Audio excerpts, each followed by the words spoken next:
Over the past 12 months or so, I have taken Jurassic World Evolution 2 to the max, simulating ecosystems, rebuilding past parks, and even becoming a greedy billionaire for a short time. And now, with Jurassic World Evolution 3 on the horizon, I decided it was time to look back at some of our finest moments on the Rampy channel in the past year. So sit back, grab yourself some popcorn, as you're going to need it, and enjoy 1000 days of dinosaur-filled action. And we're going to start in prehistoric North America. I took a journey back 65 million years ago and simulated prehistoric North America. Across these lands live some of the biggest, fiercest and most intelligent creatures to ever walk the earth. Over the next 100 days, we will see how they cope with the harshest of climates, watch titanic rivalries re-emerge, and even some new friendships form. As we watch the creatures of prehistoric North America produce their offspring and fight for the survival of their species, the question remains, can life find a way, or are they all doomed to die? Well, to find out, we'll have to go back to day 1.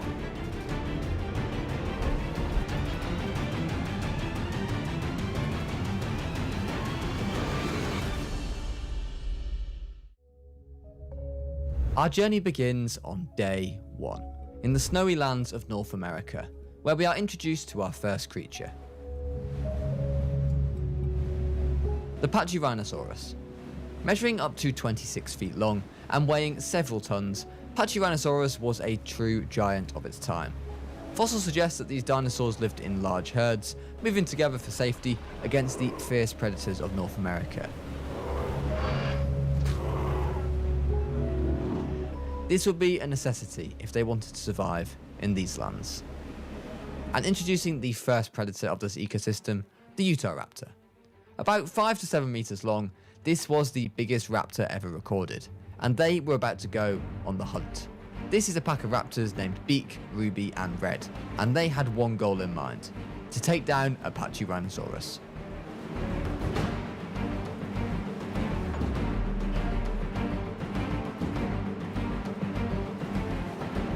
As the Utahraptors approached and the herd became aware of their presence, panic began to set in, and as a group they made for the open space, where they felt they would be safer. But our Utahraptors would not be put off, and they began their hunt.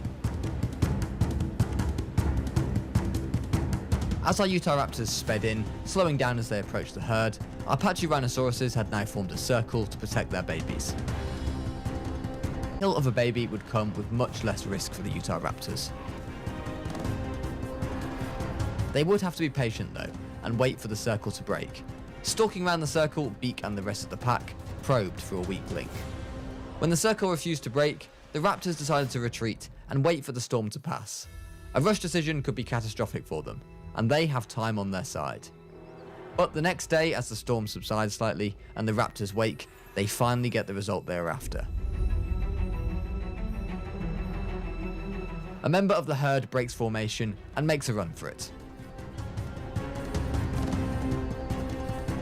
This catastrophic error would cost the Tyrannosaur its life.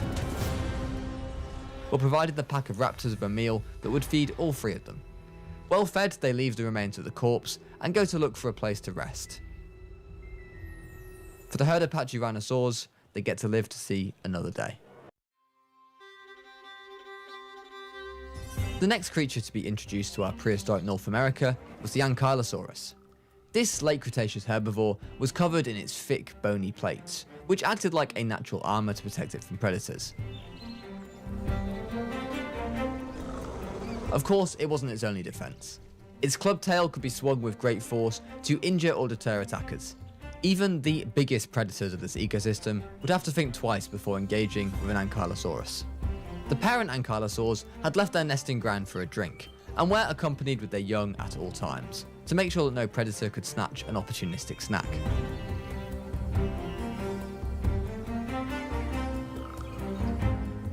It was strength in numbers for our Ankylosaurs, who had all nested in the same territory. It would take both a smart and powerful predator to have any luck here. Unfortunately, prehistoric North America was full of them. This is Scar, a lone Ceratosaurus. This medium-sized theropod dinosaur roamed North America during the Jurassic period. It coexisted at the same time as the more powerful, deadly Allosaurus, but it was still not to be taken lightly. Interestingly, some paleontologists believe that it may have been a good swimmer due to its relatively flexible body and crocodile-like tail. But today Scar, who was the last remaining ceratosaur of his pack, had set his sights on a hearty lamb meal and entered the Ankylosaur nesting grounds. A baby would have been the easier kill, but soon Scar found himself face to face with Spike the Ankylosaur. Spike had no offspring, so was prepared to selflessly put his own life at risk to protect the rest of his species. And Spike would get the first hit in of an intense battle, but Scar was a seasoned veteran and was not going to lay down without a fight.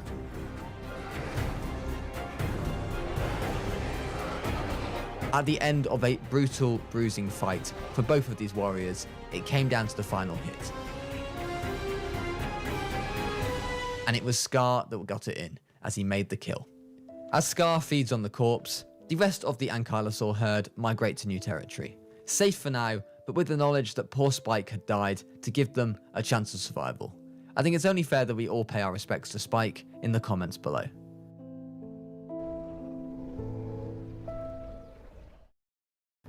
Back with our Utah Raptors, who are still finishing the remains of the patchy rhino corpse, there was trouble in paradise.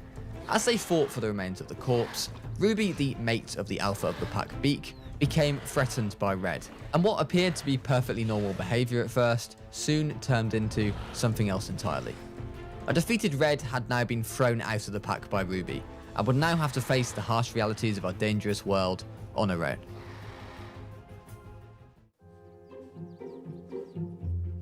Back at the dead corpse of Spike the Ankylosaur, a new species had emerged to pick at the remains of Spike's body. This is the Ornitholestis, a small theropod dinosaur from the late Jurassic. Its name means bird robber, reflecting the early beliefs that it likely preyed on small birds. But why prey on birds when you can help yourself to a hearty meal with no effort at all?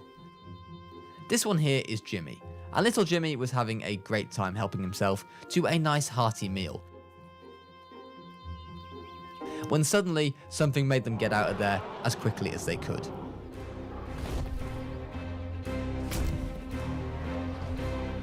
The Allosaurus, the dominant predator of the Jurassic period here in prehistoric North America, had arrived. This mother Allosaurus, however, was not alone, as she was accompanied by her baby.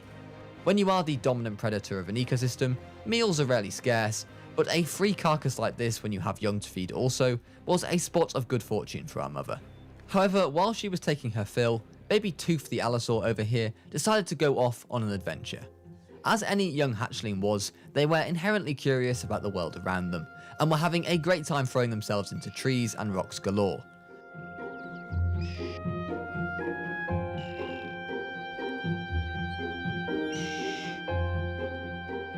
Only suddenly, one of the rocks appeared to be moving.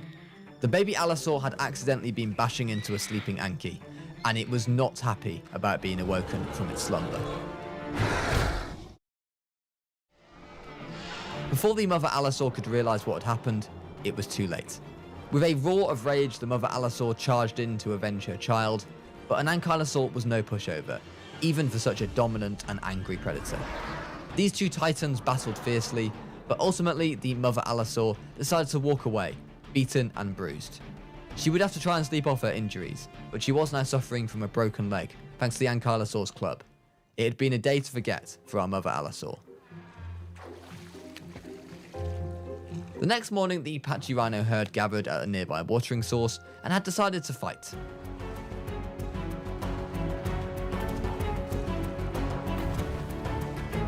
Fights like this were all too common for these herbivores, as they used them to work out where they each belonged in the herd. Major injuries were seldom suffered, but at the end of the fight, they all knew where they stood.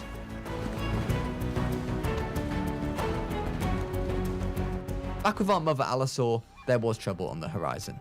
Beak and Ruby, the Utah Raptors, could smell blood. These two were truly cementing themselves as the villains of this ecosystem, and they knew that the Allosaur was badly injured. Even with a broken leg, however, and her strength failing her, for now at least, the Allosaur was too powerful for the Utah Raptors. But shortly after defending herself from Beak, she collapsed to the ground. She didn't survive the night.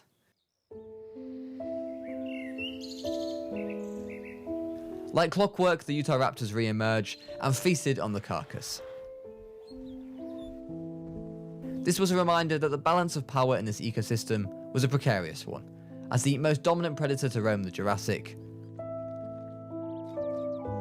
was gone. Or was it? Incredibly, baby Tooth the Allosaur had survived the attack from the Ankylosaur. Tooth, however, would now have to face a world without his mother. As day 20 dawned in our ecosystem, winter had now come to an end in prehistoric North America, and summer was right around the corner. You join us in the nesting grounds of the Tyrannosaurus.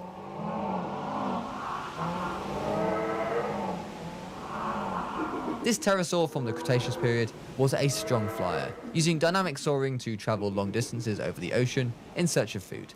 But it certainly wasn't the biggest flyer around these parts. Introducing the Quetzalcoatlus, the largest flying animal to ever inhabit the Earth. With a wingspan of up to 40 feet and approximately 12 feet tall, this thing was a true monster of the skies. And for our poor Tropiodnathus, they were about to find out all about that.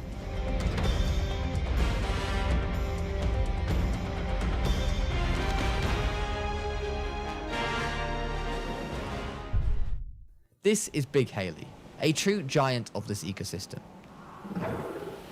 As she claimed her kill and the Tropio scattered, she prepared to return to her nest to feed her baby. However, this is where Haley's story takes a tragic turn. Upon returning to the nest, the baby was nowhere to be seen. It is likely that it fell off the cliff that the nest is balanced on, but her desperate cries could be heard from across the entire ecosystem. It was no use, however. Her baby was gone.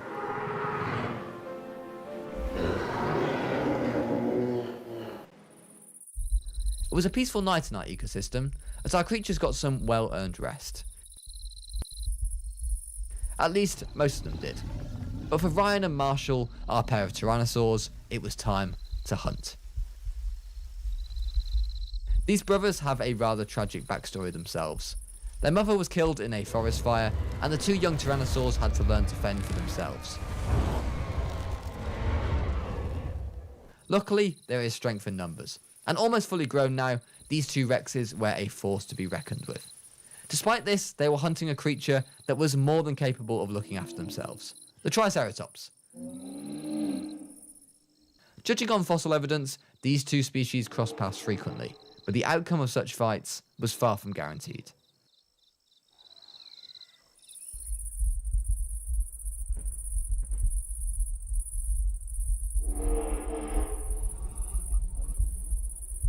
For now, the Rex rested, but as morning began to break, the Triceratops had spotted the Rexes and were already on high alert.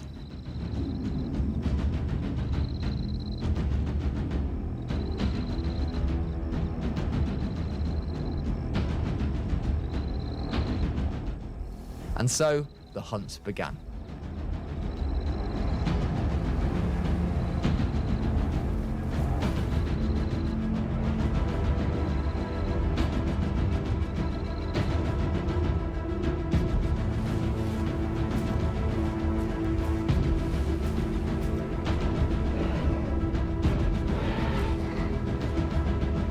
Marshall was first in on the Triceratops, but after both of them landed blows, the Triceratops escaped with his life.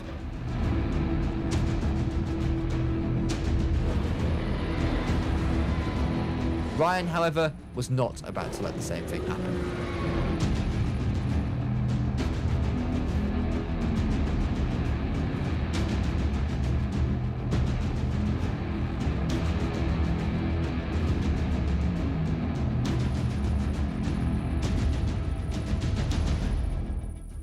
As the killer, Ryan would be able to get the first fill, but these brothers are a team.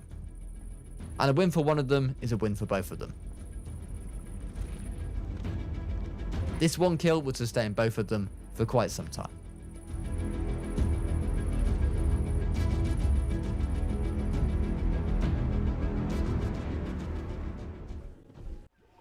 The next morning, change was afoot with the Triceratops herd.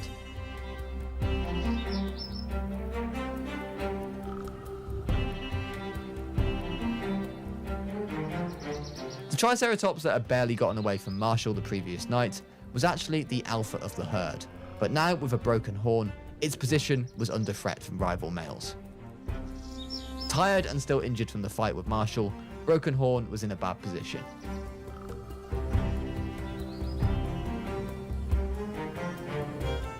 Yet still, he refused to back down, and the rival male eventually retreats, leaving Broken Horn's position as alpha still intact, for now. Suddenly, an old face appears.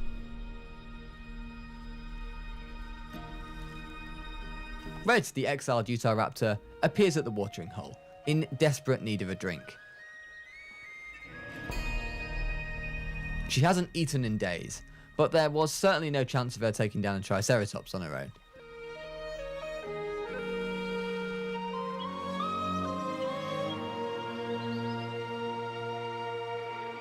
The Ornitholestis, on the other hand, would be an easy kill,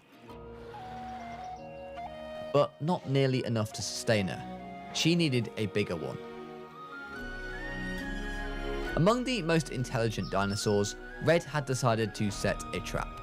The corpse of the Ornitholestis kill that she'd made would hopefully bring in some slightly bigger predators. Predators that could become a bigger, heartier meal for Red. All she had to do was lie and wait. And she didn't have to wait long. A Troodon smelt the carcass from nearby and came running into the scene. It soon realised, however, that it had walked directly into Red's trap. It attempted to stand its ground and fight, but it was no match for the sheer power and size of Red. With a decent-sized meal, Red would live to see another day.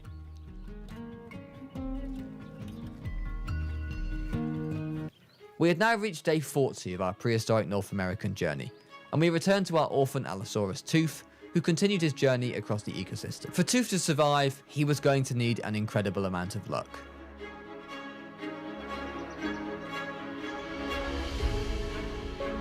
But luckily, his mother had taught him to have his wits about him at all times, and when Tooth heard a nearby roar, he lay down in the grass and hid. This roar was from Scar the Ceratosaur, who had been sure he could smell something around here.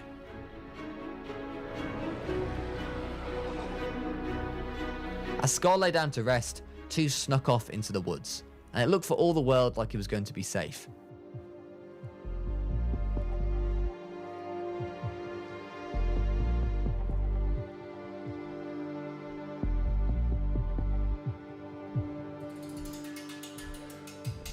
Until Scar spotted him.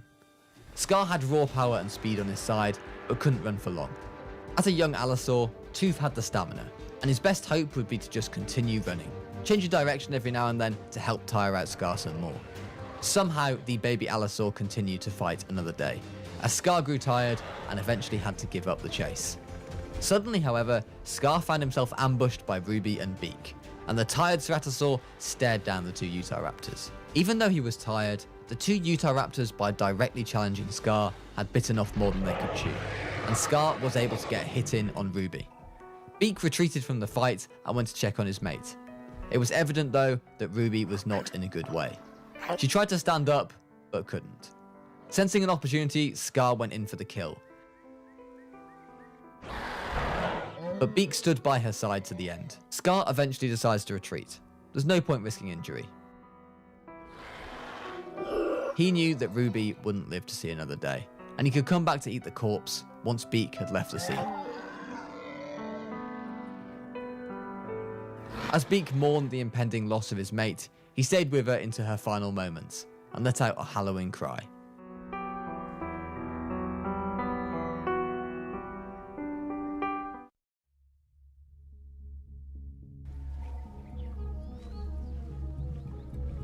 Tooth is still yet to eat anything major since the loss of his mother. He is also in need of a drink, as that close call with Scar majorly took it out of him. Luckily for him, he's managed to find water, even if it is in Tyrannosaur territory. Back with Broken Horn on the other side of the watering hole, he is still having to fend off rival competitors. Yet Broken Horn is a true warrior, and will not give up his position without a fight.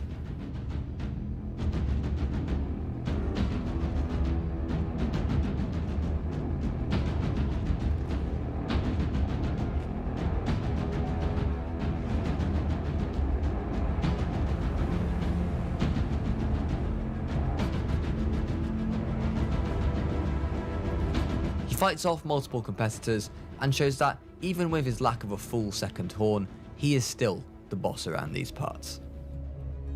On the other side of the river, Tooth follows the Triceratops herd with interest. Even at a young age, he knows how vulnerable he is out in the open on his own, and especially after his close call with Scar earlier. Perhaps these nice Triceratops might be nice to take him in, just for the time being. Alas, no such luck for Tooth, as Broken Horn tells him to back off. Tooth is once more alone and vulnerable. However, he does have a spot of luck when he stumbles across the remains of a Triceratops carcass that the Rexes left. He could certainly do with a meal, as he would need to keep his strength. However, what Tooth didn't realise was that this carcass had already been claimed. On the other side of it was Big Haley, the Quetzalcoatlus. When both species became aware of the other's presence, it prompted an interesting interaction. At first it seemed that Big Haley wanted Tooth to leave at once, but Tooth, who had never seen one of these things before, like the curious child that he was, decided to hang around. For some unknown reason, perhaps because of the recent loss of her own child, Big Haley decided to not only let Tooth live, but to become his protector. Since the loss of his mother, poor Tooth had been alone in this world, but perhaps those days were now at an end.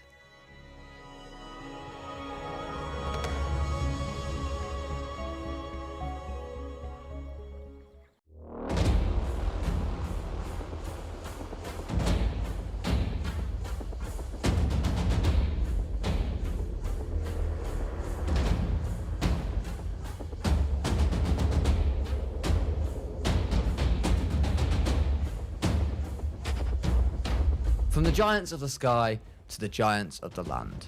Introducing the Dreadnoughtus, one of the largest animals to ever grace this earth. Its name means fear nothing, and it's easy to see why. A fully sized Dreadnoughtus could reach a whopping 26 meters and weighed about 65 tons. When fully grown, even the strongest of predators would not be able to touch a Dreadnoughtus. But for this old alpha male of the herd, age has caught up with it. On their great migration journey across our ecosystem, the old male has completely run out of energy. When you are this big, getting back to your feet requires a monumental amount of energy alone. The herd cannot afford to wait, and so they press on with their migration journey.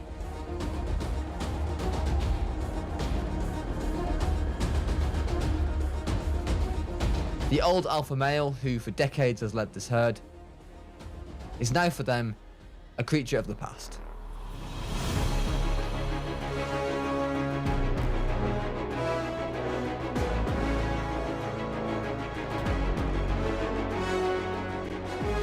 Back with the Triceratops, Broken Horn is still being continually challenged by all the other males for the leadership of the herd.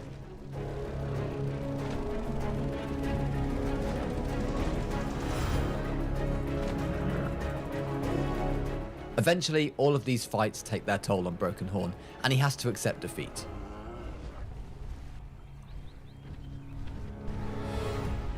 The winner of the fight not only takes his title as the Alpha, but then decides to exile him from the herd completely.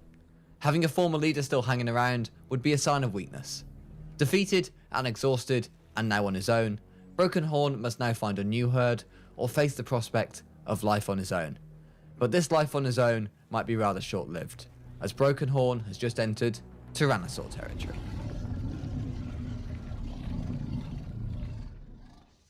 The dead Dreadnoughtus carcass is enough to feed multiple species, but first on the scene is Scar. Scar hasn't eaten in days, but it appears that luck is now on his side. At least it was. The smell of the carcass has brought in Ryan and Marshall, the Tyrannosaurs. Why would they fight Broken Horn and risk injury when you can eat for free?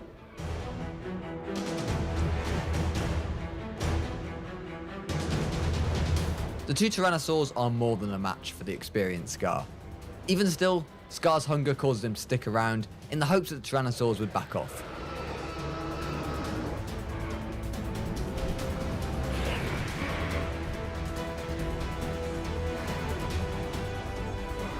Realistically, this was never going to happen. Scar walks away from the fight with his life, and the Tyrannosaurs feed on the Dreadnoughta's carcass. Scar will have to wait to eat for another day. Life can be cruel in prehistoric North America.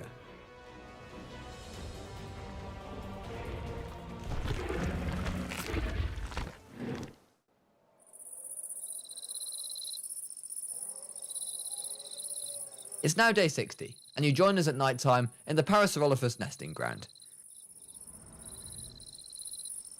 It's nesting season, and the parasaurs remain on guard to try and protect their future young from any dangers.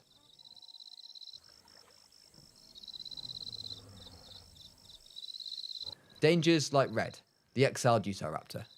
Red is starving and needs to find some food soon. Utahraptors were likely opportunistic hunters, and without a pack, killing any sizable animal that will give Red a full meal would be risking her life in the process. Instead, the prospect of a parasaur egg is a tempting one. No kill would have to be made, but with plenty of parents protecting the nests, there were still plenty of dangers involved. Red would have to wait for exactly the right moment to make her move.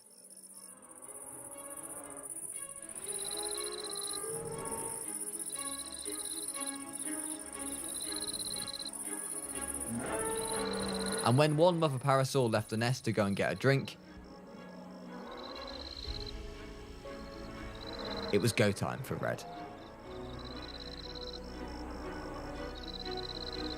Slowly and silently, she crept up on the nest. One option would have been for Red to take a singular egg and run, but Red was starving. She had to eat now, and eat a lot, or die trying.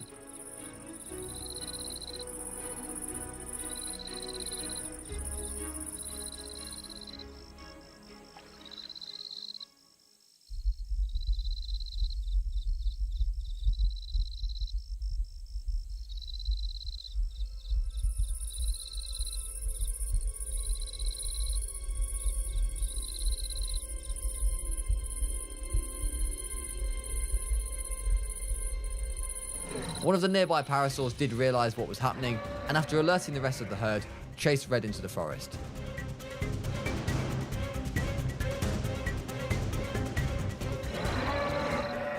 But as the mother parasaur returned to her nest, it became clear that she had made a costly error of judgment, and it was too late for this entire nest. Red had devoured the full lot, and now fully fed, she had been given a second lease of life, and could fight on her own.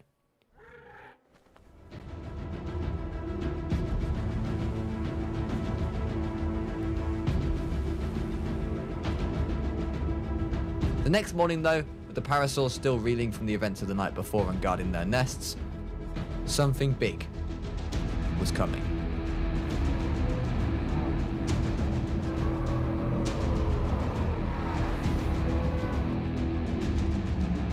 Big Haley the Quetzalcoatlus had spotted the nesting site. A Quetzalcoatlus was more than capable of taking down a parasaur and as many eggs as it wanted all on its own. But Big Haley also had a secret weapon.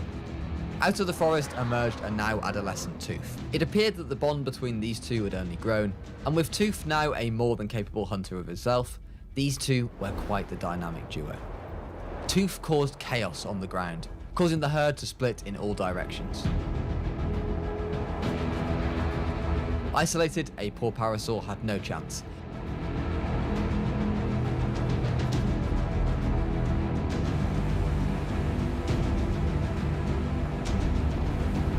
As Big Haley swooped down and placed her beak around its neck.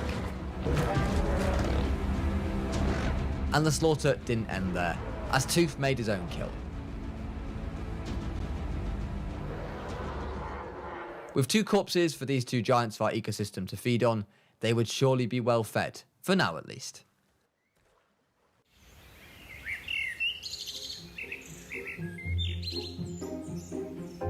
But for these two, their time together would soon be coming to an end. As Tooth nears adulthood, he is almost ready to go out and fend for himself, and perhaps even find a pack of his own kind to lead. Broken Horn is still nursing the wounds of his many battles of his own kind, and is not in a good way. As Red the Utahraptor comes out of the bushes, she wonders if there is a chance of an easy kill here.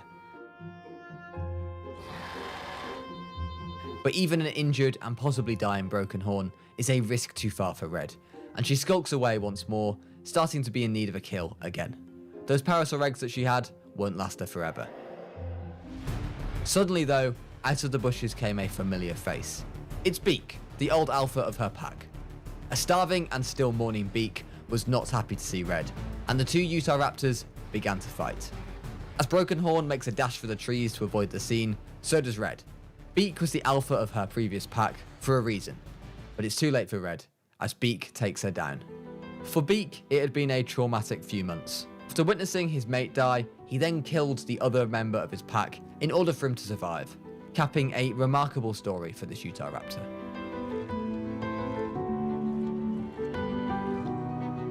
And the sole remaining Utahraptor of our prehistoric North American ecosystem is sure to find life a struggle now, out here all on his own. On day 80, our Dreadnoughtus herd stops for a drink, and a quick rest from their long migration.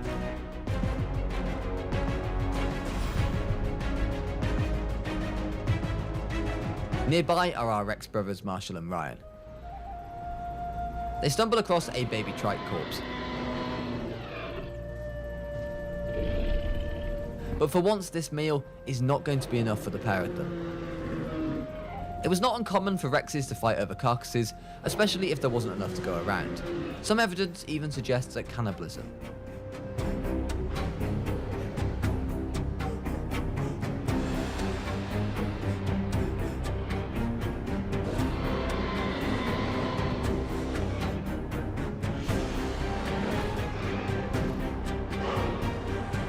But in this case, Marshall and Ryan would not let it get to that.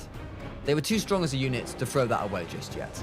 But in this instance, it was Marshall who won the fight over the corpse, and Ryan lay down on the ground in submission, while Marshall feasted on his rewards. Back with Tooth and Haley, the time was upon them. After feasting on the remains once more of the two Parasaur corpses, Tooth prepared to leave. And as if by magic, another Allosaur appeared just at that exact moment.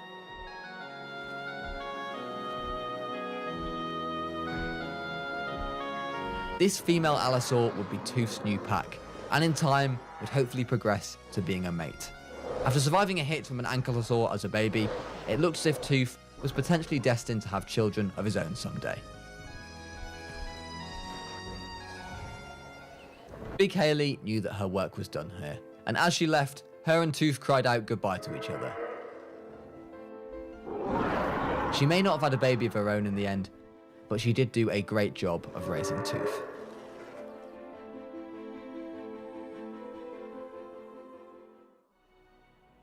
Across the valley, Scar had found a wounded and dying Broken Horn. With no other herd found, and his injuries still getting worse, this was the final nail in the coffin for the Triceratops who had already survived a Tyrannosaur attack.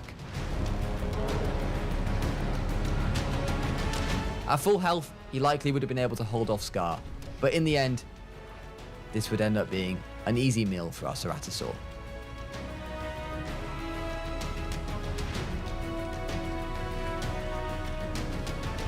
Summer was once more over in our prehistoric North American ecosystem, and the return of winter was on the horizon as we approached day 100.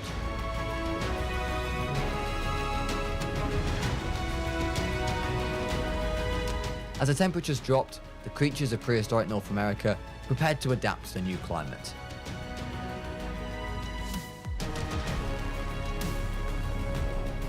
The cooler temperatures meant that our creatures were going to need to eat far more often.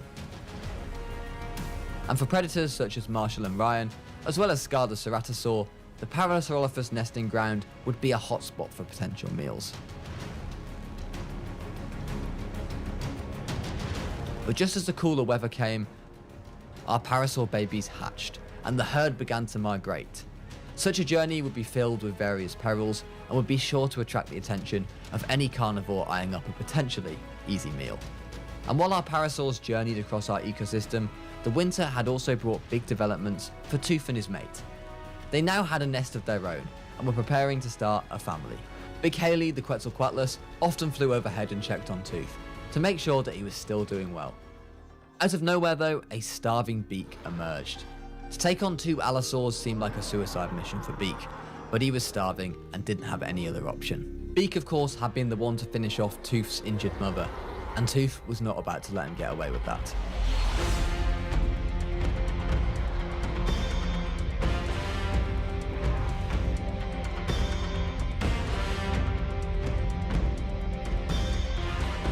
Tooth killed Beak and left his body to rot.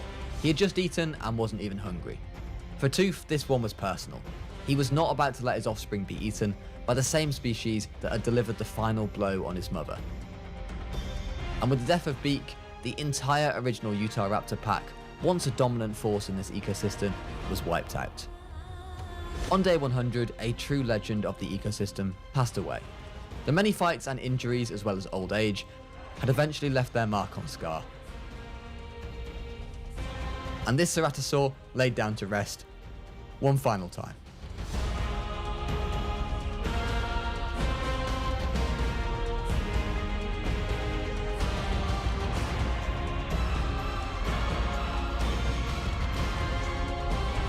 The Tyrannosaurs were also coming of age.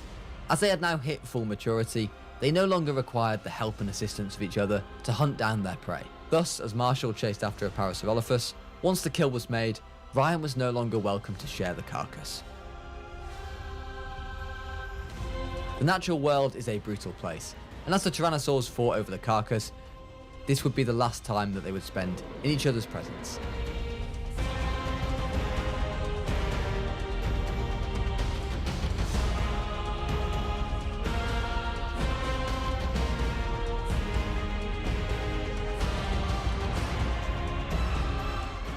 As Marshall once more won the rights to the carcass that he had killed, Ryan knew that it was time for him to move off on his own and potentially find his own family.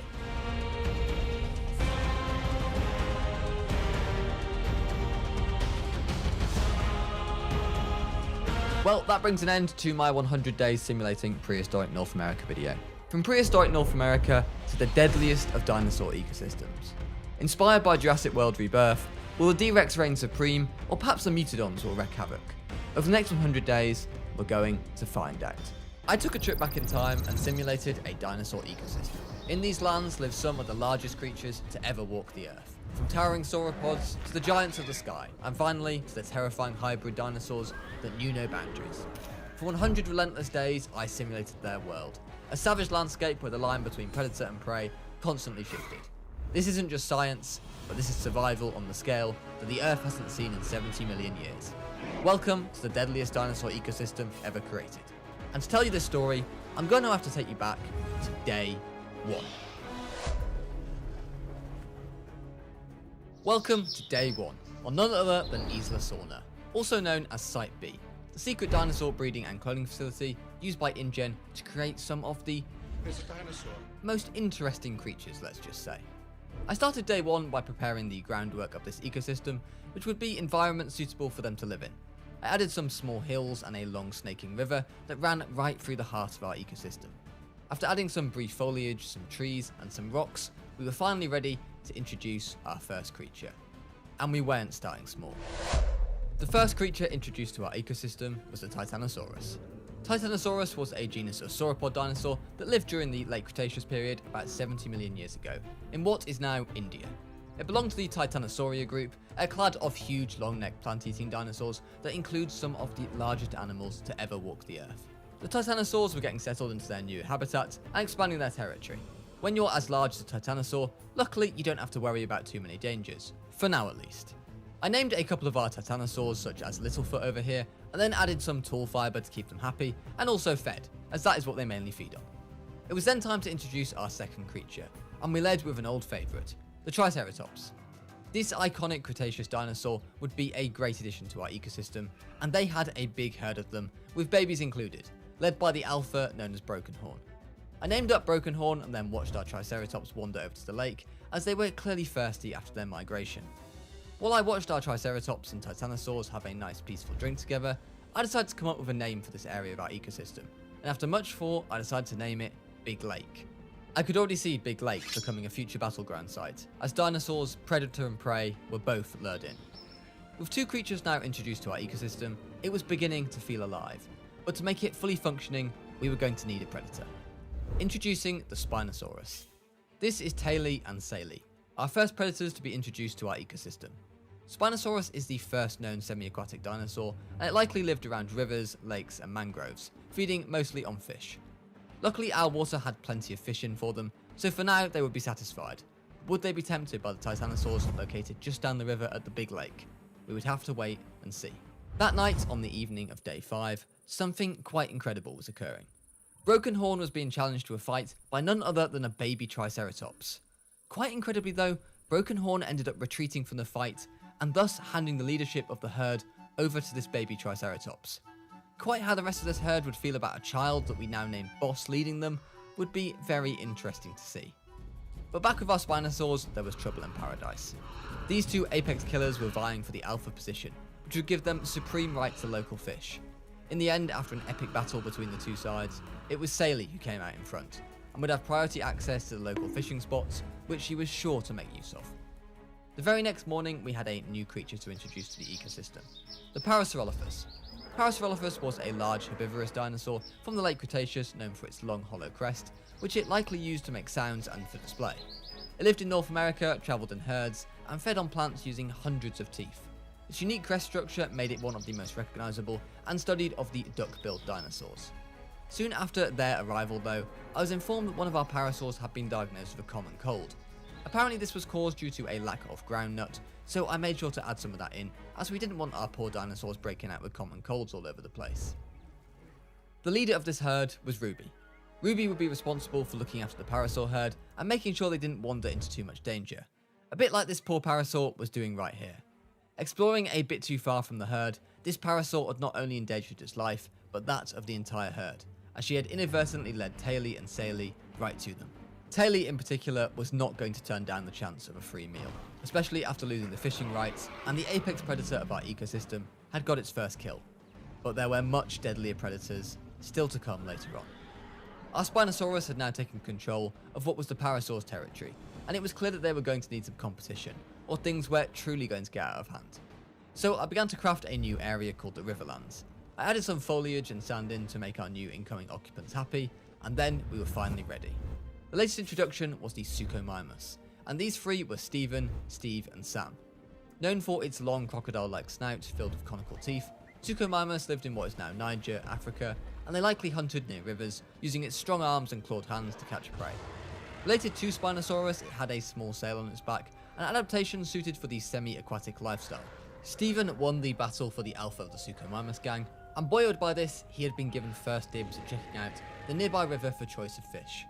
What Stephen didn't realise though, is that this area was already claimed. Somehow though, he didn't seem bothered about the much larger company of his larger cousin, and he was happy to eat right next to the Spinosaur. At first, the two apex predators ate from the same fish station, and it almost looked as if they were going to be happy to coexist. But when the fish began to run out, Taily made her move, following what she thought would be an easy kill. Yet this was not going to be an easy fight. Stephen was an especially strong Suchomimus, and the bite force between these two creatures were relatively similar. Whoever got the first bite off was going to be key, and shockwaves spread across the ecosystem as Taily was taken down by Stephen. I think we all need to send our respects to Taily in the comments below. As Saily discovered her fellow Spinosaur, she roared in rage. But outnumbered now 3-1, there was no doubt that the balance of power in this ecosystem had dramatically changed. Disappearing into the forest, it turns out that Saily had built a nest, and was soon hoping to have a family of her own. She had 2 eggs to look after, but when Stephen entered her nesting ground, she had no choice but to fight.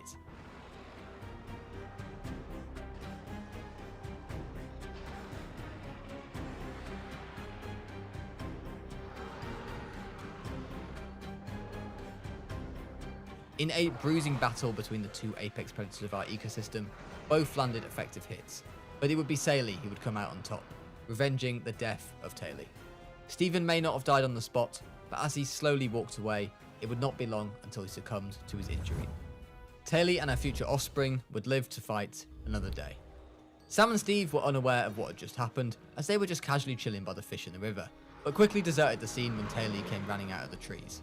Unlike Steven, they knew their place in this food chain. As day 10 loomed, the rain swept in for the first time in our ecosystem's life. The rain could last sometimes for days, and our creatures would have to strap themselves in. The arrival of the rain seemed like the perfect time to introduce another creature. This is the Carnotaurus.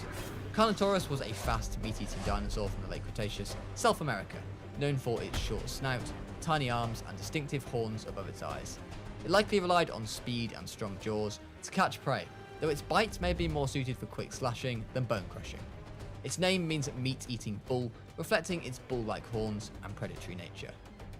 I added some sand to keep our Carnos happy, but what might keep them even more happy was the flock of Gallimimus that seemed to be based nearby. These dinosaurs could run at speeds of up to 30 to 40 miles per hour, so the Carnotaurus would be better off ambushing them and engaging in a straight race. The storm was definitely agitating tempers between the Suchomimuses and the remaining Spinosaur. For now though, they held off on engaging, with both just having too much to lose. As the next day dawned and the rain finally eased off, our Tyrannosaurs had begun to begin a bit of a migration journey, in search of some new food and some new territory. So as I watched them move, I had to add some tall nut into their new territory of choice, which they had chosen. It was a pity for them though, that this territory was also Carnotaurus territory. A Carnotaurus had little chance of taking down a fully grown Tyrannosaur, but this hungry Carnotaur latched onto the leg of this juvenile Tyrannosaur, most likely in the hope of inflicting injuries that would gradually kill this already starving juvenile. This time though, our Tyrannosaur had got away without serious injury, and the Carnotaurus' hopes of a big meal was over for now. Back in the Riverlands, tensions between Saley and Steve had finally bubbled over, and these two piscivores were fighting once more. After a bruising battle, where both landed hits, it was Saley who inevitably came out on top, and Steve was fortunate to get away with only a small sliver of health left. However, after checking on Steve after the fight, I saw that he was suffering from internal bleeding, and it looked as if it was going to be a sad and slow death for one of our remaining Suchomimuses. Back in Carnotaurus land, the wandering Tyrannosaurs were still being harassed by our Carnotaurs, with the same juvenile being targeted now by multiple members of the pack. Eventually, a mix of bites and wounds turned out to actually be fatal for our poor starving Tyrannosaur, who collapsed to the ground. For our Carnotaurs, they may never get a bigger meal. And wherever we went in our ecosystem at the moment, it appeared that death was now inevitable. Steve had inevitably succumbed to his wounds, and Sam was now our last remaining Suchomimus. A species that started out so promisingly were now on the verge of extinction. But it appeared that the Carnotaurs were really going for the title of the menace of this ecosystem, as I found Horn the Carno with a dead Parasaurolophus munching away at the corpse. I then saw that the Carnos had entered the big lake area where the Triceratops herd were nesting. This was always going to end in a bloodbath, and it didn't take long for the Carnos to start picking off the poor young Triceratopses. I then found one of our Tyrannosaurs had actually starved to death, despite being surrounded by all of his favourite trees. Starving to death and being killed by Carnos was not doing the Tyrannosaur's reputation much good here. I decided to name one of the Carnos Menace, as this was the one who kept killing the Triceratops babies and biting at the ankles of the Tyrannosaurs, and this dinosaur proved to be a worthy bearer of this name, as Menace immediately attacked another Tyrannosaur, attempting to induce injuries, and then I caught him fighting one-on-one with an adult Triceratops a couple of minutes later. Normally this would not be a fight I would favour the Carno in, but Menace seemed to have something about him that made him untouchable, and the Triceratops ended up fleeing for its life. So I decided to stop the Carnotaurs from completely taking over the ecosystem, and it was time to add an even bigger predator into the mix. This is Marshall, a Tyrannosaurus rex, meant to bring order to our ecosystem. Unfortunately though, Marshall didn't seem too interested in protecting his arch nemesis the Triceratops, and instead he let the Carnos run absolute riot while he took a nap. Back at the Riverlands, our new Gallimimus gang had found their way there. This would be the ideal nesting ground for the species, away from the Carnotaurs in a space that once upon a time was ruled by the Suchomimus species. Those days were long gone now though, and as I admired our Gallimimuses, I was alerted to Menace attempting to take down the last remaining Suchomimus, Sam. Sam did his best, but there was only going to be one winner in this fight, and it was always going to be Menace. He had now wiped out the last of the Suchomimuses, and the first species of this ecosystem could now be declared extinct. And the Carnotaurs were not stopping there. They continued to claim more and more territory, even advancing into Spinoland, but at last there was some resistance. In a fight with a Triceratops, the first Carnotaur fell, proving that this species was not invincible after all. Tyrannosaurs decided to return to their old territories as the Carnotaurs backed off a little and actually decided to settle down and claim their very own territory for once, instead of taking other creatures. Back at Big Lake, life was returning to normality. The Parasaurs had begun to create their very own nesting ground, and soon many more would be expecting their own young. For Horn the Carnotaurus, he didn't even need to hunt for his next meal, as a bit of dinosaur cannibalism was on the cards. Titanosaurs he walked past who were having a drink would be off the menu, for now at least. On day 25, it was time to start working on the next biome for our ecosystem. This place would be known as the Mountain, and will be home to a diverse section of new wildlife. But before we could add our first creatures to the mountain, back at the lake, the Carnos were once again running absolute havoc. They discovered this was prime Gallimimus territory, and they appeared to be their favourite snack. There was no doubt that the Carnos currently remained the dominant predator of our ecosystem. Along with the mountain, I decided it was time to get some aquatic creatures into our ecosystem, so I began the construction of our ecosystem lagoon. Soon it was ready to go, and I have to say as I looked at it, it looked absolutely glorious, and I was looking forward to see who would dominate the oceans. But first, it was time to release our first creatures into the mountains. I released a ton of Pteranodons, who immediately spread out across the mountains below, looking to establish some territory. Along with the Pteranodons, I released a pair of Phanos, whose name means Dragon of Death, and I probably also can't pronounce properly. It had an estimated wingspan of around 9 meters long, making it one of the largest known flying reptiles ever recorded. Apparently they got on very nicely with our resident Pteranodons, and thus would fit in beautifully in the mountains. Later that day, one of our Pteranodons wandered a little bit further than the rest, and suddenly found himself over the lagoon. This was not a place he wanted to be. Introducing Brute, the resident mosasaur of this ecosystem. For now, Brute was the undisputed king of the lagoon, alongside the ichthyosaurs that he had to keep him company, or to feed on. I named one of the ichthyes Boris, and then returned to land as Horn was fighting none other than Broken Horn, the former alpha of the Triceratops herd. Despite running away from a baby earlier in this ecosystem, Broken Horn proved that he was not to be messed with, as he sent Horn packing and running for his life. But down by the Riverlands, a mighty battle was brewing. In a rematch of Jurassic Park 3, Marshall the Tyrannosaur, who was brought in to try and weaken the Carnos, was instead taking on Saley, our remaining Spinosaur. Both landed blows in the fight, but despite its much superior bite force, our T-Rex was not able to land the killer blow, and ended up running from the fight, weak and with a damaged tooth. I then realised that our Titanosaurs were slowly dying of thirst, so I decided to add in a little lake next to them to make sure that this wouldn't happen anymore. I watched them have a quick drink before witnessing perhaps the biggest fight the ecosystem has seen yet.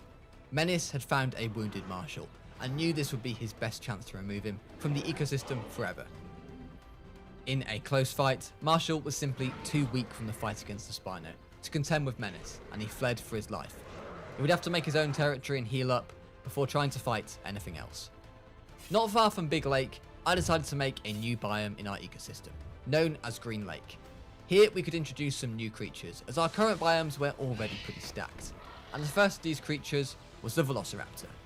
Led by their leader Blue, these Velociraptors were going to be a handful for any creature in the entire ecosystem. But nearby lurked a rival, the Atrociraptor. Atrociraptor was a small theropod dinosaur that lived about 70 million years ago during the late Cretaceous period in what is now Canada. It belonged to the Dromaeosaurid family, closely related to the Velociraptor, and had a short, powerful skull with sharp, serrated teeth. It used its speed and agility to hunt small prey, possibly in forested environments. But here in Green Lake, there was only one item on the menu, Velociraptor. To stop these two large packs running riot over my entire ecosystem, I placed down a singular feeder. This would draw in two groups of raptors, and at the end, one would remain standing. The next morning, I found that Menace was back to his old bag of tricks again, and I completed another successful hunt. But while one Carno was thriving, another one was, well, dying. Horn had passed away from the wounds of his battle with the Triceratops. Next to him, a pair of baby Triceratops played next to his dead body. But as one Carno fell, it did not stop Menace from continuing to live up to his name. He took down none other than Marshall, the Tyrant Lizard King. This was a brutal end for our Tyrannosaurus Rex, and he became the second creature to be declared officially extinct. Checking in on our flyers living in the mountain, they were all doing great. Most have found their way to the rivers nearby and were feeding on the ample supply of fish. For this poor Thanatos Dracon though, he sadly failed to locate the fish and passed away due to starvation. Back with our raptors, the Atrociraptors were fighting for alpha position, still not knowing that they were about to be in for the fight of their lives. As the Velociraptors gathered at the feeder, for the first time the two species of raptors locked eyes on each other, and an almighty battle began.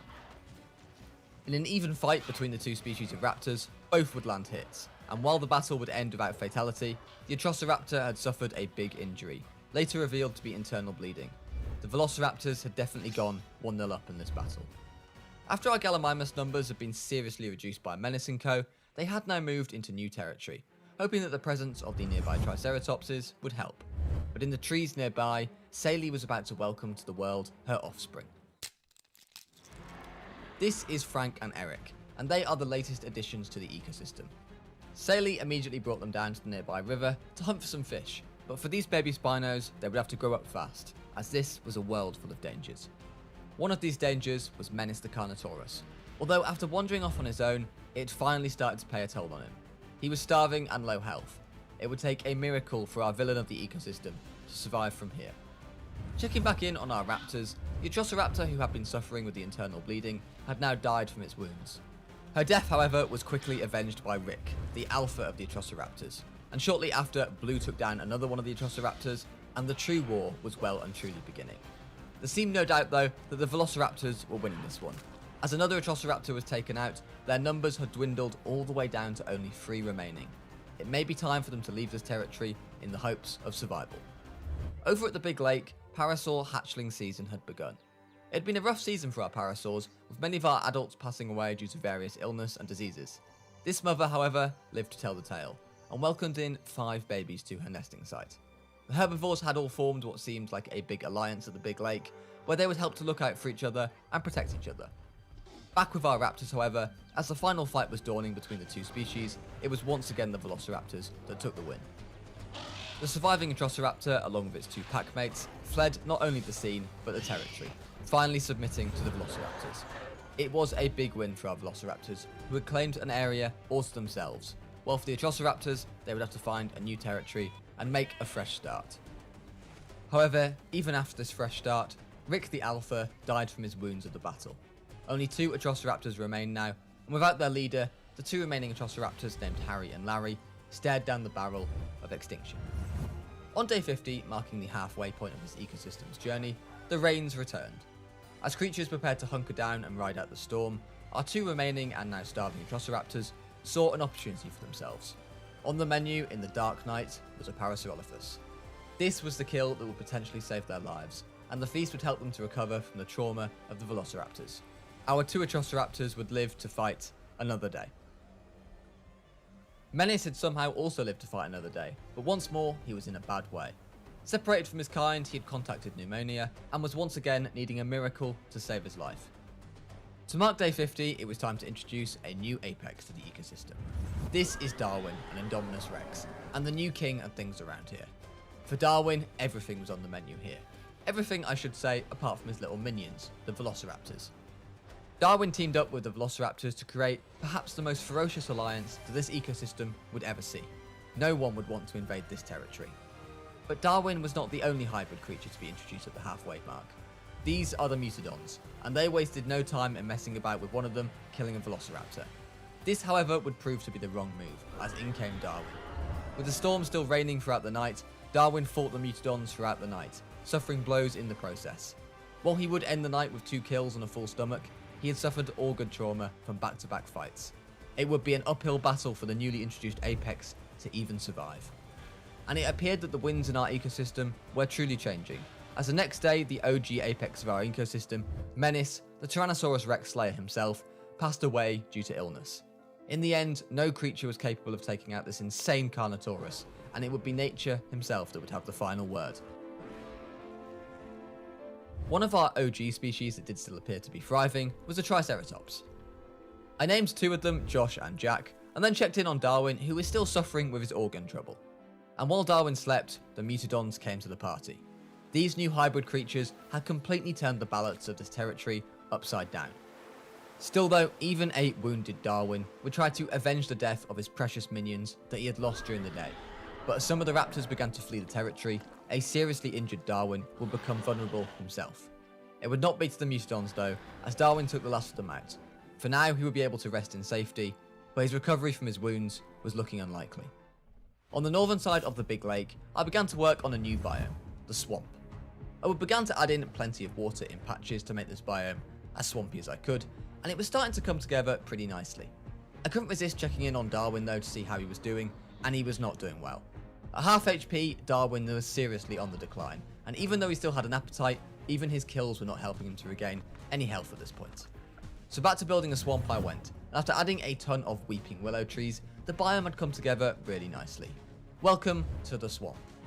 With the new biome created, it was time to add a couple of new creatures, with the first of these being the Tyrannosaurus. Tyrannosaurus was a bizarre herbivorous theropod dinosaur known for its enormous 3-foot long claws, the longest of any known land animal. Despite its fearsome appearance, it had a beak, a long neck, and likely feathers, living during the late Cretaceous period around 70 million years ago in what is now Mongolia. The second of these were the Dimetrodon. Dimetrodon was a sailback carnivorous synapsid that lived about 295 to 272 million years ago, long before the age of the dinosaurs. Its distinctive sail, formed by elongated spines on its back, may have helped with the thermoregulation or display. I named the king and queen of the swamp Kevin and Susie, and left them in peace for now, as back at the Big Lake and Riverlands, baby Frank the Spino was already making quite the impact, scaring off a Triceratops. Not quite sure how he's pulled this one off. I guess the Triceratops just don't like killing babies. In the swamp once more, our Dimetrodons battle for supremacy, but the big news on day 60 was the death of Darwin, who had only lasted 10 days in our ecosystem. The Mutodons and Darwin had duly taken each other out, as life found a way to deal with the hybrid dinosaurs.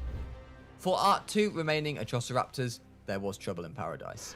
A fight had broken out between Harry and Larry, and it ended up with both of them going their separate ways. A species already on the brink had now suffered another blow.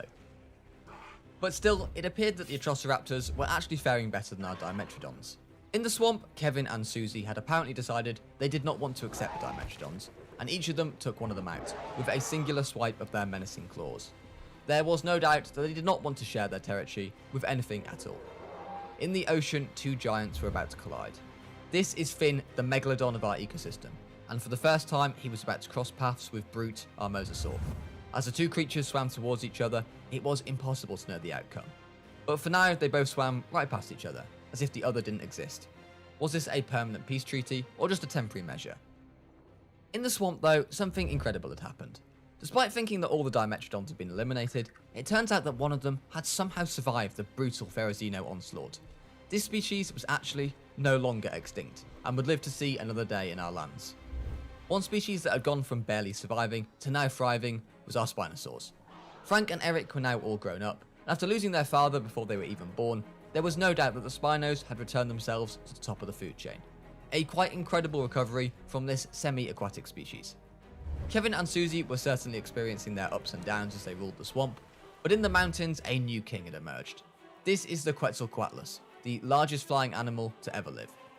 This late Cretaceous pterosaur likely soared over ancient North America and may have hunted small animals on land using its long neck and sharp beak. Here, in this ecosystem, it was going to be a threat not only in the skies, but on land also. It had been a little while since we had introduced a good old-fashioned herbivore, so it's time to welcome this herd of stegosaurs to the Big Lake, along with their offspring. Stegosaurus was a herbivorous dinosaur from the late Jurassic period, known for its double row of large bony plates across its back, and a spiked tail called a phagomizer. Despite its massive body, it had a relatively small brain, about the size of a walnut, but you cannot underestimate that tail, capable of taking down even the biggest of predators. Alongside the stegosaurs, I also added some microceratuses, and of course I had to name one of them Dolores for obvious reasons if you've watched the latest Jurassic World movie. The Quetzals were taking no time in asserting dominance over the other creatures in this ecosystem, as I caught one of them taking down a Pteranodon, and then just leaving the dead body in the water. It was clearly a power move to show that there was only one king of the skies in this ecosystem. It was now time to work on a new area, and this would be called Giga Hill. To no surprise, this territory would be the home of a pair of Giganotosauruses. Giganotosaurus was one of the largest known carnivorous dinosaurs, measuring up to 40 to 43 feet long and living in South America during the late Cretaceous period. It hunted large prey like sauropods and was a close relative of other giant theropods such as Carcharodontosaurus. I named the Giga twins Tyson and Rory, and they immediately went on the hunt. But the next fight didn't involve either of them. Instead, it was a herbivore-only fight, as the Stegosaurus and Triceratops were not getting along in such close proximity. However, in this war, it appeared that there was a clear winner, and while the first Triceratops was lucky to get away with his life, the second was not so lucky. The Stegosaurs had put a marker down that this was now their territory. After Harry and Larry had split up, a starving and desperate Larry ended up back in the remaining Velociraptor territory. This would prove to be a costly mistake, and it would cost him his life, leaving Harry as the remaining Atrociraptor. One species that was absolutely thriving though was the Parasaurolophuses. The baby parasaurs had now all grown up big and strong, and these creatures had overall done a really good job of keeping out of the way of predators. It was good to see that one of the herbivores was thriving in our ecosystem, but the same could not be said for our Pteranodons, as one by one they were getting picked up by the newly dominant flyer introduced, the Quetzals. It was hard to see for this species how they could continue to survive around the mountains. In the lagoon, a battle of the titans was about to commence. The Mosasaur v the Megalodon, the one that we have all been waiting for. The Mosasaur struck first, and for a moment, it looked as if that would be all it took to take Finn the Megalodon out. However, not only did Finn survive, but as he was circling back around, I realised that our Mosasaur had somehow died. Not quite sure how Finn pulled this off, considering he looked like he was the one in trouble, but somehow he had successfully claimed the lagoon all to himself. The Triceratops continued to have a bad time in our ecosystem, as the emboldened Spinos powered by the newly adolescent additions terrorised creatures at the Big Lake, including the Tyrannosaurs as well. In desperation, our resident Triceratopses decided to migrate territory, in search of somewhere safer and more secure. It was unfortunate though that the territory they chose was already taken. Back at the Green Lake, it was time for some new additions, in the form of the Allosaurus. A territory not long before, ruled by a host of velociraptors and Darwin the Indominus Rex, was about to have a new apex predator to rule its roost. And it wasn't the only area that had fresh competition, as in the lagoon I sent in 3 Tylosaurs, who would provide competition for Finn the Megalodon. Back on land or in the skies perhaps, the Pteranodons were not finished yet, and despite being absolutely bullied by the Quetzals, they were still pulling some impressive punches, with this one taking out a full-grown Gallimimus with an incredibly impressive swoop attack. But back at the Big Lake, one Triceratops had refused to leave. Brokenhorn, the old leader of the Pride, had refused to give an inch, but after being nearly fatally hit by a Stegosaur, even the old proud male had to retreat. The Velociraptors were not thrilled by the addition of the Allosaurs. After outlasting the Mutodons and Atrociraptors, these poor Velociraptors seemingly couldn't catch a break. But for now, as this raptor took a break, there seemed to be some peace. I named up our resident Allosaurs, and by the time I'd done this, the peace treaty already appeared to be under threat. However, whenever these creatures squared off to each other, they seemed to retreat. Perhaps one reason for this is that this Velociraptor, who had only come to the Big Lake for a drink, led us right back to their nesting ground. Blue, the alpha of the pack, was still alive, and while she led and the offspring was on the way, the Velociraptors had hope that one day they could return to the top of this ecosystem. The brave raptor even decided to share the spoils of a kill with the Allosaurs and got away with it. They do say that fortune favours the bold. And for our raptors, they were about to be thrown another lifeline, as the next creature to be added into Green Lake would be the Struthiomimus, potentially on the menu for our Velociraptors. For poor Brokenhorn though, the game was up. He died in honour protecting the territory that he loved. The Pteranodons had now migrated into new territory after the onslaught from the Quetzals, and while that was Spino territory, there was plenty of time to steal their fish while the Spinos slept. Although for this poor Pteranodon, he obviously didn't get the memo about the migration. His dead body fell into the middle of an epic battle between Tyson the Giganotosaurus and the Triceratops. With both landing successful hits, it was the Giga who was victorious. The Triceratops fled, and Tyson was happy to watch him leave. In the Green Lake though, the Raptors were finally making their move. They had played the peaceful card up until now, but when 2 Raptors saw a lone Allo all on his own, this was their opportunity. They leapt onto the Allo over and over in an attempt to take him down using their killing claw. However, when one raptor was killed, Blue decided to retreat, as it was just too risky to continue. This Allosaur had done well to survive the onslaught, and the raptor pack shrunk once more. The last remaining trikes were taken out by the Stegosaurs at the Big Lake, as they claimed total control of that territory. For the migrated Triceratopses, life didn't appear to be much better. When a dead Triceratops body was found not too far from Rory, it was pretty clear that the Gigas were well on top of this fight. In the lagoon, it was time to introduce a new species. This is the Plesiosaurus. From the early Jurassic period, it was known for its long neck, small head, and 4 strong flippers used for swimming. It's also what most people think is the Loch Ness Monster to this day, even though I'm not sure that exists. Back with our raptors, they had finally struck a killer blow, as Jory the Allosaur was their first victim. For the Allosaur's, strength in numbers was important, as if they wandered around on their own, they were vulnerable to a raptor ambush. At Giga Mountain, there was a sad event of the extinction of a species. The Triceratops, a species that had once been so dominant in this ecosystem, had been completely wiped out. The Stegosaurs taking over their existing territory at the Big Lake, and then the Giganotosaurus brutality had made this species well and truly extinct. The raptors continued their onslaught, but this time the Allosaur stood strong, and not only survived but took down the 2 raptors in the process. With 2 raptors defeated, Blue was now the only surviving raptor, and she had chosen the much wiser task of taking down a Struthiomimus for her prey.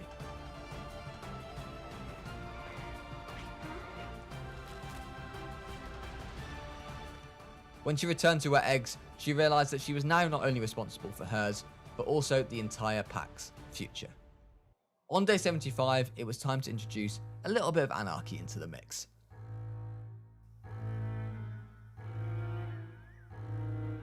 Welcome to the Distortius Rex, also known as the D-Rex, and the final boss of this ecosystem. But more on him to come, as first in the swamp, a big encounter loomed, as Rory the Giganotosaurus chased a Gallimimus into the area and successfully got his kill. Nearby though, the old and wise Saley the Spinosaur loomed. Instead though, Frank stepped in to save his mother. Much younger than his original opponent, Rory decided to step back from this one. At the Big Lake that night though, a monster appeared from the shadows. Overnight, the D-Rex had committed what could only be described as a massacre. Not even eating the majority of the bodies, it was clear to see that he was killing for sport. But the morning did bring some good news. At the raptor hatchling ground, there was some life. Out of the raptor eggs hatched over a dozen baby raptors, who were all healthy and strong. If they could keep their head down and with their guardian Blue's help secure their territory, soon they would be an absolute force to be reckoned with. In the swamp, tensions were boiling over between 2 of the apex carnivores. Tyson had finally got Saley on her own, but despite her age, she was still fast and wise. The fight ended with no clear winner, but Tyson had suffered damage, as he would struggle to recover from organ trauma. Rory's arrival on the scene calmed things down for a little while, but Tyson did not live for much longer. 2 days later, he passed away from his wounds, and Rory knew that he was going to have to leave the swamp if he wanted to survive. After committing a massacre at the Big Lake a couple of days earlier, the D-Rex had now moved on to the Green Lake. But here he would not have it easy, as a massive pack of velociraptors had all grown up now, and unlike the Indominus, this thing would not be friends with them. In the swamp, Rory was finally driven away by Frank. The lone Giganotosaurus put up a good fight, but he left battered and bruised. The aftermath though revealed he was likely to suffer the same fate as his brother, organ trauma. Back with our D-Rex, he made the shortest work of an Allosaur I've ever seen a creature make of one, but upon seeing the size of the raptor pack he was dealing with, even he decided not to engage. But later that same day, the raptors did something despicable. Despite caring for them as babies and juveniles, Blue was overthrown as pack leader by one of the now grown-up baby raptors and forced out of the pack. After devoting her whole life to these creatures and their futures, she was once more on her own. Rory the last Giga had now passed away, and it marked the end of a rather successful end to the stay of our Gigas in this ecosystem. The Spinos, however, were continuing to thrive. It was time now to bring a bit of new life to Giga Hill. Welcome Terence and Matilda, our Tyrannosaurus Rex duo. Hopefully these two fare a little bit better than Marshall did earlier on. On the outskirts of the swamp, Kevin and Susie continued to fight. It appeared that these two did not enjoy each other's company anymore, which sounds a bit like a pretty normal relationship, I suppose. In the end, Susie ran off, giving Kevin some time alone. Later that day, the D-Rex made it to the Riverlands and the outskirts of the swamp. Here he met Eric, who had never lost a fight in this ecosystem. However, even for Eric, the sheer size of the D-Rex was just too much for him, and he fled back towards the swamp. Unfortunately though, Eric did not make it back alive, as the D-Rex claimed its first huge victim of the ecosystem. As he feasted on the carcass, Harry the solo Atrociraptor walked by, somehow still surviving and even thriving. Terence and Matilda were still also surviving over on Giga Hill, and at the bottom of it, they were set to have some new prey to feed on. This is the Ankylosaurus. Protected by bony plates and massive club-like tail used for defense, this would be no pushover for just about any predator. Of course, I did say just about any predator, as there may be some exceptions to that. Back in our lagoon, there was still one dominant force. Finn the Megalodon, after killing Brute the Mosasaur, was now taking out the new Tyrannosaurs. He clearly had no plan of relinquishing his position as the alpha of the seas. The D-Rex was slowly making his way into Anky territory, and was starting to make an impact taking out a couple of them, including a baby. This was not a very chilled out dinosaur, it appeared. It wasn't even a dinosaur really. Sadly, a second Quetzal did die to pneumonia. Perhaps dinosaurs can only survive close to the equator after all. That night though, a second massacre occurred. Waking up the next morning, I saw that the D-Rex had taken out the entire Anky squad. I had truly never seen anything like it. It was the Indominus Rex on steroids. However, after just introducing the Ankys, I realised this ecosystem had now got a bit out of control. The D-Rex was making a mockery of it, and going from biome for biome, killing for sport. Across the water though would be its biggest challenge yet, Terrence and Matilda. As Terrence squared up to the D-Rex, at first it looked promising as he got the first hit in, but one hit from this monster was all it took for Terrence to run, as he only had 20% of its health left. Next the D-Rex went right for Matilda, who also ran for the hills after taking just one hit from this thing. While Matilda would successfully escape, Terrence would succumb to his wounds, and we were back down to one Tyrannosaurus Rex. It would be a sad end for Terrence, who had done his best. I decided that we had one last chance to save this ecosystem, by introducing a monster that was just marginally less mad, the Indoraptor. This smaller version of the Indominus Rex was a ruthless killer, and while it looked like the D-Rex rolled on his back having the time of his life, Chuck the Indoraptor closed in on him. As the two faced off, the D-Rex dominated the early proceedings, and it looked like the same old story was about to repeat itself. But then something incredible happened. As Chuck jumped on and latched onto the D-Rex, it fell over in surprise, and due to its odd shape and size, it struggled to get back up. It turns out that even the most monstrous of creatures have a weakness, and Chuck had capitalised on it. An injured Chuck wandered into Velociraptor territory, where he laid eyes on the alpha of the pack. The same alpha who had chased out Blue from the pack was about to face some justice in the name of Chuck. Chuck brutally killed their leader and inserted himself as the new leader of the Velociraptor pack. With strength in numbers and Chuck leading, I think it was pretty clear who was the boss of this ecosystem. On day 100, the ecosystem had finally found some balance. After the massacre of the Green Lake and the Big Lake from the D-Rex, it rebuilt itself and once more became a thriving habitat for herbivores of all kinds. Matilda successfully recovered from her injuries and ruled Giga Mountain all on her own, and Blue and Harry, the lone raptors, continued to somehow survive against all odds. On the beaches of the coast lay a megalodon carcass that once ruled these oceans, but had suffered a mysterious death, while the Spinosaurs now roam the coast. As the Tylosaurs roam the ocean as the new apex predators, there is one thing for sure. These last 100 days has shown us that life will always find a way to surprise you.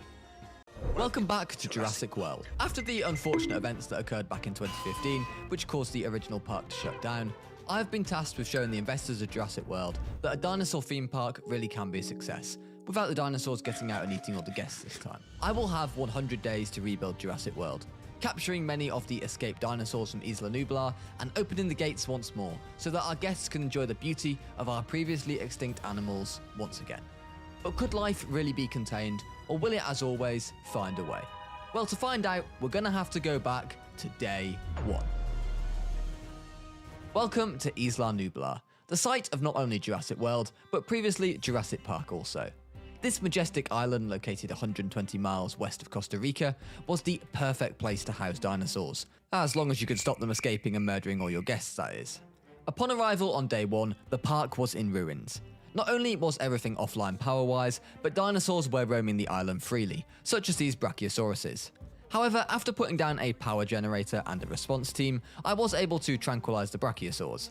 I then went about repairing a nearby enclosure, which would be able to house them, along with our existing Parasaurolophus, who were already in there.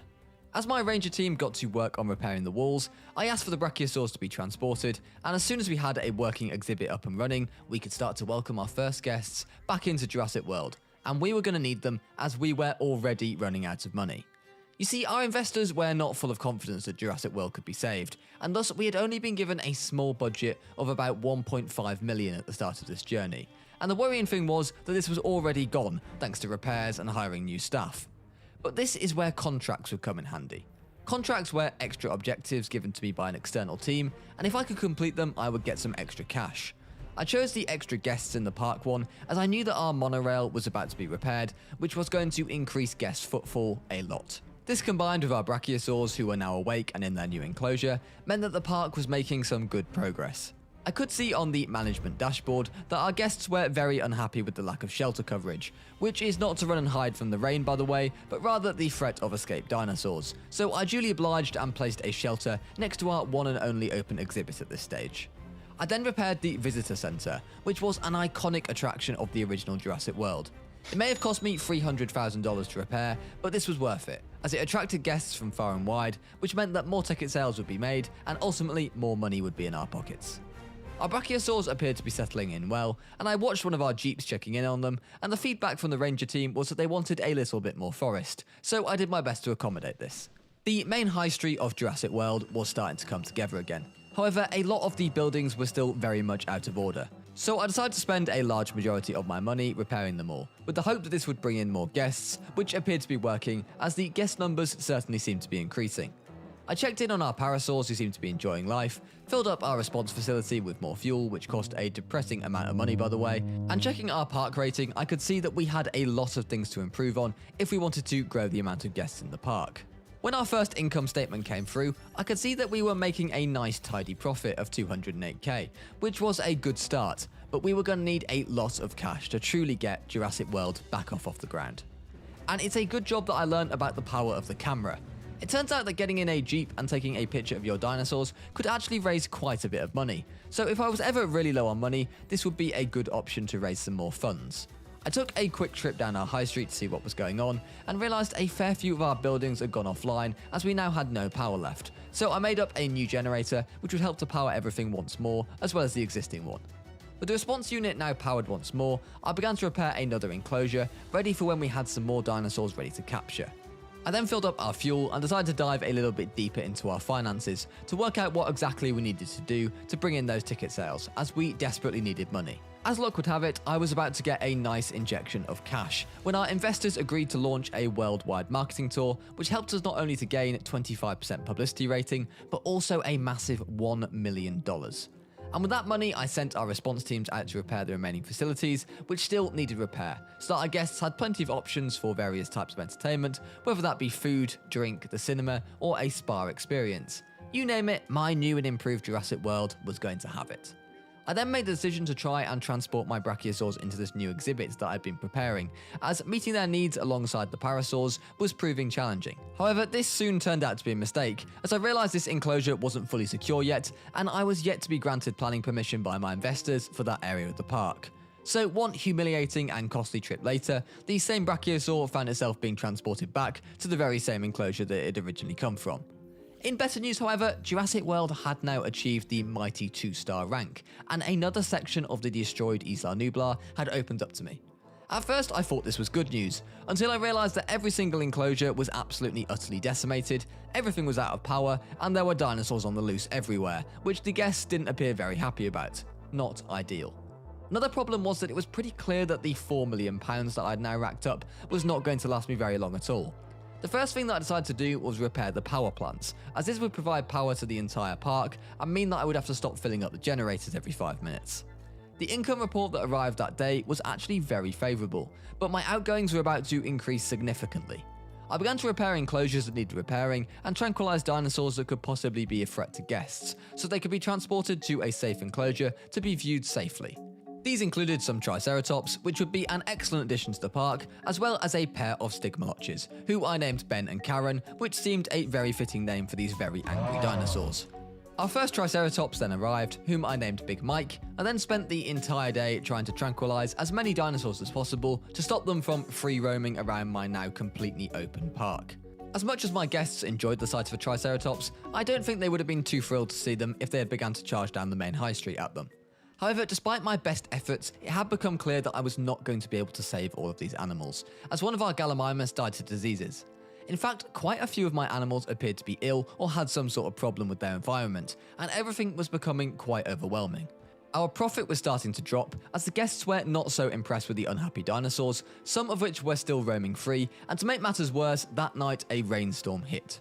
Jurassic World up until this point had been a pretty bare bones operation as we looked to get back up and running. But it was clear now that I was going to need some more staff. So I did just that. And with the staff, I was able to research the paleo vet, aka a vet for dinosaurs. I watched our new veterinary team treat our Ankylosaurus with medicine, while watching the beautiful sight of our new capture team hard at work transferring this Triceratops to their new exhibit. It turns out though that we did not have all the treatment answers immediately, and I was going to have to research individual treatments so that we could help to keep all our dinosaurs healthy, which was another expense to add to our books. Still, it was certainly a necessary evil to help my dinosaurs stay healthy. But by far the star dinosaurs that I had managed to capture and safely enclose, for now at least, was my pair of allosaurs, who I named Henry and Ralph. These two would be the star attractions of the park for now, and would hopefully help to bring guests in droves. All this building meant that I was suddenly going to need a lot of power, mainly on all of these fences of course, so I had to research a power station so that I could add additional ones if needed. I then decided to get down and dirty, and have Jurassic World's new CEO apply the medication to these sick dinosaurs. Apparently though, they forgot to tell me how to actually drive the medical truck. You know where you're going? Yeah. As I made an absolute fool of myself. Is there any way through? Oh, God, there could be. After running over about 10 guests and almost writing the vehicle off, I finally made it into the enclosure, where I was thankfully a much better shot than I was driver, as I safely administered the necessary medication to our sick Ankylosaur. While some dinosaurs were still adjusting, our new Triceratops army were all settling in very nicely. Of the new arrivals, I decided to name this one Big Suze, to go nicely with Big Mike himself of course. There were still plenty of dinosaurs to capture though, which was causing progress to slow as far as our star rating growth for the rebuild of Jurassic World, but there truly was a lot to attend to. After tranquilizing some more dinosaurs ready for transport, I successfully managed to power everything that I needed for now, using pylons and small substations, which also included the next monorail station, which would allow the guests to apparently get about the park easier. Personally, I thought that these were some of the laziest guests I've ever seen, but remember guys, the customer is always right. I was certainly growing into my role as the saviour of Jurassic World, and things were starting to look up. I began to prepare the back exhibits of the park, where a pair of Carnotaurs lurked, who I decided to knock out while I made sure their exhibit was Carnotaurus proof. There was also a random Triceratops who had somehow managed to avoid being eaten in this case, so I had that knocked out and transported over to the rest of our trikes. The injuries and illnesses though just kept racking up. My Brachiosaurs were all getting ill due to me struggling to get the right balance between forest and tall nut trees for them, and the Triceratops then had to have surgery after sustaining a major fracture while fighting with its own kind. But while I let our expert medical teams deal with that issue, I decided to do some park maintenance, such as repairing park fences and extending our electricity coverage across the entire park. As the Triceratops was now ready to be transported after successful surgery, I then checked in on our tranquilized Carnotaurus over here, who I promise you is actually alive. Turns out he just had to be tranquilized because he was very angry over not having enough sand in his enclosure, so I added some more in for him. I then moved some of my hotels around the park, because hotels are good as they bring in lovely money, and also dinosaurs can be viewed from the windows, which guests are a big fan of, so I moved them close to our big star dinosaurs so the guests could get a good view. As we began day 10 on our 100-day journey to rebuild Jurassic World, our Carnotaurs had now woken up, and they were looking very happy with their new sandy environment. I decided to name this one Monty, and we'll see a little bit more of him later. One of our hotels needed to have a path going up to it, so I added one and then realised that our lucky guests of said hotel had a great view of an Allosaurus taking a nap. 10 days in and Jurassic World had made huge strides, but we still had a long way to go to return the park to its glory days. The park rating was on the rise though, and we had reached 3-star, which was a big goal of our investors. One interesting thing though, that while our rating was rising, income was pretty steady at about 300 to 350k, as while we had more guests in the park now, we also had far more expenses and far more creatures to take care of. But reaching 3-star rank opened up more of Isla Nublar to us, which apparently meant that all of our existing dinosaurs could now also contract new diseases, which wasn't very nice at all. But it also meant trouble. Serious trouble. Wandering the wilds of Isla Nublar, I found a pack of velociraptors, and if these found their way to the guests, we were going to be in some serious legal trouble. And we had more problems coming our way apart from the raptors. The first major problem was that all dinosaurs in Jurassic World were starting to contract tuberculosis. I didn't even have the treatment unlocked, and this airborne disease was spreading like wildfire. And another rather large issue was that I'd also apparently found the T-Rex from Jurassic World, who was still wandering about and would need to be captured as a matter of urgency. Say again. We have a T-Rex. I sent over a capture team to help us tranquilize the Rex, but it was just one disaster after the next. That night, as I tried to deal with my disease outbreak, an army of raptors on the loose and a T-Rex, who I suspected may also be ill, a storm broke out at the worst possible time, and I spent an entire evening repairing fences so that my dinosaurs didn't break out and eat my guests, who were already unhappy because my dinosaurs were ill. I knocked out all the raptors and the Rex, but the reality was I didn't have an enclosure suitable to transport them to just yet. So while they were asleep, I decided to repair some fences and begin to build them an enclosure, as I thought that I had the time to do so. This turned out to be a fatal mistake. I also had to deal with the major fracture of one of my Parasaurolophuses, who had apparently got this during the storm, not quite sure how that had happened, and then sort out the pathing to my various hotels so that my guests could enjoy the view. I was finally getting around to securing my Tyrannosaur's enclosure so that he could be awakened from his slumber when I received this devastating news. Our star attraction, the one that was about to send attendance through the roof, was dead. I had single-handedly managed to kill the iconic Rex from the Jurassic Park and Jurassic World franchise. So right now, I think in the comments below, you should write Rampy killed Rexy. It did die from an infected wound, which was most likely caused by the fight with the Indominus Rex, but I certainly should have had this looked at, and I was now suffering. This was a truly devastating blow, but all I could do was get the dead Rex transported out of here before too many guests realised what had happened, and then get back to dealing with the raptors, who were already causing major issues of their own as I caught them attacking a Stegosaurus. This was a pretty stupid idea of the raptors in the first place, to be honest, and we just ended up with 2 dead raptors. From one disaster to another, my investors were not best pleased with me, and how we had failed to adapt to the big leagues, so to speak. And after working on repairing some more fences, that was pretty much a full-time job on its own at this point, the bad news just continued to come, as I found this Baryonyx wandering the wild, which was now dead also. I didn't even know this thing had actually existed, to be honest, but another high-value carnivore was now dead. And then to make matters worse, our Allosaurs now had tuberculosis and were also about to die, although in this case I was fortunate enough to reach it in time and send our medical team out to deal with it. However, the good news didn't last long, as the Velociraptors had now woken up and finally escaped. I got down to this one just in time to see it murder one of our park workers. I did send out a capture team after as soon as possible, but the raptor still had time to get a nice quick double kill of this guest and park worker, which was followed by another kill, as I watched my capture team miss shot after shot. Like, honestly, I was about to fire them on the spot when they did finally headshot the raptor and it went out. So a hefty legal bill later, and I found myself finally prioritising an exhibit for the raptors. After transporting them all in, I realised that just like the Rexes, they may also be ill, so I prepared to send out a team to scan them and make sure. As I had finally moved the raptors over, it meant that the Stegosaurus, who had already murdered 2 of my raptors, was enjoying his new enclosure. At least it was, until I found a Stego decide to smash through the fence and start rampaging down the street. It was now day 20, and it was safe to say that my park safety rating had taken a massive nosedive. After the raptor incident, to have a Stego rampaging towards my guest was not exactly ideal. Apparently, my Apatosaurus was also a danger to the guests, most likely because there was still a hole in its enclosure, so I sent out a team to tranquilize it. I decided that I was going to move the Parasaurs over to the future Apatosaurus exhibit because managing the needs of them alongside the Brachiosaurs was becoming challenging due to their different needs of vegetation. I then had to change the nature of the Stegosaur exhibit as it was lacking quite a bit of what they wanted, which is why they got angry and broke the fence down in the first place, to be fair to them. It turns out that happy dinosaurs are well-behaved dinosaurs. Our gyrosphere attraction, which allows guests to see the dinosaurs up and close and adds extra transport rating, had also been broken since we reopened Jurassic World, and I attempted to get it back online, but couldn't quite figure out exactly how yet.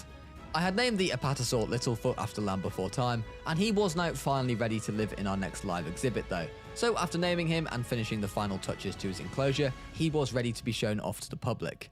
I then realised that Karen the Stegosaurus was ill, and I was seriously low on paleovets, so I did decide to place down another right next to the Stegosaur exhibit. I also assigned the vet to all nearby exhibits, which would mean that the vet would be sent off automatically every time a dinosaur got ill. I decided that I would actually treat Karen the Stegosaurus myself though, and thankfully I had got a little bit better at driving the paleo truck this time, and I did successfully apply the treatment myself once more. And in even better news, I'd finally worked out how to work the gyrosphere track, and I connected it to the entrance. There were a couple of the tracks out in the wild that still need to be linked, but once I'd linked them, we had a fully powered gyrosphere attraction. For now, the visible dinosaurs on this route may not set the world alight, but the plan was to get our star attractions on this route at some point in time. And the good news just seemed to keep on coming. For about 2 minutes before tuberculosis started to break out once again in the park. I also found Steve the Carnotaurus, who had been tranquilized with a half a car door next to him, so I had a good theory as to why this might be. His sleeping position was also rather interesting. Monty, however, was being very much the calm statesman that he is and having a nice drink. The park was now consuming a lot of power, so I had to construct another small power station to add some extra power. I then finally remembered to transfer our poor sleeping parasaurs over to their new exhibit, which would also be good as they would be viewed by the gyrosphere.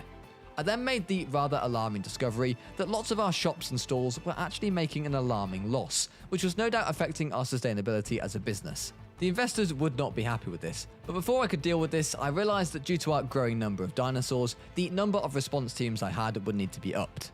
I then also realised that some of our electricals were being powered by generators, which was not good as they cost fuel to be filled up, but before I could deal with that, our latest financials came across. We were still making some decent profit, but our expenses were holding us back. We needed some bigger, scarier dinosaurs. More teeth, you might say. We need more. What? We need more teeth. But before we could focus on more teeth, I had some other dinosaurs still in the wild that needed to be tranquilized and moved. So that is exactly what I did, to increase the park rating a little bit.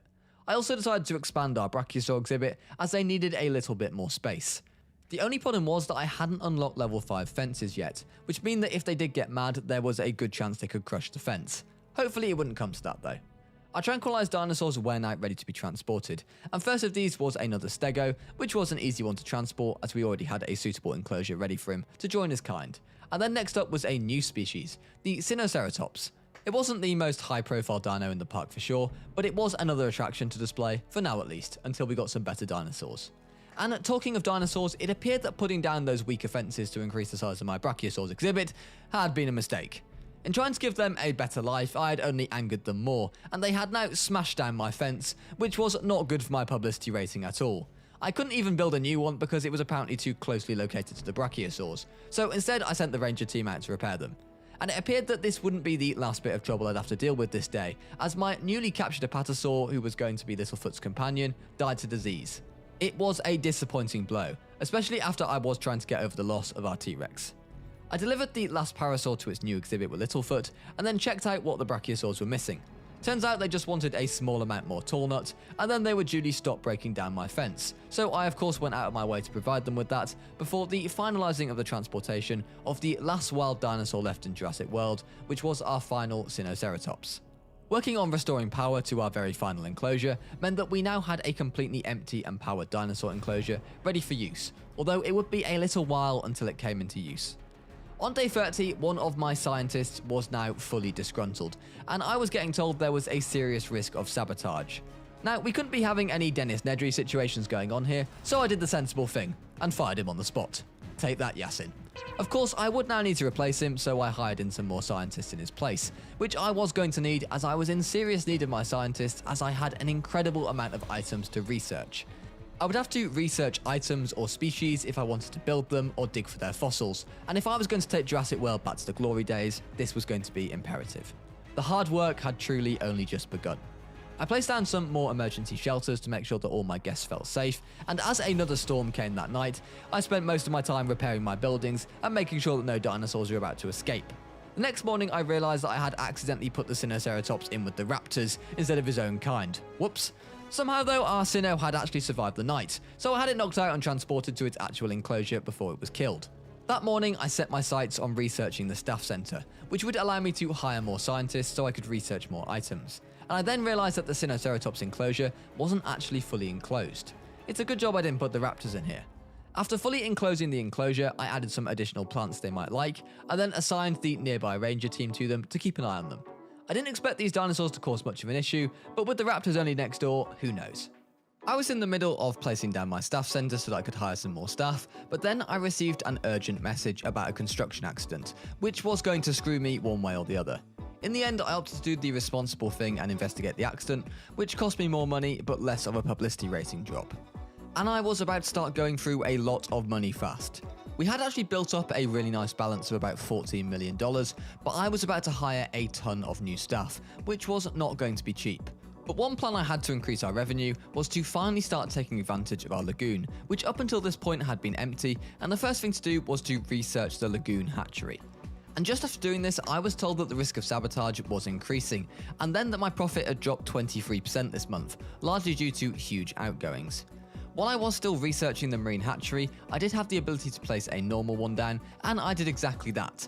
The first problem was of course that I'd placed it the wrong way round, and any dinosaur that was actually released from here would be released right into the streets of Jurassic World. But then the second one was when I realised that I had zero genetics for any dinosaurs discovered. Up until this point, as I had solely focused on getting the dinosaurs from Jurassic World back on track, there had been no need to do any researching, but now I was going to need to go digging. First though, it was time to place down our lagoon hatchery, which would finally allow us to get some marine creatures back into Jurassic World. Before that could happen though, I needed to unlock the expedition center, so I got my scientists researching everything that I needed to do before I could do this. While they researched, I checked out the park finances to see why we had dropped 18% last month. It seemed the guests were content with the dinosaurs on display, and while they would have liked bigger and badder dinosaurs for sure, I could make some serious improvements when it came to my restroom, transport, and shelter coverage. At least they did like my accommodation rating, and to be fair, if I had a pool like this to swim in while looking at some dinosaurs, I would also be pretty happy. While I continued on my path of research to unlock the expedition center, I decided to move my amenities around, as because they were all so close together, it was limiting the profit of them. I moved our smoothies amenity, which was currently making a loss each month, to a new position, and suddenly it was making huge profit. This was a big result. However, instead of focusing on the smoothies, perhaps I should have been focusing on the raptor that had somehow got out of its enclosure. Thankfully for me, it was being a very well-behaved raptor, and was just sitting down and enjoying the view, so I sent out a capture team to smack it in the face with a tranq dart. Of course, our little breakout incident would not be good for the park, but at least the other raptor was just snoozing in its exhibit. This was clearly the beta raptor, of course. I moved a couple more amenities around and then finally got the expedition center down and making. And while that was being made, I also made a new response station nearer to the raptors in case we had any more incidents, shall I say. Although it appeared that perhaps I should have been worrying about Henry the Allosaur, who was being absolutely horrid and taking doors off my jeeps as they came to check that everything was okay with him. With the expedition center made, I was ready to send out a team to dig out fossils. I wasn't exactly sure what to search for first, and I ended up searching them out to look for some more raptor DNA, as we had of course lost two of our poor raptors to that stego, which to be fair was no fault of the stego. While I waited for them to come back, I took the opportunity to get some easy wins, and placed down some more shelters to improve our safety rating that was actually all having a positive effect on our park rating and income. After checking on our marine hatchery, I was reminded of our master plan to bring our marine ecosystem to life. So after the raptor team returned, I decided next we would be prioritising the DNA of a marine species. And while I waited for them to return, I decided to start researching higher tiers of fence, as I had a feeling that we were going to need them in the near future. The dig team had finally returned and had brought me back some goodies, including some Velociraptor DNA that would allow me to make my very own raptors whenever I wanted. This was an exciting day for Jurassic World, as we were now finally in a position not just to save the existing dinosaurs that InGen had created, but to make our own ones once more. I then investigated what we would need to do to be able to dig for some of the big boy marine species, but before I opened that can of worms, I sent out a team once more to look for more raptor DNA, so we had a higher percentage of the genome. But it seemed that this may have been a bad idea, as on their way out to the expedition, the scientists leaving sabotaged my park and shut down the power stations. Luckily, they were only offline for a short period of time, and none of my dinosaurs seemed to notice that the power outage had happened, but I was immediately looking for some staff upgrades to keep my seriously disgruntled staff happy, even though that did mean overworking them some more. But at least the power was now back online, and I was then forced to drive a Ranger vehicle safety away from our Allosaurs with my excellent driving skills. I started to build a second staff centre so that I could hire some more scientists, but while this was happening, one of my scientists was injured, and I was presented with a choice. In the end, I ended up paying an extra $500,000 to get that publicity rating boost, as I thought that the ticket sales would hopefully earn that money back, and also keep our sabotaging scientists hopefully on side. Our new staff centre was now built, which was a good job, as I was soon going to need to recruit more scientists, as our dinosaurs were contracting new diseases all the time, and so after researching the cure for it with my remaining staff, I went ahead and hired some more. And with all these new scientists, I used them to research the fossils for medium carnivores, so I could hopefully add some more additions to the park. I then got back in my paleo vet truck and did the dirty work myself, showing my new staff what a truly amazing CEO Jurassic World has these days. Although perhaps not the smartest CEO move was not presenting my shops properly, which was costing me a lot of money each month. Simply adding some fossils, fountains, and selfie stands turned a shop that was making a loss into a massive profit. Unfortunately, our fossils ended up getting stuck in customs, which meant that I had to pay $100,000 to get them out, which isn't exactly what I had in mind. When the fossils came back, I was able to take out the genome and sell the random fossils for some extra cash that the dig team had dug up. I then continued to optimize our shops, as despite having almost 15 million in the budget, things were about to get seriously expensive around here. And when you run a dinosaur related theme park, there are perils around every corner. And some of these perils just come at you completely randomly. As I wanted to dig up our first marine fossils so that we could create some plesiosaurs, I got a message that Jurassic World apparently had some new competition on the scene. Now, I wasn't going to let that happen, so instead I paid 250 grand to claim that specific dig site. Like I said, unexpected expenses. While I waited for the marine dig team to come back, I made myself a hatchery out in the sticks away from any enclosures. I would deliver dinosaurs via transport here, and if you've never seen a helicopter deliver a pack of velociraptors before, prepare to be amazed, as that was the only creature that I had access to yet. So I decided to start incubating some eggs for our raptor pack, as it was time to expand it. That night though, a storm hit, and it was a little bit of a nightmare. Fences kept breaking down left and right, which was causing guests to panic and run into emergency shelters, causing our park rating to plummet. To be fair, if I thought there might be an Allosaurus on the loose, I probably wouldn't have been too happy either. This combined with various dinosaur injuries, risk of sabotage, and a rapidly decreasing profit per minute, meant that Jurassic World was not in the best of places the next day. I also had to transport my injured Ankylosaurs to Paleo Vet, as they had suffered a major fracture.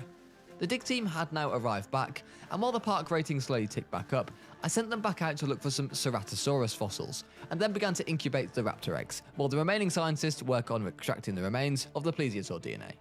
I admired the view from one of our large hotels, and thought how amazing it would be one day when we could successfully get ourselves a mosasaur to swim in my lagoon and be visible from the hotels. But just as Jurassic World was beginning to recover its reputation once more, I caught Alpha the raptor doing something very naughty, as he broke through my fence, sustaining a major injury in the process by the way, and he was also now on the loose in the park. But I couldn't do much apart from send out the capture team to collect the raptor, repair the fence, and then look after the rest of my dinosaurs, who were still busy getting injured themselves, which meant I had to build a full new paleomedical facility, which is where Alpha the raptor was delivered so he could get his treatment for the major fracture that he had from smashing through the fence. And while Alpha was getting treated, I moved the raptors from the hatchery into the enclosure to keep Beta company. I had no idea that this was going to be a very bad mistake. And while carnage was about to kick off back at the park, I sent out a quick dig team to search for fossils for the Compsognathus, or the Compy, which you just can't go wrong with as it gets on with just about every dinosaur. But back at the park, after I transported an Ankylosaur back to its enclosure after its treatment was finished, and then got Alpha the Raptor's treatment underway also, no sooner had I done this before I was called right back to the Ankylosaurs, who were fighting again. It was safe to say that I was getting pretty sick of our Ankies, as they were just constantly getting injured from fighting each other. And they weren't the only creatures to be fighting, as I watched our new raptors getting introduced to Beta, who was the current Alpha, considering Alpha was in the treatment room of course. However, without her bigger, badder brother to back her up, Beta lost the fight, and thus control of the raptor pack had shifted, which was pretty bad timing for the returning Alpha. Guess that's what happens when you bust through an electrical fence. The dig team were now back, so I uncovered the Cerato DNA and got the scientists to start extracting it, before I placed a fish feeder down ready for our first marine creatures, and editing some of our last amenities, which despite the floating in the air, these were now getting a little bit of profit. Before I could make us a plesiosaur, however, I still had to extract more DNA, so I got my scientists to work on that, while I researched some of the remaining feeders that I would need. I checked back in on Alpha, who as him and Beta were happily reunited, but we did see him unable to retake his title as Alpha of the pack back, which was a shame for him. With enough plesiosaur DNA to finally make myself some plesiosaurs, I could not wait to get all those 5 eggs incubated. Marine creatures were sure to be popular with our guests, and it was time that I made use of the old Jurassic World lagoon, which once upon a time had housed the gigantic mosasaur. Not sure what happened to that by the way. And while those eggs were incubated, I researched the genome for medium carnivores, as I was working my way up the carnivore ladder, so that hopefully soon I'd be able to dig for some of the biggest theropods to ever walk the earth. I was just checking some things out important on Alpha when the latest park finances came through. Things weren't looking good and profit was solid, even if our highest profit had come way back when we actually had less dinosaurs, but that of course is all because our upkeep was so much higher now. I was also given a new contract to increase the dinosaurs in our park, which given we were about to release the plesiosaurs, seemed a good one to take. And even better, as our dig team were back with the Compy DNA, so I got them to work on extracting that, and then I would be able to synthesize a huge batch of Compy eggs. My staff stats were getting a little bit outdated, so I spent a bit of time and money training them up to be a bit better. Oh, and by now, if you were wondering, I had worked out how to rest my staff also, which meant that the risk of sabotage was pretty much none, even if I did have to pay them $75,000 to rest them each time. That is one expensive nap. With plenty of dinosaur DNA now, I was not messing around and got to work on a batch of Ceratosaur eggs, as these dinosaurs were actually very good pals with the Allosaurs, and would happily coexist with each other. It was now time to release the Plesiosaurs, and they were thoroughly enjoying the new lagoon all to themselves. Of course, it wouldn't stay like this forever, but for now they could have the full run of the place. After I finished admiring them for a while, our Ceratosaurs were ready to go, and after they were airlifted into their new exhibit, I admired them as they got settled in. Now, this is where things took a little bit of a turn for the worse for Jurassic World, as I hadn't quite realised what I had unleashed here. You see, it appeared that this DNA I was using for these larger, scarier carnivores was a bit dodgy, so they all had the intelligent trait. This essentially meant that they would search for breakout opportunities every second they got. Not only did the Ceratos have this, but so did the Raptors. But for now, blissfully unaware of the chaos that I was about to unleash, I extracted the remaining raptor DNA and then admired our 5-star park stats, and saw our top dinosaur was the Allosaurus. It was clear though that we needed to get some bigger dinosaurs in the park to really drive those sales through the roof, but with that also came major risk. But at least our Plesiosaurs were doing great, and with a pretty solid appeal rating also, I was very happy with our new marine additions. I decided to research the piscivore fossils so that I could dig for fossils such as the baryonyx, but after doing this I was quickly dragged away to chaos. You see, Barry the Ceratosaur had clearly decided he wanted out, and his breakout target had been identified. With little I could do, I watched as Barry smashed through an electrical fence in one hit, and he was soon on the loose. This was not ideal to say the least, although luckily for me the capture team did immediately send Barry for a nap, and things would go back to normal again. Oh, hang on a minute, the other Ceratosaur is also breaking out. Like I mentioned earlier, this intelligent trait was about to cause some serious chaos. With our spending commitments currently so high, I could not afford to lose guests. Interestingly, it appeared that our second Cerato had helped himself to a nice snack of a famous guest, and I was actually offered $2.5 million for this. However, this sounded pretty dodgy, and bearing in mind the previous owners of Jurassic World had let a rampaging hybrid dinosaur on the loose, I could not afford to ruin the park's reputation. So I turned the offer down and paid out $250k to the family, like the nice guy that I am. But things only continued to get worse, as it appeared that this Cerato only ate rich guests, as another famous fatality was recorded in Jurassic World.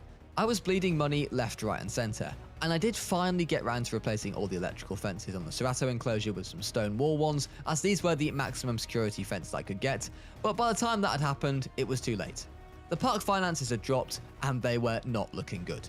We were now making a loss, and our park rating was on the absolute floor. The investors were not happy, and for the first time I felt like I had some real pressure on my shoulders. Before you knew it, everything was going wrong. Enclosures were breaking left, right and centre, and just as I was finally getting around to replace the fences, I'd had both Ceratosaurs and now Velociraptors on the loose all the time. Profit plummeted, and in the space of 2 days, I'd pretty much gone through $5 million in lawsuits, new fences, and simply losing money because guests were too scared to come to Jurassic World. It was nothing short of a disaster, but I had no choice but to keep pushing on and hope that I could finally sort things out. After all the animals were put back in their enclosures, I got to work on extracting the DNA for our biggest creature yet, the one that would hopefully turn the reputation of Jurassic World around, the Tyrannosaur. This was going to be our new star attraction of Jurassic World, but the problem was I was still absolutely bleeding money. The amounts of breakouts in the past few days had sent my security rating to the floor, and it would take a little bit of time for Jurassic World to rebuild its reputation again. On day 50, as we reached the halfway point in this journey, I got to work on incubating some Compy eggs, so I could at least get the money from that contract they had offered me. But I now found myself spending money on the most crazy stuff, such as removing a phone from our Ceratosaur's stomach after it had swallowed a guest whole. In the raptor paddock, they had frantically been trying to escape my stone walls, but luckily for now at least, they seemed to actually be contained. I spent pretty much all of my remaining balance researching the dig sites for the Suchomimus fossil, as I wanted to make myself an exhibit in Jurassic World, showcasing both the Baryonyx and Suchomimus as they went well together. Perhaps not my smartest use of money. The other Cerato had also managed to swallow a phone, which meant that they were both currently not on show to my guests. Wasn't quite sure how to sell this one, as couldn't exactly put up a sign saying, "Sorry, no Ceratosaurus today, it ate one of your fellow guests." Anyway, our army of compies was now finally ready to be delivered, so I sent them off to the completely empty exhibit that was waiting for them, and by the time I did so, Barry the Ceratosaur was ready to be transported back to his exhibit. Quick moment to pay my respects to Steve and Monty the Carnotaurs, who had been on their absolute best behaviour so far. Our compies were now beginning to be transported to their exhibit, and I was happy that we'd have at least a no-problem dinosaur with these, or so I thought. I then sent out the dig team to the Isle of Wight to look for baryonyx fossils, and then got things in motion to research some more marine reptiles, so we continue our work on the mosasaur. The new contracts had also landed, and as the growing family one didn't quite work out when a few of these compy eggs failed to incubate, I took a new one to keep my dinosaurs disease free. An extra 1 million at this stage would come in real handy. The minute I had the funds, I began to synthesize a Tyrannosaur egg, who I hoped would be our new star attraction. I then witnessed our escape artist raptors try and escape over and over again and probably injure themselves. I wasn't quite sure if they actually had a way out or not, to be honest, and if they would somehow find a way over the best protected fences that I could possibly get, but I certainly hope not, as if they could, I'd be probably screwed. That night, as I checked in on our Triceratops and the other dinosaurs around the park, I received the news that we had successfully completed the saving of Jurassic World, and finally got that 5-star rating that the investors were so desperate for. But I wasn't done there. We might have brought Jurassic World back to life, but I was going to make it thrive like never before. So the hard work continued, but it was going to be costly. So I set about trying to make sure that we could bring in as much money each month as possible, and began by adding more amenities, strategically placing them next to our popular dinosaur exhibits. Just as I had been complimenting Monty and Steve the Carnotaurs on their good behaviour, I caught Monty trying to escape through a weak link in our fences, so he was tranquilised while I fixed the fence and made it stronger. But now it was time to reveal the star attraction of Jurassic World, the Tyrannosaur. With a whopping appeal rating of 1,661, the Tyrannosaur was our new most popular creature by far, and it was hopefully going to keep our guests very, very happy. And in even better news, it wasn't even going to eat the plesiosaurs, which meant that they could all coexist together happily ever after. I was about to move this shopping amenity that was making a loss each month, until I suddenly realised that there were some compies running around my park. I wasn't quite sure how these things had actually got out, but I immediately asked for them to be tranquilised. Unfortunately though, that same day I got a financial report, and shock horror, it appeared that guests didn't like the armies of compies running around the park. They clearly watched Jurassic Park: The Lost World. So as the rain came in, I rather unexpectedly found myself fortifying the compy exhibit, which wasn't something that I thought I would end up doing. I also added some sand for them, as I think the lack of sand was what made them upset in the first place and why they decided to escape. Despite having about 7 in total, they were still apparently lonely. So I had no choice but to make up even more compies, which at least would be good for my overall dinosaur count. I then moved my marine hatchery, which was partly so we'd be able to get a better view of the dinosaurs as they were released in the future, and we then saw Big Mike was dying. Panic over though when I realised that he had just had such a big nap he was now severely dehydrated. One of our compies had now finished being treated, so I transported it back to the enclosure, and I was then presented with our next contract offers.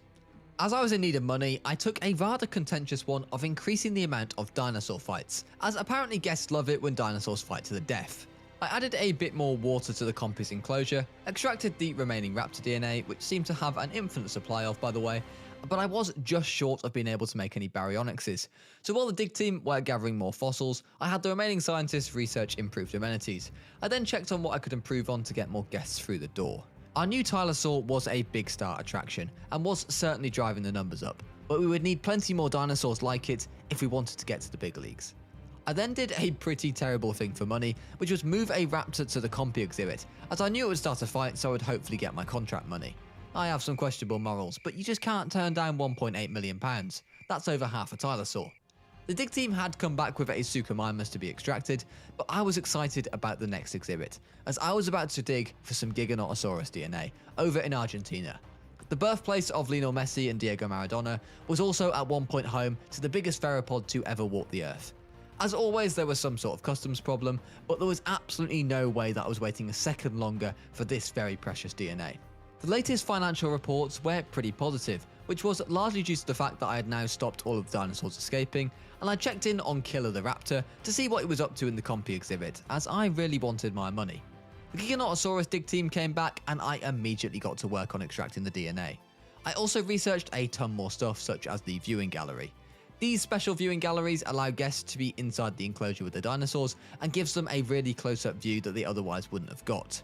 I continued to extract the Giga DNA, but I was clearly going to be a bit short still, so back the dig team went to Argentina to fetch me the rest.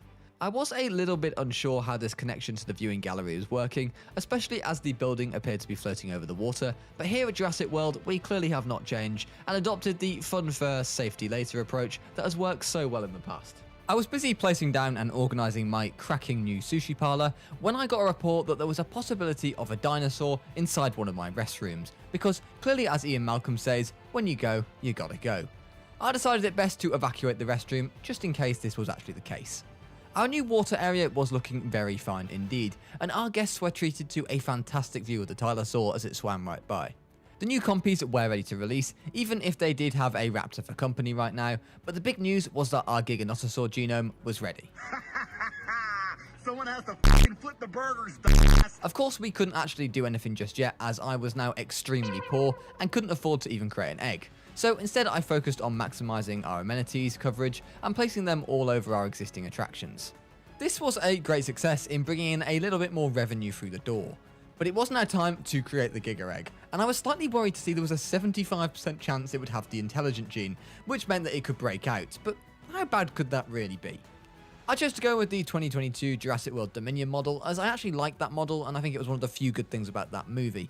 And while I waited for it to raise more money to synthesize the egg, I placed some viewing areas in all of our enclosures that didn't currently have them. I also decided to transport Killer the Raptor back to his old enclosure with the other raptors, as all he had currently done was kill my assets without awarding me any of that promised money, which I'm pretty sure is because the compies didn't actually fight back. Of course, I still had to have a dinosaur that was able to win 3 successful fights so that I'd be able to unlock the T-Rex genome later down the line. While I made sure that every single enclosure had the best seating in the house available, I was also working on extracting a lot of DNA. I have been out digging for Suchomimus DNA and also Amargasaurus DNA to add a little bit more species variety to the park, as not every creature could just be a big, mean, scary carnivore.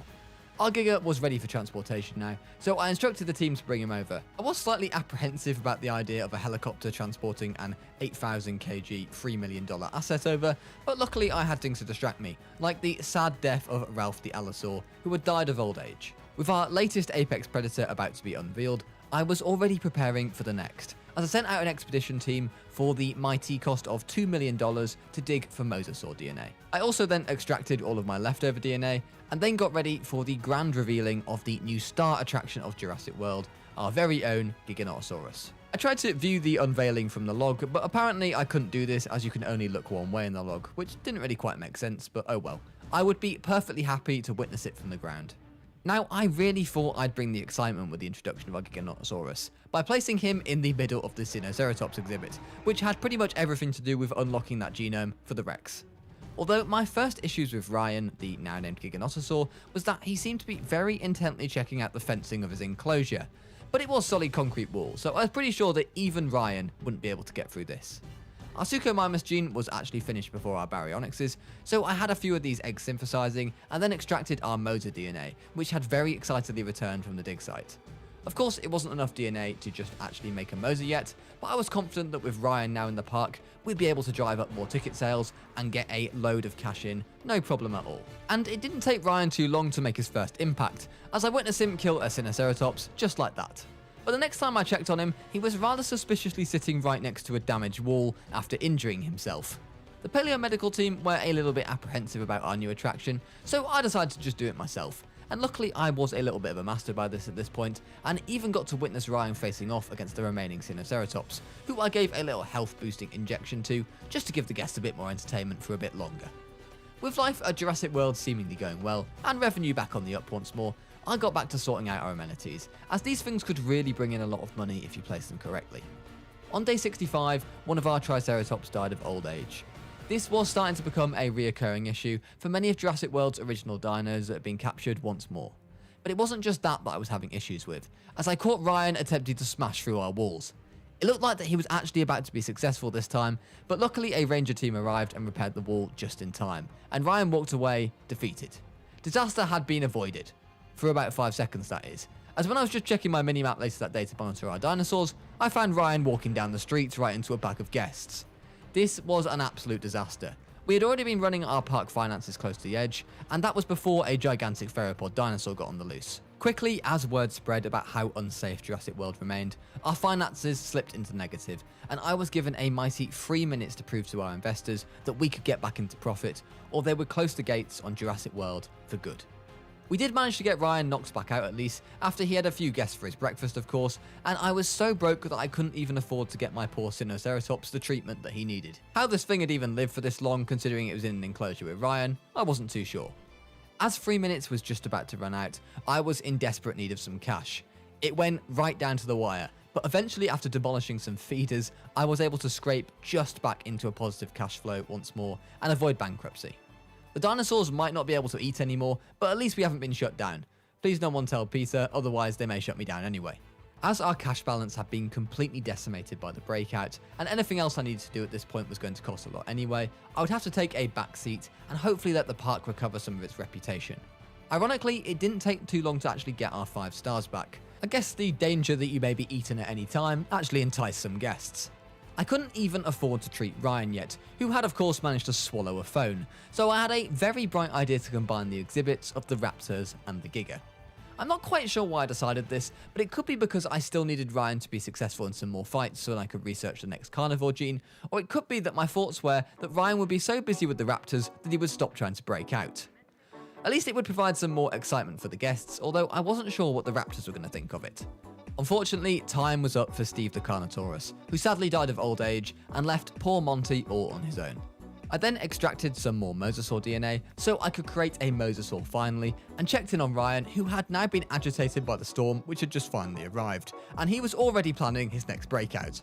I wasn't particularly sure what to do here as I watched Ryan try and smash through the wall once more, but I decided the safest thing to do was to just have him tranquilized while the storm was going on, to ensure our guests were kept safe. However, it clearly wasn't just Ryan that I should be worried about, as Karen the Stego, of course it was Karen, had broken through her fence for the second time, which meant that dinosaurs were on the loose once more and the park finances were back in the negative again. I had the Stegos tranquilized and moved over to the Apatosaur exhibit, as I was actually too poor to repair their fences. It turns out that managing a dinosaur theme park when you find yourself constantly running out of money is no fun at all. I did at least now have the DNA to make myself a Mosasaur, which our guests had been asking for, but we were of course absolutely skint, so did not have the facilities for that, meaning our Tyrannosaur, who was still our star attraction, was going to have to do for now. It was pretty funny that our well-behaved Tyrannosaur, who hadn't caused a single issue, was our star attraction over Ryan, who was still being an absolute menace, trying to escape and attacking jeeps every single minute. Our Triceratops were continuing to die of old age, which was pretty sad, but I was preparing for this for a while now, and had our Amargasaurs ready to go, so we weren't losing too many dinos and not replacing them. Of course, Big Mike was still going, being the legend that he is. On day 72, Ryan was plotting his next escape, so I asked him to be tranquilized again, and then suddenly I received the word that I'd been waiting for. The investors had told me that Jurassic World was now sustainable again, and they were ready to commit long term. This was a slightly strange timing from them, considering our finances were still in the absolute gutter, as we slipped back into the red once more. Perhaps one of the reasons behind our poor finances was that my dinosaurs seemed to be injured constantly, although perhaps that would have something to do with my decision to put my 2 raptors in with a Giganotosaurus. Ryan himself was of course having a great time running rings around me and the park staff, even if I did keep finding him randomly tranquilized. I sent out a dig team to get the remaining baryonyx DNA I needed to cook up some in the lab, and then rested a few of my scientists before they unleashed Ryan on everyone in the park. Older dinosaurs were continuing to die, and many of these would be seriously missed, not least because I needed money to replace them, and money was in pretty short spare right now. Although there were serious doubts about whether I would miss Karen the Stegosaur, the orchestrator of 2 escapes. Ryan was pretty much being permanently put to sleep these days, which is because I had assigned a special capture team just to Ryan for every time he tried to escape. Ahead of the next storm, I decided to invest in storm defense upgrades, which I certainly should have done earlier on. One of my parasaurs was injured, so I had them taken to the vet, along with the compies, who, by the way, just seemed to be constantly injured every single time there was a storm. Pretty sure they just got blown into the fence or something, but it was pretty annoying. As Big Mike, our final Triceratops, finally bowed out, RIP Big Mike in the comments by the way, I decided to check how long our star attraction had left, but was pretty pleased to see that our Tyrannosaur had plenty of life left in it. The finances of the park were pretty solid for now, but we were in desperate need of some more transport, so I would have to think of a way to get this rating up when I got the chance. The baryonyx DNA had finally come back, so I got our scientists to work on extracting it so that we could have a joint exhibit for them and the Suchomimus, as they got along well together. In an effort to improve our transport situation, I had decided to come up with a little bit of a master plan, as I placed a new monorail station right by Big Ryan's exhibit. The thinking was that everyone wanted to see Ryan, and even if the station being half in the exhibit was slightly questionable safety-wise, I had to get that bag. I also placed a few more shelters to improve our shelter coverage to 100%. We'd had a pretty rough time of it lately in Jurassic World, and we'd had to take a backseat to let our finances recover. Luckily though, we had amassed just over 3 million again, and it was time to incubate our Suchomimus eggs. So all our stegosaurs had now died, I decided to turn their exhibit into a Suchomimus, and hopefully down the line, Baryonyx one also. I then saw that our last remaining raptor had been hunted down by Ryan, which meant that it hadn't even got on his record as a fight. Essentially, I had just murdered some of our most valuable assets for no reason at all. An absolute Rampy masterclass. As days went by, dinosaurs continued to die, but the problem was that with so little money in the bank, I just couldn't replace them right away. Even though they weren't our highest profile dinosaurs, less dinosaurs meant less revenue, and we were in a little bit of a tight spot as we chased the highest profile acquisitions. And as I was about to welcome what I thought would be a much needed boost to the park with the introduction of our Suchomimus, I then got a report through that the handler was injured by one of our dinosaurs, and I was either going to have to pay 250k or lose 25% of my publicity rating, and things were not looking great considering that was half my budget. I knew though that I needed some quick wins to replace the dying dinosaurs, so I sent a team out to dig up some Dilophosaur fossils, which were pretty cheap. They came back with a ton of DNA for me, so I decided to extract it all and look what I could cook up ASAP. However, we got some more bad news, as Henry the Allosaur's time had come. Henry had been the star attraction of Jurassic World for so long, and his presence would be sorely missed. Perhaps it was a good job that our first Sucho had just landed, and I decided to call him James. However, I did have a little bit of a panic for a moment, when I realised that our exhibit was not quite ready for a carnivore of this size. At first, it was missing its desired sand, which was going to upset it, but I also still had the electric fences around the place instead of the solid concrete walls that would be able to keep the Suchomimus contained, so I had that seen to ASAP.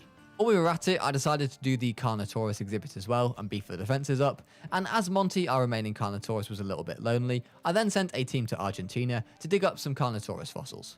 It was now time to incubate a batch of Dilophosaur eggs, as I had an empty enclosure that needed dinosaurs to fill them.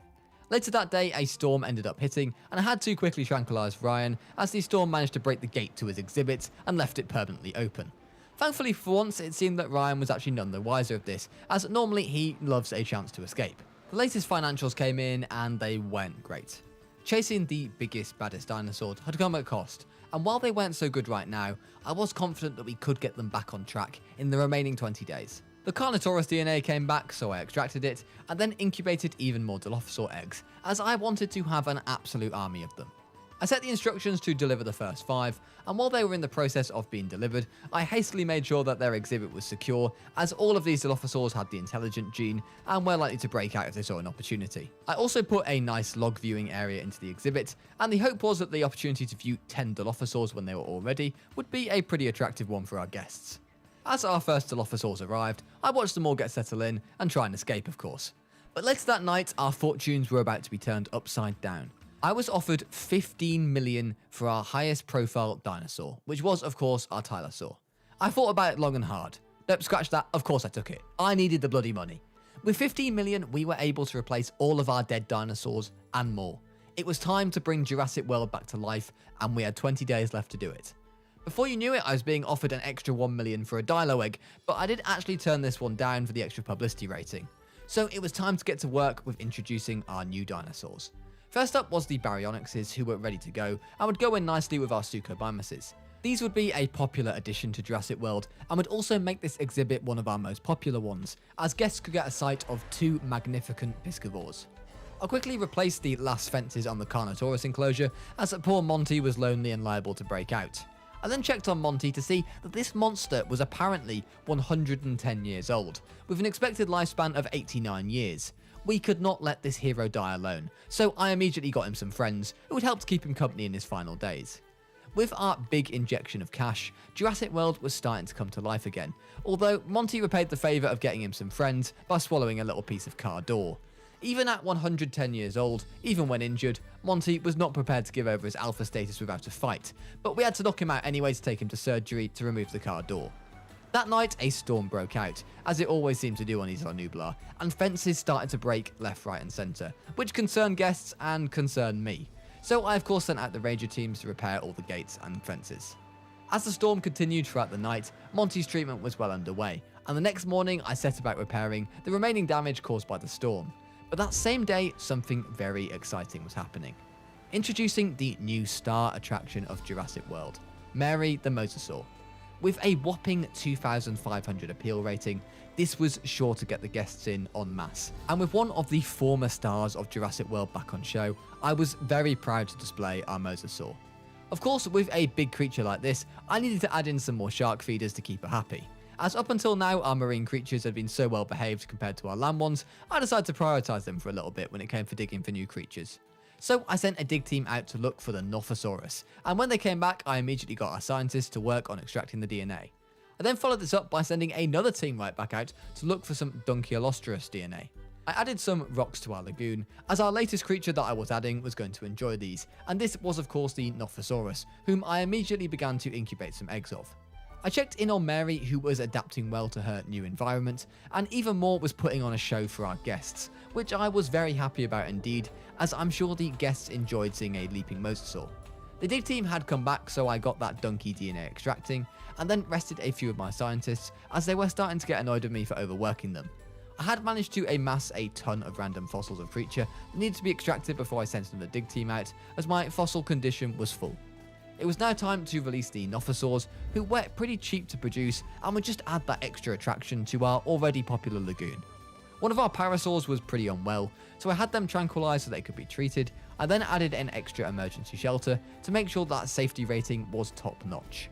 I decided to incubate 2 donkey eggs to bring even more creatures into our lagoon, and after doing that I checked in on one of our Dilophosaurs, who appeared to be panicking as it came into contact with Mary the Mosasaur.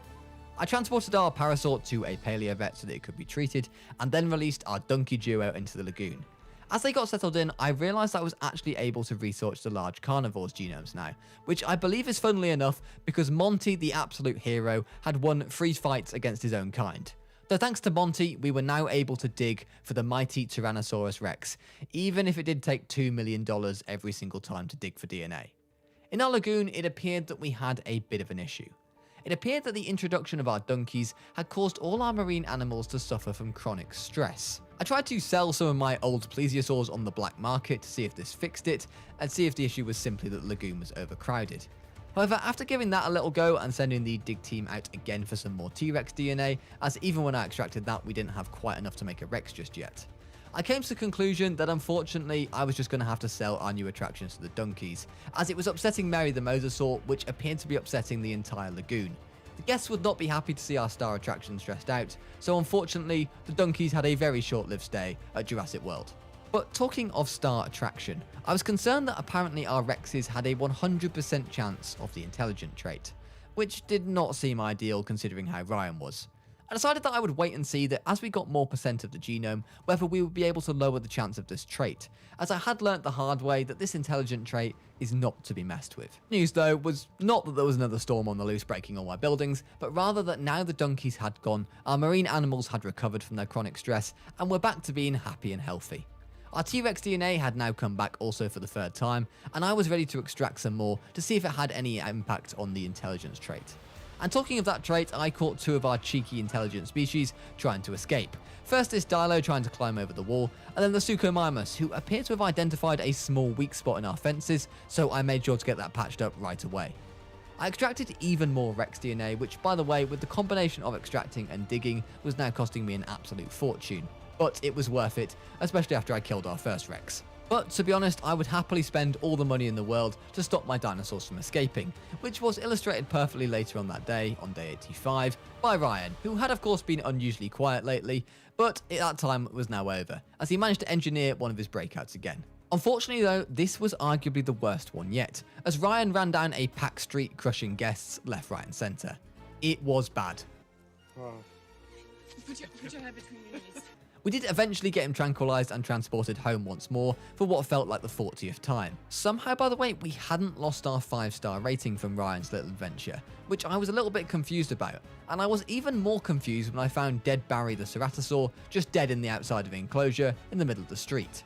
Definitely the most strange thing to happen in the 80 odd days of my management of Jurassic World. So I did of course have dead Barry removed, and then had a compy tranquilized, as these things just seem to constantly get injured. The last of the original Brachiosaurs had just passed away, which marked a sad day for Jurassic World, as this was the first enclosure that we had on. But I saw this as an opportunity to reintroduce the raptors once more, after I had sort of fed the last couple to Ryan the Giga. So I got some eggs going and then reinforced this enclosure, as of course we could not afford to get these things out running around the park, as that would be an absolute disaster. And they would of course certainly have the intelligent trait also, so they would make sure to have a good go at escaping. Our Tyrannosaur genome was progressing nicely, and we went too far off 100%, as I was truly desperate to get rid of that intelligence trait. But first it was time to deliver our new raptors to the park. But before I could get too excited about the new attraction, I had to send a capture helicopter after Ryan, as, well, he did it again. I've been tasked with showing the investors of Jurassic World that a dinosaur theme park really can be a success, without the dinosaurs getting out and eating all the guests this time. I sent the dig team out for what I hoped would be the final time to get that final T-Rex DNA, and then rested a lot of my scientists, as they had been very busy lately. But our raptors were now in, and I decided that I would actually expand their enclosure a little bit, as quite frankly I had the space, so why not? I checked on Ryan, who was for once in his enclosure and behaving himself, although a minute later I found that he had been put to sleep, so my guess was that he started to try and escape from his enclosure. Just classic Ryan things. I messed around with some amenities, as I wanted to make sure that I was making all the profit that I could do. For example, the food wasn't very successful in this location, but after changing it to a drink stall, we started to rake in the profit. We did have a storm that night, but for once we managed to contain Ryan in his exhibit, which was a pretty big win. Might have had something to do with the fact that we chose to knock him out for the majority of the storm, but still. On day 90, it was finally time. We were going to bring Rexy back, intelligent gene or not, and I first synthesized and then incubated the eggs. Ready for their arrival, I placed a viewing dome in the exhibit, and we were now good to go for the delivery of the Tyrant Lizard King. I made some final touches to the enclosure, and they were in. I'd like to introduce you all to Terence and Matilda, the Rexes of Jurassic World, and they both wasted no time in being absolute menaces, attacking a jeep, and when Matilda tried to immediately break out, she was tranquilized. It was a pretty rocky start for our new attractions, but I hope that they would get better from here. Added an extra viewing log gallery into the Rex exhibit, just like the OG Jurassic World, and then removed a dead Ceratosaur from their exhibit. Now we had got the big hitters into the park, we had been losing dinosaurs quite a lot to age lately, so I had to add some new species into the park, like the Orelatitan. However, I wasn't quite able to complete this job, as on her first day in Jurassic World, our new attraction Matilda had decided to escape her exhibit and treat the pathway around the lagoon as a 400-metre racetrack. They're moving in herds. Trampling guests at her will on the way round. It was pretty clear that these Rexes were going to be serious trouble, so I came up with an ingenious way to keep them enclosed. Just built a second layer of wall. By the time they had busted through the first one, we would be notified and have time to deal with the situation.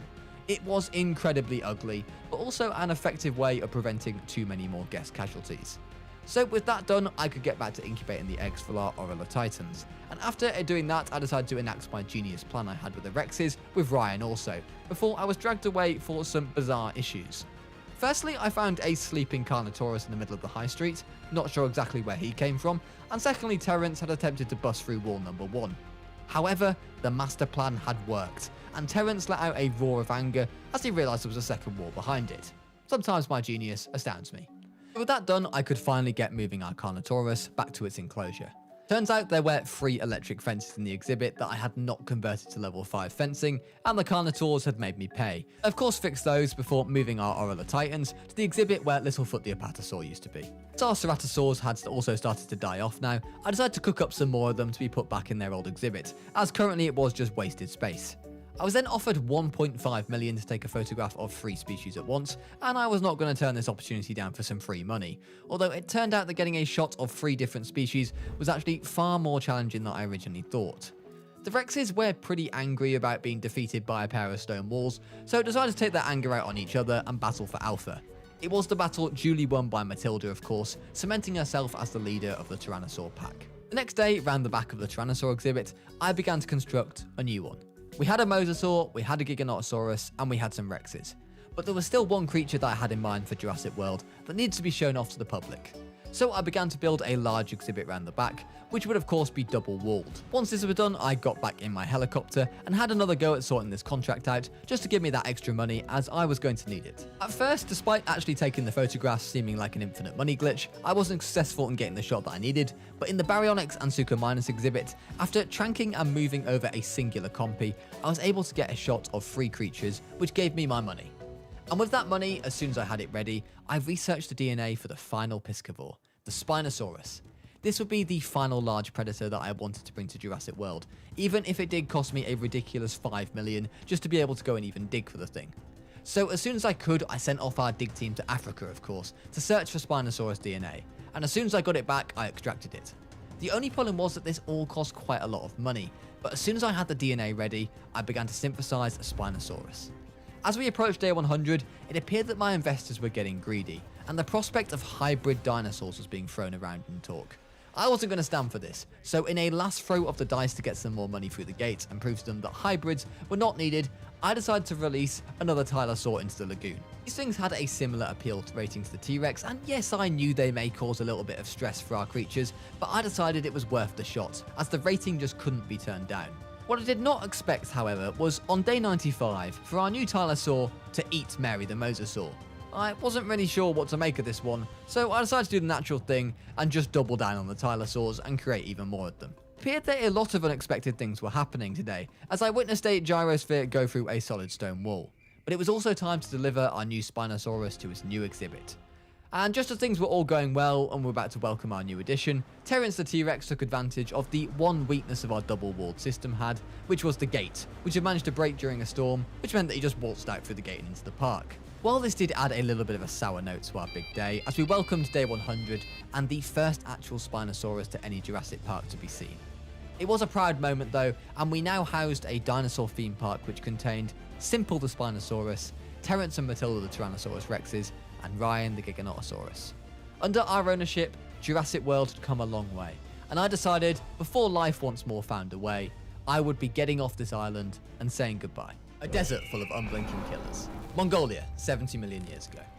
In this simulation, we'll follow the intense day-by-day journey of Talon, a 100-pound velociraptor just trying to survive in this harsh prehistoric world.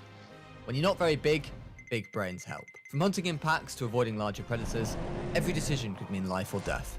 Can Talon make it in an unforgiving world of angry predators where survival is never guaranteed? Well, to tell you this story, we're going to have to take you back to day 1.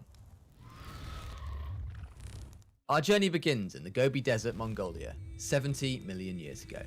Back then, Mongolia was a semi-arid desert with sand dunes, scattered vegetation, and seasonal water sources, supporting a diverse range of dinosaurs and other prehistoric life. On day 1, as the sun rises over a canyon, a herd of Cerolophuses, duck-billed herbivores, trudges across the dusty plain. The Cerolophus was a large herbivorous dinosaur from the late Cretaceous, known for its distinctive spike-like crest, and fossils found in both Mongolia and Canada. But for this herd, danger lurked nearby. A small pack of velociraptors, fast, intelligent hunters, about the size of a turkey, move like shadows in the brush. Their leader, Ash, a sleek black-coat male, watches the Cerolophus herd from above. Suddenly aware of their presence, the herd begin to panic and quicken their pace. But in the hot desert sun, an older male, tired from the long journey, had begun to fall behind. When a pack of hungry velociraptors are nearby, being all on your own was not something you could afford to do. Sensing the moment, the pack went in for the kill, hooking on and sinking their sickle-shaped claws into the Cerolophus. Despite their smaller size than people may realise, as a pack, velociraptors are still some of the most deadly predators to roam these lands. For the poor older male, he did not stand a chance. The pack all take their fill. A meal such as this will sustain our pack of raptors for days to come.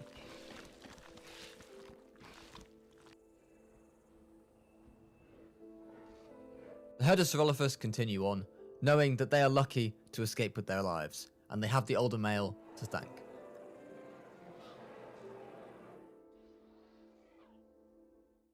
Back at the nest, however, new life begins.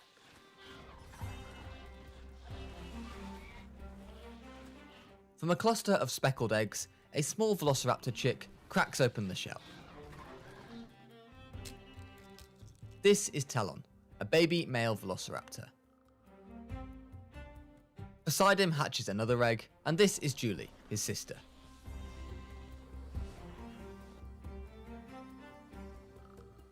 From a second nest, a curious hatchling named Duck stumbles to life. Duck is the offspring of Ash, the black velociraptor who leads the pack. Soon, the newly hatched raptors begin to explore their hunting grounds, and Talon and Duck become good friends, choosing to do just about everything together. The hatchlings play and explore together, all under the watchful eyes of the adults. However, both hatchlings were bold and curious. Too curious. As the two raptors continued to play, chasing insects and shadows, they found themselves wandering further and further away from their nesting ground.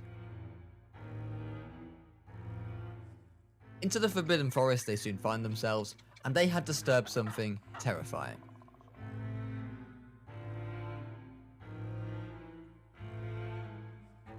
A sleeping Tyrannosaurus rises from her slumbers.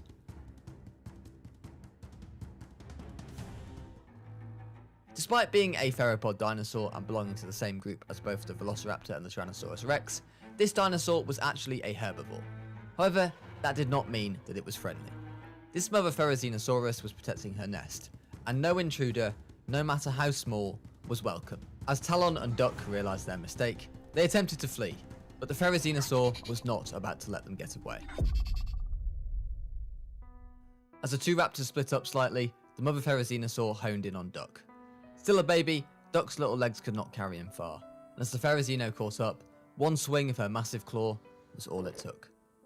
The future leader of the raptor pack, Ash's son, was dead. I think that we should all leave our respects to Duck in the comments below. Duck's sacrifice allowed Talon to escape with his life. For the mother Tyrannosaur, she went back to guard her nest. She would likely have far more dangerous threats to face before her offspring were born.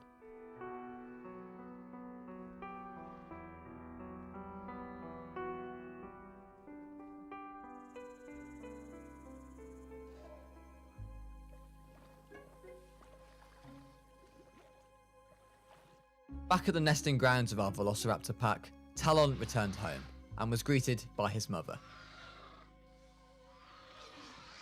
However, once Ash realised that his son had not returned home from their unauthorised adventure, he came looking for Talon, blaming the young raptor for the disappearance of his son. In sheer rage, Ash attacks Talon, chasing him down. If it wasn't for the intervention of Talon's mother, he would have been a simple snack for Ash. While Talon's mother stands in the way of Ash and her son, Talon makes a run for it, and flees into the vast Mongolian desert. For Talon's mother though, the fight has just begun.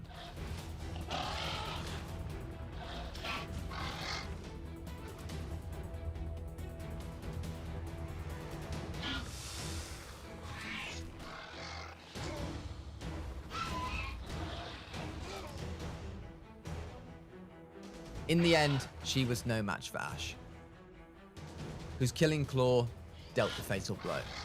Talon's mother had sacrificed herself to save her son's life. Now an outcast, Talon must run, and most crucially, fight for his life. For this young Velociraptor, the journey had just begun. Welcome to Talon's journey.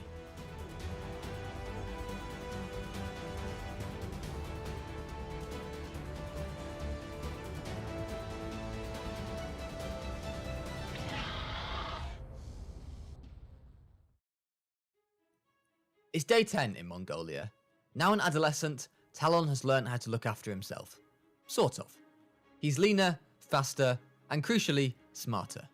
Yet still, he remains an outcast. He scavenges insects and small lizards, all on the edge of what remains his former pack's territory. Everything that he once knew is gone, and still remains for him out of grasp. But he can't live off insects forever, and Talon is now in need of a proper meal. As luck would have it, one presents itself. Across the water, Talon sets his sights on a pair of Compsognathuses. He's hunted these before. Once the element of surprise is lost though, Talon goes in for the kill. These compies weren't slow, but Velociraptors have the better stamina.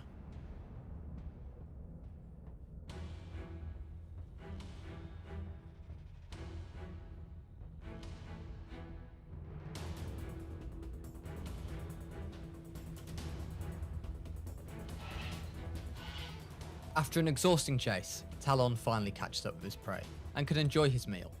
The problem is that hunts like this were barely worth the energy. The desert of Mongolia is vast, desolate, hot, and unforgiving. Here, even the strongest creatures struggle to survive. Talon needs a pack of his own, one who can help him take down some proper prey. Life on his own is proving to be a challenge.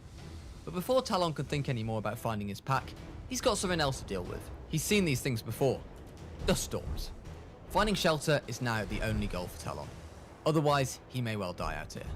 Luckily for him, there is a cave nearby. But what Talon didn't realise was that this cave had already been taken.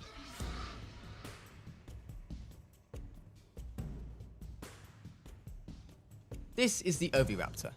Oviraptor was a small feathered bird-like dinosaur from the late Cretaceous of Mongolia, originally misnamed as an egg thief, but later found out to have brooded its own eggs. Likely an omnivore, it had a toothless beak, a crest on its head, and showed advanced behaviours like nesting and parental care. While Velociraptor was not on their species' regular diet, outnumbered 3 to 1, Talon would still have to be careful. If he had a pack, the Oviraptors would almost certainly be on the menu themselves. Instead though, for Talon, he just had to scare them off and claim the cave for himself. Survival was the most important thing here. After a brief battle, the Oviraptors vacated the cave, and Talon claimed it all for himself. Here he would have a safe place to sleep through the night, and wait for the dust storm to clear. It even had a nice pool of water for Talon to drink from.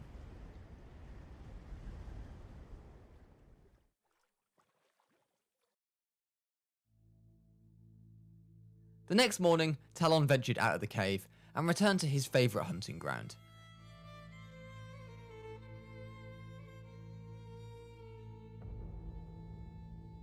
This lake was a hotspot for all creatures big and small, and Talon prepared to lay low and wait for something of interest to show.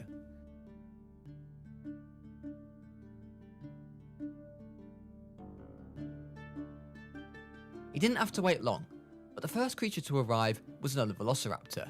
Strange, he doesn't normally see those around here. This raptor appeared to be all on its own, and was looking perhaps rather tatty. Perhaps like Talon, it was another orphan.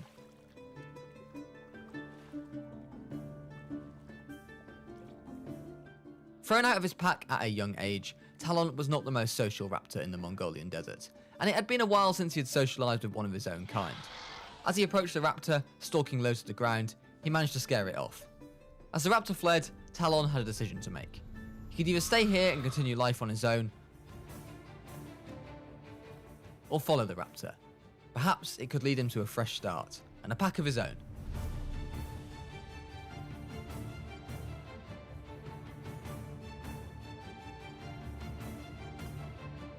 However, as he began to follow the tracks left by the raptor, there were some bigger footprints in the sand. Footprints that were almost the size of Talon himself.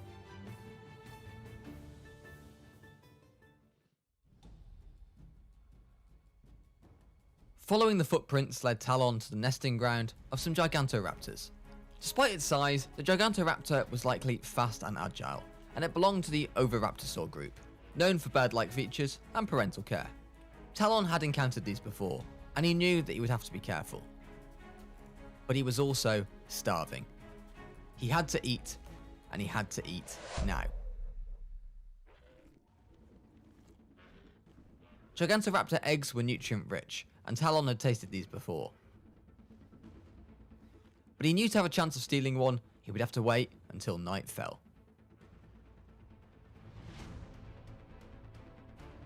As night began, Talon prepared to make his move.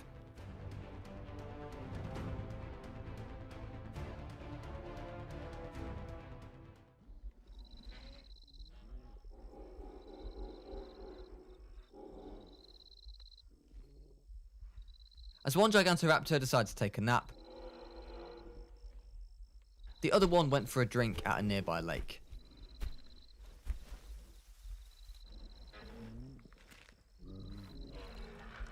This left the nest unprotected, just for a second, and chances like this would not come around often, and for Talon, this was his opportunity.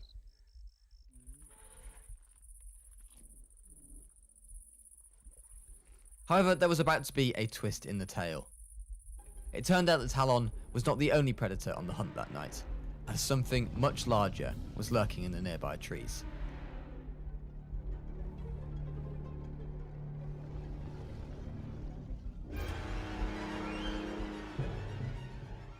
Unaware of the danger though, Talon stuck to his plan.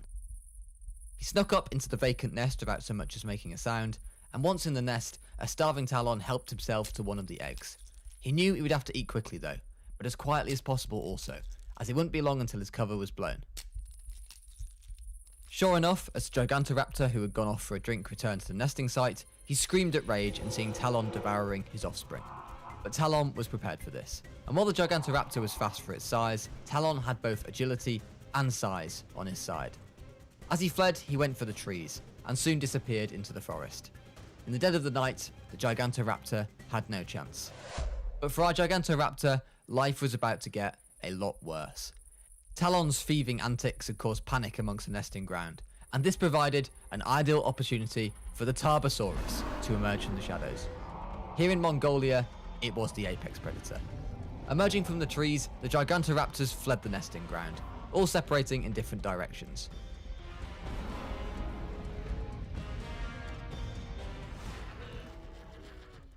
The Tarbosaurus got the kill that he desired, and feasted throughout the night. For Talon, his risky plan had paid off. Just. Still, the 2 eggs that he had managed to eat had saved his life and replenished his body. It had been a successful night for our young Velociraptor.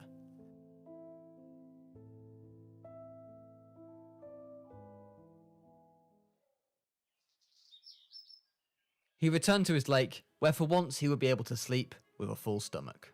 It's now day 50. After sighting a lone Velociraptor at the lake a couple of weeks ago, Talon was curious as to whether or not he might see her again. Lone raptors such as Talon were not a common sight. Without a pack, surviving out here in the Gobi Desert was severely challenging, and Talon once more was hungry. In the distance, Talon suddenly heard something. Certainly sounded like a Velociraptor, and indeed it was. On the other side of the lake, in the same position as the other day, reappeared the very same raptor that Talon had spied only a couple of weeks back. Talon was determined that this time though, he was going to make his presence known. He had never had a pack of his own, and this was perhaps his chance. Unfortunately though, Talon was still a little bit overeager with this one. Due to not growing up in an established pack, his social skills were severely lacking. He had managed to scare her away again. Well, that didn't quite go to plan. Still though, Talon was determined not to give up, and decided to continue following her.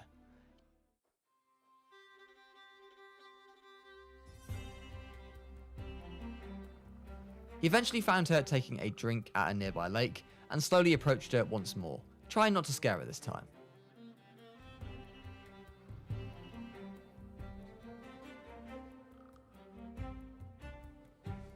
Once more though, the raptor ran. Talon was surprised at why a lone raptor was so scared of interacting with him. She ran into the forest, but Talon knew these woods. These woods were the same woods that only a couple of weeks ago had helped to save his life. He also knew that within these woods lurked danger. A danger unknown to his future friend. Talon continued to follow her, and soon he found her tucking into a Gigantoraptor carcass. Knowing the likely cause of this carcass, Talon attempted to warn the young raptor of the danger nearby. Too late.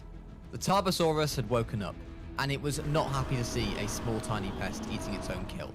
He began to chase the lone raptor, and for a second, it looked as if he would be having some fresh Velociraptor for breakfast.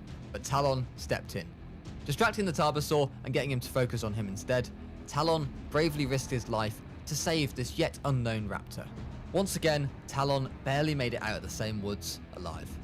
The Tarbosaur, however, had successfully protected his carcass and prepared to get back to sleep. He was still full from the last night's meal, and he had successfully driven the 2 pests away. He didn't really like raptor for breakfast anyway. That night, Talon returned to his lake after a long, exhausting day and helped himself to a drink. He settled down for the night on his own and vulnerable to just about anything. Life was very hard for our protagonist. The next day, though, he had a visitor. The raptor was back again, and as Talon dazedly woke up from his sleep, he realised that she didn't seem scared of him for once. This is Sable, a young female Velociraptor. By heroically distracting the Tarbosaur yesterday, Talon had finally won her trust. For our young Velociraptor, this is all that he had dreamed of. For the majority of his life, Talon had scraped and scavenged to get by, all on his own. Without the comfort of a pack, it was quite frankly a miracle that he had survived so long. The two raptors spent the full day together, playing, communicating, and hunting. But as night fell, Sable said her goodbyes and disappeared into the night. Talon once more found himself alone. We jump forward now to day 60, and a familiar scene is occurring. A herd of Ceratosaurus is passing through the canyon. The canyon, though, is the territory of Velociraptors, and the herd know this, causing them to be on their guard. They would have to be especially careful as they are actually travelling with their babies, which would be an easy meal for a pack of raptors.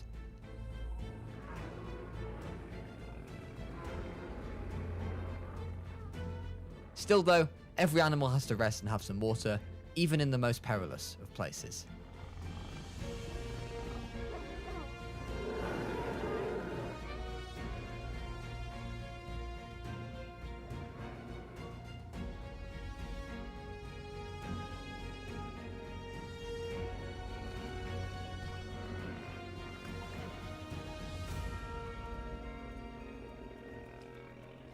And this would prevent an opportunity for Talon and Sable.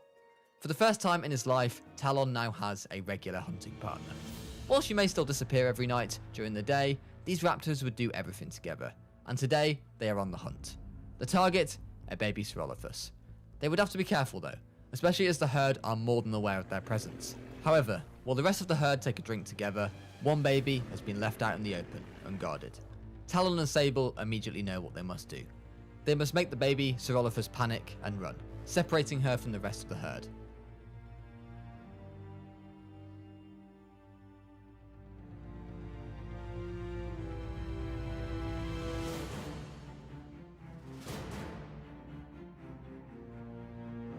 As she continues to run in the opposite direction to the rest of her kind, she is only running one way, to certain death.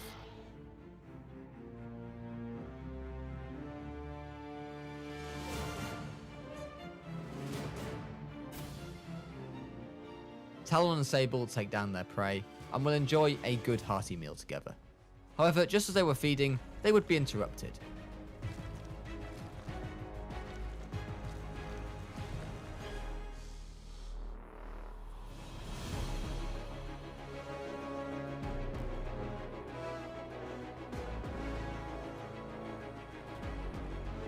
A herd of Negmentosauruses were passing through, and our two raptors stopped feeding to watch. Negmentosaurus was a long-necked, plant-eating dinosaur from Mongolia that lived around 70 million years ago, known mostly from its skull. It looked like a typical sauropod, huge body, long tail, but had a weirdly shaped skull.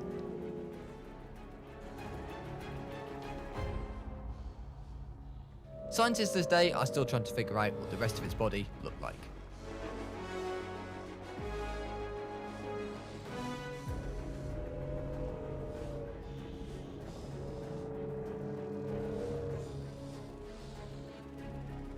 These dinosaurs were not going to be food for our little raptors though, and as the canyon became a hotspot including flying predators, our raptors decided to make themselves scarce before they got caught up in something bigger.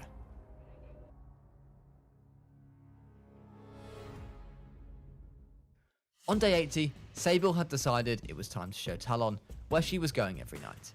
It turned out that rather than being a stray, Sable actually had a full pack of her own, and it was a big one. She was going to try and introduce Talon to the pack. Velociraptors may have been territorial and aggressive towards other packs or outcasts, likely competing for food and space. Fossil evidence suggests some cooperation within groups, but not necessarily peaceful interactions between separate packs. So for Talon, this was a dangerous situation that he was walking into. This is Claw, a 6.8 foot long velociraptor, and the leader of Sable's pack. Upon seeing the arrival of Sable with an unknown raptor, Claw immediately approached.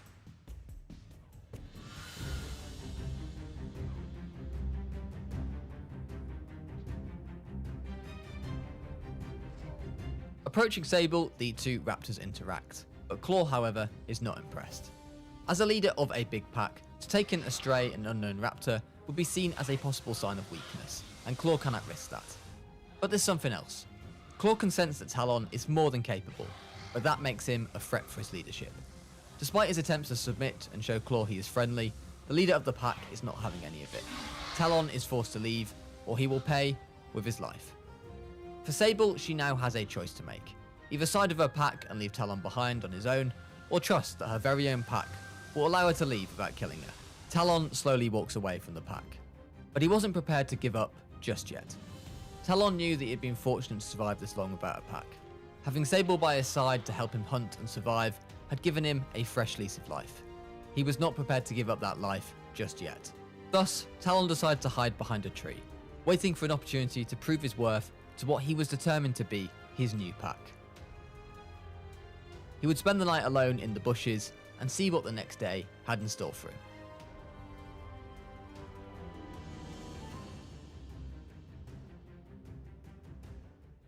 The next day, it's a peaceful morning in the Mongolia desert. But for our Velociraptor pack, the majority of them are preparing to go out for an early morning hunt. Some of them are more up for it than others. Sable, after the events of last night, is hiding away, unsure about joining the morning hunt.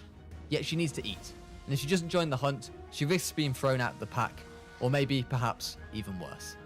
Eventually, she reluctantly decides to join the hunt, and meets up with the rest of the large pack of Velociraptors heading out.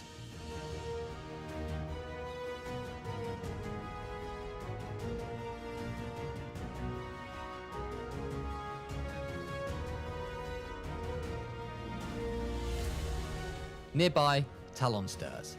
He hears the sound of the raptor pack going on the hunt and decides to follow them, keeping some safe distance of course. For the raptors, the target of this hunt is a Gigantoraptor. Not normally on the menu for the pack, but today Claw is feeling both confident and also hungry. Having a large pack has a lot of upsides, but for Claw, he needs to make sure that they are all fed adequately or risk being overthrown as the leader. The Gigantoraptors, however, are already on alert. Night and early morning is often hunting time for the Tarbosaurus, so they have multiple scouts out already looking for danger. Claw and his pack have well and truly lost the element of surprise. Yet the Gigantoraptors seem cautious. With a large pack of Velociraptors, they are very well and truly outnumbered, and not sure whether they should be protecting their eggs or themselves. As the raptors spread out to try and confuse their prey, they zone in particular on one Gigantoraptor. Velociraptors might not be the 6-foot killing machines that the Jurassic Park films portray them as, but that killing claw is still lethal.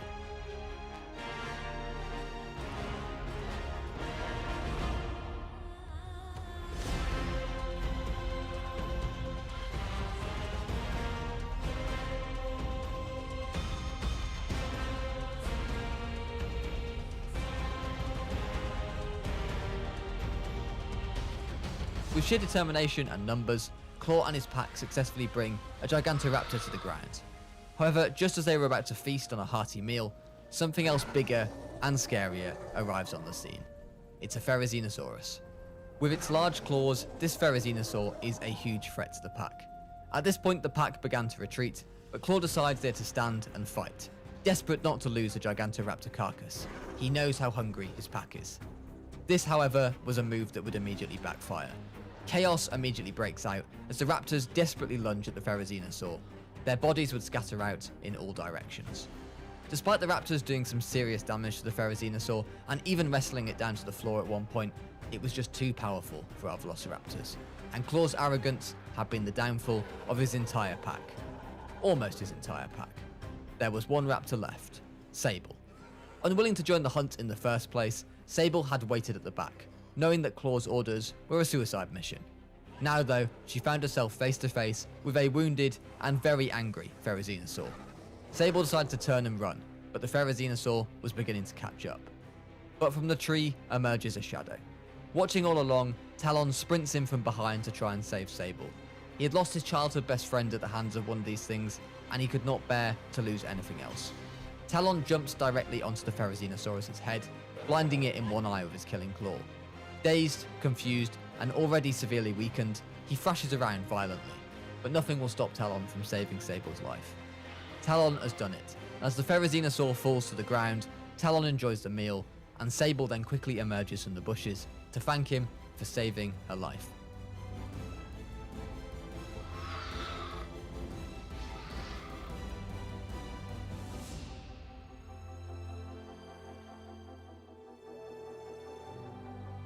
With the majority of Sable's pack now gone, including Claw, Talon returns with her to the remaining members of the pack.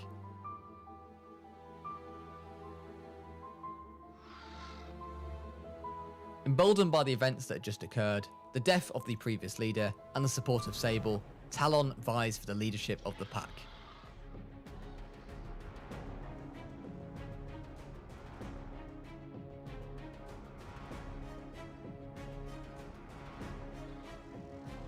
He is met without a contest.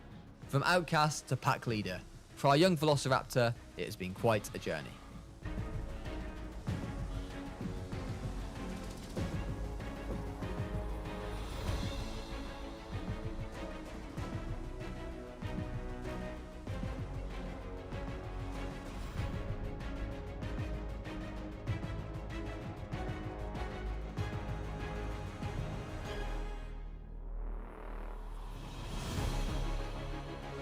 In the Mongolian sands lies the bodies of Claw and the rest of his pack. Soon they will be buried, and all set to be discovered 70 million years later. The cycle of life continues. Billionaires, known for their humility, naming their kids like their Wi-Fi passwords, and lastly, of course, their offshore bank accounts. But what would happen if these lovely people could get their hands on some real-life dinosaur DNA? Well, we're about to find out. Over the next 100 days, I will be building the ultimate Jurassic World experience. But not for science, not for humanity, but for my own pure, unchecked greed. Hello, I like money. Will I create a prehistoric paradise or a financial disaster? Will the guests survive the ticket prices or the Indominus Rex? It's time to get filthy rich or get eaten alive. And to tell this story, it's time to take you back to day one. On day one, you join us on Isla Nublar, the home of Jurassic Park and Jurassic World. With a pocket change starting budget of $32 million, it was time to get to work, and to earn myself some serious money. I placed down a path for our guests to arrive at, and then all the necessary important early buildings, such as a power station, fossil centre, and expedition site. It was then time to hire some scientists, which we did even though the starter ones weren't the best. Not to worry though, as a billionaire, we love to fire people down the line anyway, so I'm sure we'll have some of that to come. Once we had our scientists, it was time to send our first team for some dinosaur DNA, and I was going to look for the Allosaurus. Once back, I extracted the DNA a couple of times so we'd have the genome for the Allo, and then began to make our very first dinosaur enclosure. It was just going to be a small one to bring in some guests, and I also placed down a Jurassic World's visitor centre. And when I did that, it made me realise something. I didn't even have a dinosaur yet, and thanks to the attraction of our visitor centre, we were already getting guests through the door. Now, why would you visit a dinosaur theme park that you know didn't have any dinosaurs? I couldn't really tell you. But ticket sales meant money. So instead of, actually buying any dinosaurs, I decided to place down a shelter and a restroom, and then a hotel to boost our safety, restroom and accommodation ratings. And place down some amenities, which amazingly, despite having 0 dinosaurs actually on show, were making me a nice healthy profit. At the end of day 2, I was now bringing in over 200,000 profit per minute, and I was dreaming about my 50th super yacht. I placed down a bubble tea stand so that our guests had somewhere to drink, but of course mostly to help boost that juicy profit. Pardon the pun. On day 5, I discovered the power of the so-called guest attractions. These were essentially fun attractions such as mini golf, a cinema or an aquarium, and these would boost the appeal rating of my Jurassic World. So firstly, I opted to place down a lab tour as my first guest attraction, and then this was followed by a spa, because why not relax on an island in Costa Rica, surrounded by precisely 0 dinosaurs? I then of course realised that our guests might like a gym to work out in before hitting the spa, so I placed one of these down. The great thing about these attractions is that they couldn't break out and eat the guests. As far as I could see, they also had 0 upkeep costs, so I was currently raking it in with absolutely 0 risk, which was shown by the latest financials that came across my desk, showing a profit of $360,000 per minute. I did however think that it was probably time that we got some dinosaurs, and instead of creating my own thanks to my dodgy contacts, I had access to the dinosaur exchange. Now, just like any billionaire, the prospect of getting a good deal was just too tantalising for me, so I opted to buy the unknown herbivore. That's right, I bought a dinosaur that I knew nothing about from the Italian authorities. When it arrived and I watched my $500,000 asset be thrown around on a crane, I realised that I had been absolutely scammed. $500,000 for a single Amargasaurus did not represent a good deal at all. Here was me hoping for a Therizinosaurus or a Dreadnoughtus, but no, we had been 100% scammed. This obviously was very frustrating, But now I had a dinosaur, I had to make sure they were happy, otherwise those pesky animal rights lawyers would be at my door. So with our singular attraction now getting settled in, I made sure that our guests were feeling comfortable with the amount of restrooms and safety shelters on offer, in case the big scary Amargasaurus got out on the loose. However, that night a storm came in and broke a good chunk of my buildings, which was incredibly rude as it cost me money to fix them. The next morning though, things returned to normal, so I continued to place down guest attractions, including a rock climbing attraction and a mini golf course. Once that was done however, and our appeal rating had been boosted a bit, I bought some Microceratoses from the dodgy dinosaur exchange. Sold by the Costa Rica authorities, they came from a reliable seller, and it would mean that we at least had another species in the park for our guests to view, and they also got on with our Amargasaurus, which was a big bonus. They appeared to be happy in their new home, even if they were absolutely tiny, and I wasn't sure how the guests would actually be able to view them. With some extra dinosaurs now in our Jurassic World, it was time to get back to making some money. Money! And I continued to place down every single type of guest attraction possible, which included a VR attraction and a bowling alley. I also added some amenities here down this street, as because this was the main high street, meaning there was high traffic, these amenities would be able to get a nice profit. But now we had added all the guest attractions, if I wanted to really rake in the big bucks, it was time to get some star dinosaurs in. And so that Allosaurus genome that I'd unlocked before we'd even officially opened the park was about to come into use. However, before we could create such a large dinosaur, we needed some better scientists. So in classic billionaire fashion, I fired all the old employees. Rafe, you're fired. Dan, you're fired. Alex, you're fired. And got some new better ones in. Even then though, I still wasn't able to create ourselves an Allosaurus, so after sending our scientists off for some rigorous training, it was finally now time to release the Allosaurus. My Jurassic World now boasted the fiercest predator to roam the Jurassic, and was of course our star attraction. To make sure the guests could get a good view of our Allosaurs, I decided to build a gyrosphere attraction, so that our guests could get up close and personal with this predator.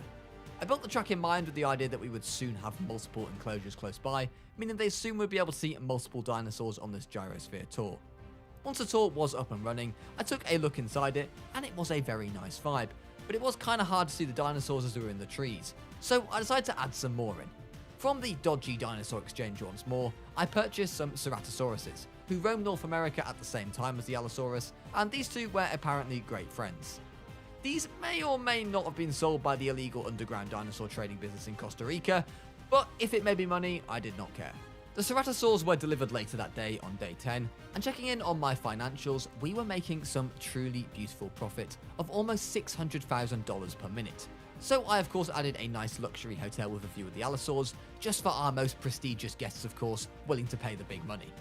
It was then time to send off an expedition team to look for DNA for the Tyrannosaurus Rex and the Ankylosaurus, as we only wanted star attractions in my Jurassic World, as that would drive the revenue. When the guests came back though, I was a bit disappointed that we'd only got one piece of DNA each, so it would be a little while before we introduced these species to the park. But I did want to add another species to the park, and as the carnivores were by far the most popular additions with the guests, I opted for the Albertosaurus.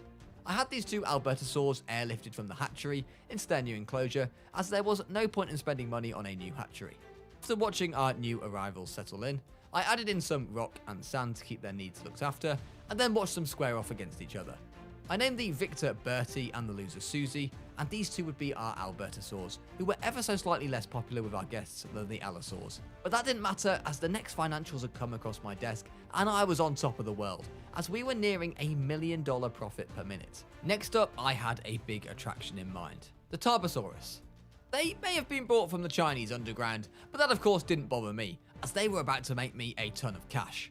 The problem was that these Tarbosaurs were a little bit on the needy side, and seemed a little bit difficult to satisfy, but I extended their enclosure a little bit in the hopes they would keep them happy, and then left to attend to some other matters. On the dinosaur exchange, there was another unknown herbivore, and I just couldn't resist the gamble, and was once again scammed as I was given a singular Chunkingosaurus, which I've probably pronounced wrong, cook me in the comments below. I wasn't really sure what to do with this one, as I didn't have a suitable enclosure for it, and it was nowhere near enough of a star dinosaur to justify its own enclosure, so I just put it in with the Amargasaurus and the Microceratus, even though the Microceratus didn't really like it. But I had more pressing matters to attend to, as the Tarbosauruses had broken out. You see, this was an absolute disaster. Not because I particularly cared about the guests being eaten or trampled on, but rather this was going to cost me a lot of money in lawyer fees and affect the park's safety rating, which was quite simply unacceptable. so I had to open the emergency shelters to save those peasants' lives, although I did get some great shots of the Tarbo trampling about 50 people to death all in a row. Eventually though, the capture team managed to get out there and knock out our Tarbo, who I decided to name Mabzo, and believe me, we're going to be seeing quite a bit of Mabzo. Mabzo's mate was also tranquilized, and as I expanded their enclosure as much as I could, I decided that I was going to have no choice but to build them an entirely new one. To be honest, as it was a storm when this was happening, it wasn't a bad time to just recover for a minute while the guests hid in the shelters. The next morning, the remaining guests who hadn't been eaten or trampled to death emerged from the shelter, and with Mabzo and co in a brand new enclosure away from the guests this time, I hope that things will go back to normal so that I can start lining my pockets a little bit more. After I'd finished watching our Tarbosaurs battling for supremacy, I named the other one Mighty, and then prepared to send out my already disgruntled scientists to dig for Megalodon DNA. You see, I have been doing some thinking, and decided that aquatic creatures could be a great investment, as they wouldn't be able to trample the guests down the street and cause me to lose a ton of money.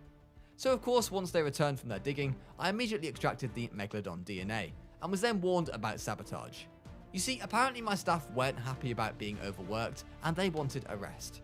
Quite unbelievable, but as I didn't fancy any more dinosaurs running down the high street, I reluctantly decided to rest them. Although I did almost fall off my yachts when I saw that it would cost $75,000 to rest each one of them. An absolute disgrace. But anyway, with my scientists now rested, on day 30 it was time to start to create my lagoon. I needed to make sure that this was going to be large enough to fit ideally multiple megalodons, and then also some other creatures, just so I could have some more species variety, which would be very attractive to my guests.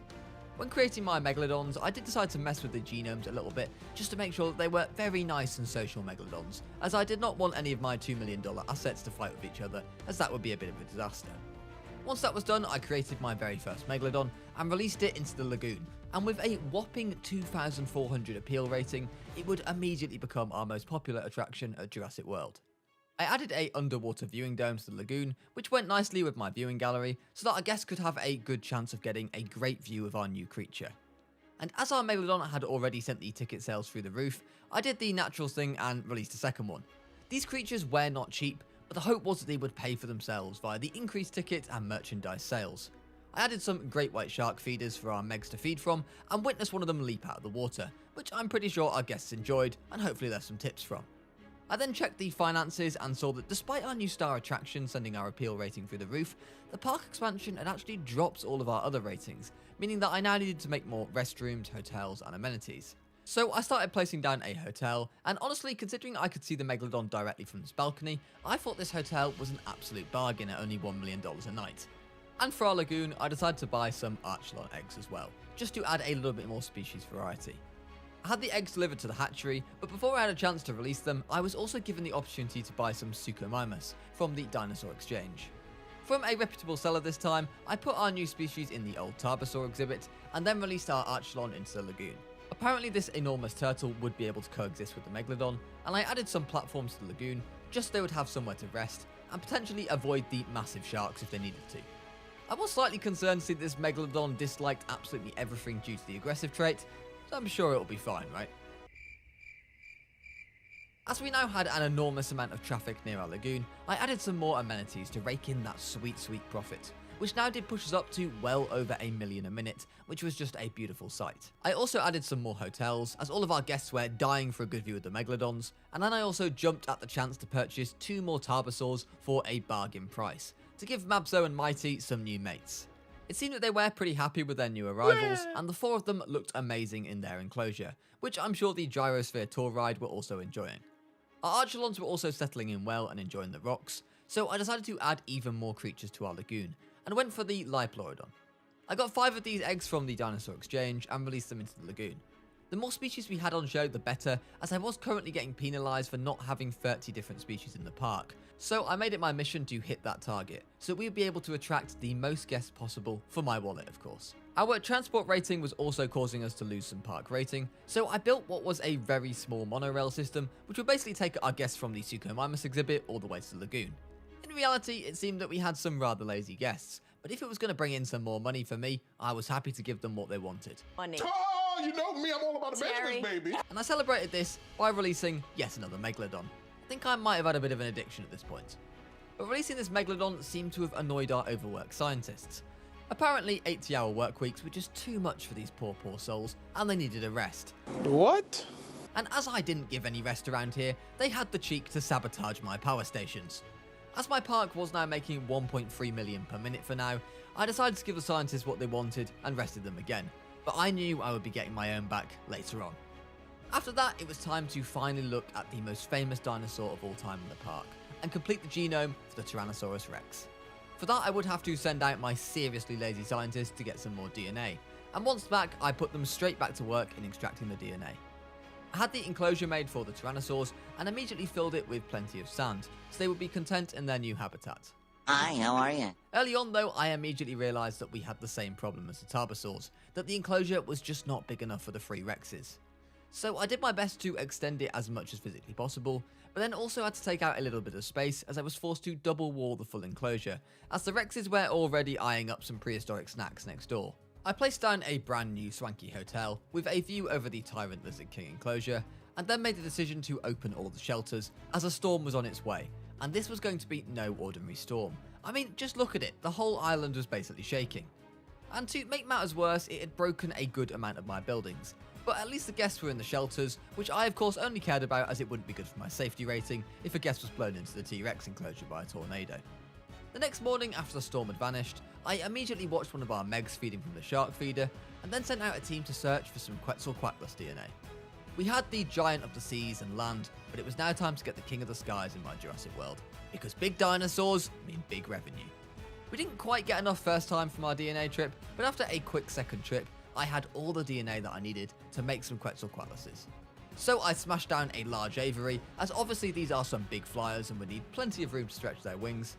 And once this was done, I decided to mess with the genome a little bit, just to make sure that I was going to release a nice hospitable dinosaur and then incubated the egg. Before I could release it though, I received some distressing news, that the guests were complaining that the Tyrannosaurs were ill. Turns out this was caused by a lack of open space. Who would have thought that having a pet Tyrannosaur would be so difficult to keep happy?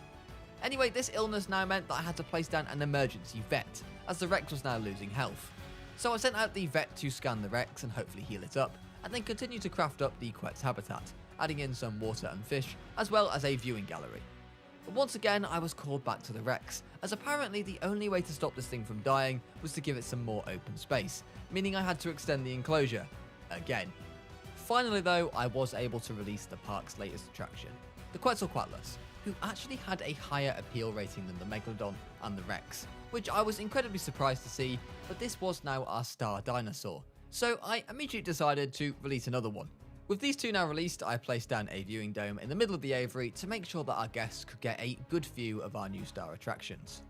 And another great thing that the introduction of our aviary had done was to spread out the guests over the park, which meant that it was time for some more amenities, which of course meant more money. I placed down some food and drinks and of course shopping amenities, and they were all absolutely raking it in, boosting that profit up a little bit more. I then sent out a team to my homeland of the UK to dig for some baryonyx DNA, as they were very friendly with the Suchomimus, meaning that I could actually put them in the same exhibit and not have to worry about them not getting on. I still needed to make plenty of new species to stop me being penalised for having 30 different species, which would unlock some extra ticket sales and income.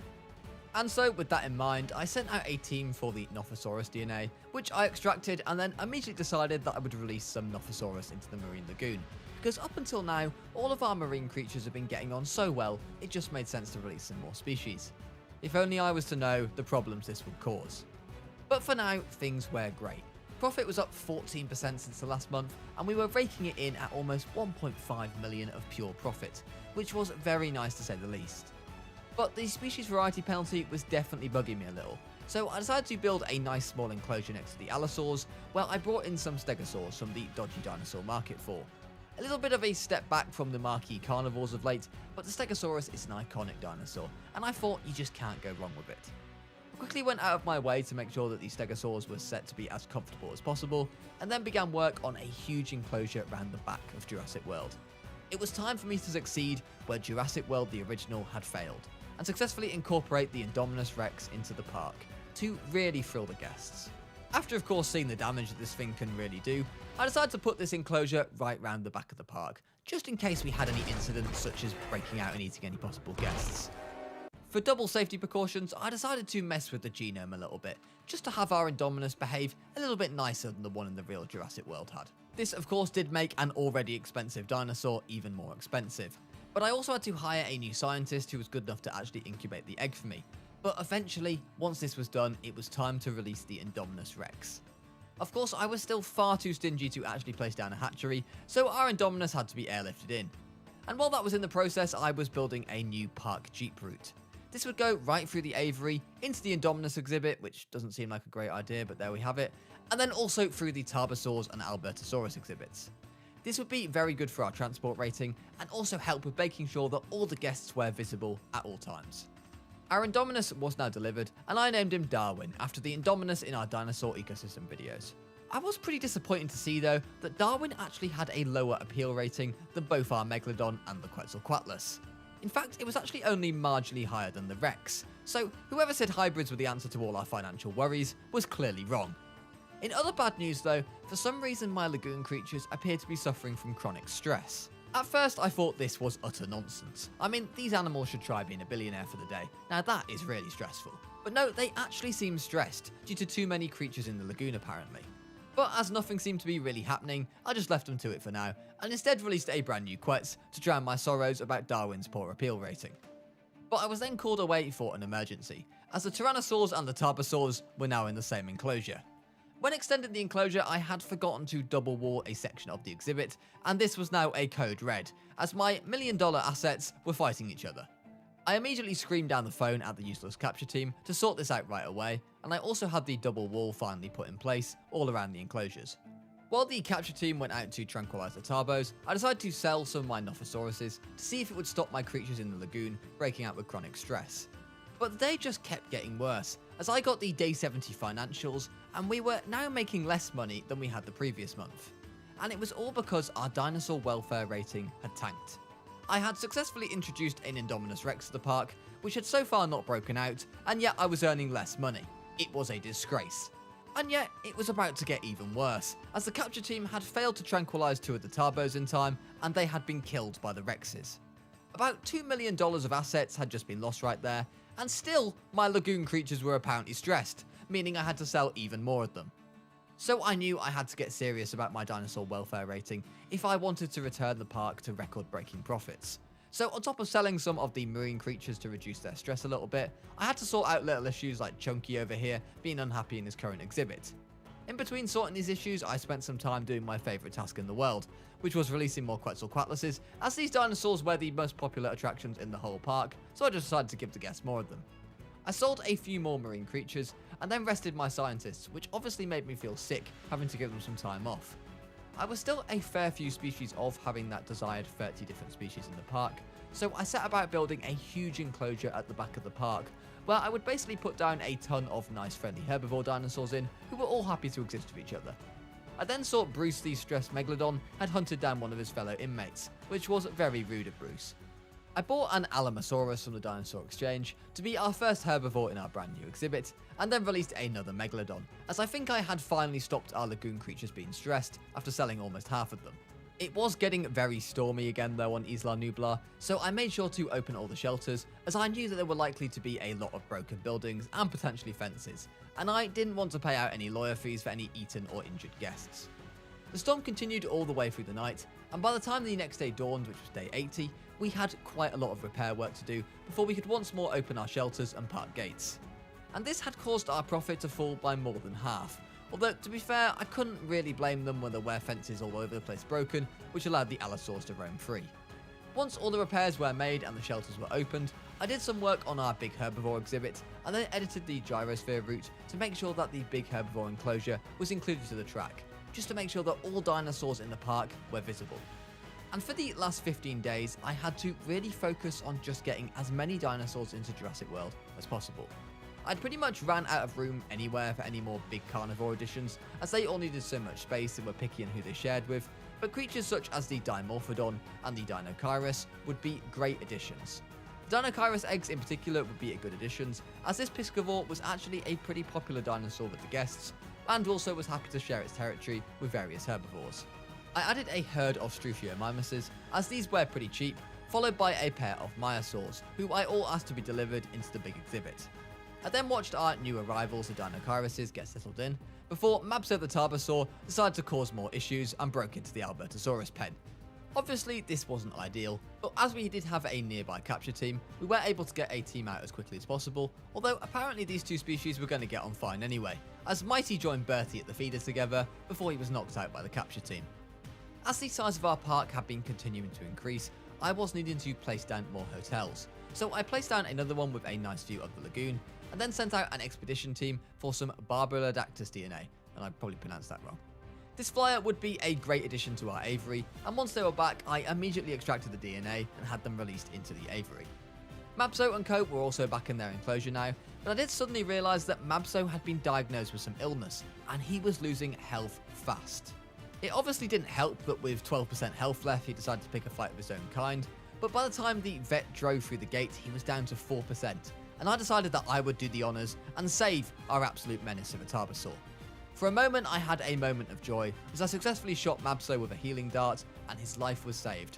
Then I remembered that I'm a billionaire and was immediately angry that he got ill in the first place and almost died on me. I continued to add a variety of species to our huge herbivore paradise as we were now closing in on that 30 species goal. One of these creatures was the Lytrosaurus, whose eggs came from the UK, and these guys were pretty cute. However, my attention was once more taken away by the fact that our Baryonyx was missing rock in his exhibit, so I begrudgingly gave him what he wanted to keep that dinosaur welfare rating up as high as possible.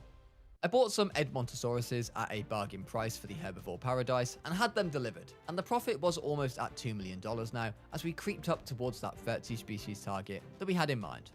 Unfortunately though, all these new species did come with somewhat of a drawback as we now had so many needs to cater to, it was getting pretty overwhelming. This also meant that I had to stomach the placement of an extra paleomedical surgery just so we could look after the dinosaurs a little bit more. This might sound caring, but it's just because low dinosaur welfare meant less tickets, and this was a big no-no. And one of the big reasons that I placed the vets here, especially, is because Darwin, our most expensive but rather boring asset, was losing health fast, so the vet team got out to him nice and quickly and dealt with the issue. On day 90, as we entered the last 10 days of my 100 days of greed and profit, we went fully in on the dinosaur species. I first bought some Chasmosaurs from the marketplace who would go nicely with our Amargasaurs and Microceratoses, and then sent out a team to search for DNA for the Compsognathus. Compies were brilliant, nice, easygoing animals who would get on with any dinosaur in their exhibit, exactly what I wanted and what I was looking for. Once the team came back from the expedition, I had the DNA extracted, and soon we were able to release the compies into the exhibits with the Allosaurs and the Ceratosaurs. Let's just agree to ignore the floating hatchery here. And with that addition, we now had hit the 2 million profit mark, and had amassed well over 100 million in the budget. Remember, we started with 32 million, so I was pretty happy with this. It was safe to say that Jurassic World had already become a massive financial success, but I still wanted more.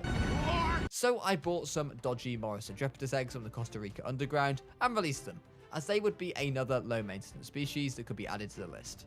I already had some Ankylosaur DNA from early in the project. We went out searching for some Tyrannosaur DNA at the same time, so I chose to send out another team to fetch me the rest of that, so I could finally cook myself up an Ankylosaur, which is exactly what I did, and then had it delivered into what was already a slightly crowded exhibit where our first attraction was introduced. Although, talking of crowded, it was nothing compared to our herbivore paradise, as it appeared that our poor new Lystros were feeling a little bit overwhelmed with the amount of creatures they were sharing with. In the aviary, it appeared that I'd made a bit of an error, as the Barbulodactylus was failing to bond with our Dimorphodons and seemed to be taking them out one by one. So before our Dimorphodons became extinct, it was now time to purchase those remaining creatures so that we hit our species target count. I first went in with another flyer, which was the Gehalopterus, and this tiny bat-like creature eats insects for breakfast, lunch and dinner. My compies were missing some sand, so I added some in to keep them happy, and then sent out a team to get me some DNA for an Oviraptor, who was another small species that could just be thrown in just about any enclosure to increase that species amount. I incubated the eggs, but before I could get around to releasing them, we had a bit of an issue. The Tarbosaurs had broken into the herbivore enclosure and were now on the hunt. I immediately got the capture team out to tranquilize the Tarbos and repair the walls to the enclosure, but it was a bit late for one of our Coryphosauruses, who was murdered by Mabso, who was once again proving to be the biggest menace of the park. So after this little accident and getting the Tarbos put back in their original enclosure, I decided to bring back the good old double wall masterpiece that was mostly good at containing our dinos at Jurassic World. I was slightly concerned about the effect this may have on the park tour, but then I remembered that my billionaire ass had hired Harry Potter as well. But now the Tarbos were contained, we could finally release the Oviraptors in with their good friends the T-Rexes. And with that, as I added some vegetation on day 100, we had finally hit our 30 species target just in time. This did give our park a nice little boost in revenue, but I still wasn't happy. Now, we might have maximised our income at Jurassic World, but it was now time to cut some costs, which us billionaires absolutely love to do. So there was only one place to start, by firing all the staff. Rafe, you're fired. Dan, you're fired. Alex, you're fired. Once their inflated wages were off the wage bill, all I had to do was place some more hotels down for those luxury guests. But lastly, the most important thing I had to do was stop paying my income tax. And everything was suddenly right in the world. My vision for Jurassic World was finally complete, and making well over $3 million of profit a minute, I was finally content. Prehistoric Africa was a vast and dynamic landscape, home to diverse ecosystems ranging from lush rainforests to sprawling savannas, shaped by shifting tectonic plates and climate changes over millions of years. From gigantic crocodiles, towering sauropods, to two of the largest carnivores to ever walk the earth. I simulated 100 days of prehistoric Africa, from the Triassic all the way to the Cretaceous period. As we watched titanic rivalries roll back the clock and some new ones form, the question was, could life find a way to thrive, or were they all deemed to die? And to tell this story, we have to go back to day one, set 240 million years ago. Prehistoric Africa, 240 million years ago. Africa back then was part of the supercontinent Pangaea, a single massive landmass that included nearly all of the Earth's continents and home to some of the most magnificent creatures to ever walk the Earth. While the Triassic period may not have boasted some of the gigantic killers of the Cretaceous, small and agile hunters such as the Coelophysis would be one of the earliest theropods to ever walk this Earth, and give us a fascinating insight into the early evolution of the dinosaurs. Much of Africa during the Triassic would be a hot and arid climate, characterised by desert-like environments with sparse vegetation. The number of creatures that were able to thrive in this environment were limited, but one of these, of course, was the Coelophysis. About 3 meters long and weighing around 15 kilograms, this is one of the earliest theropods to ever walk the Earth.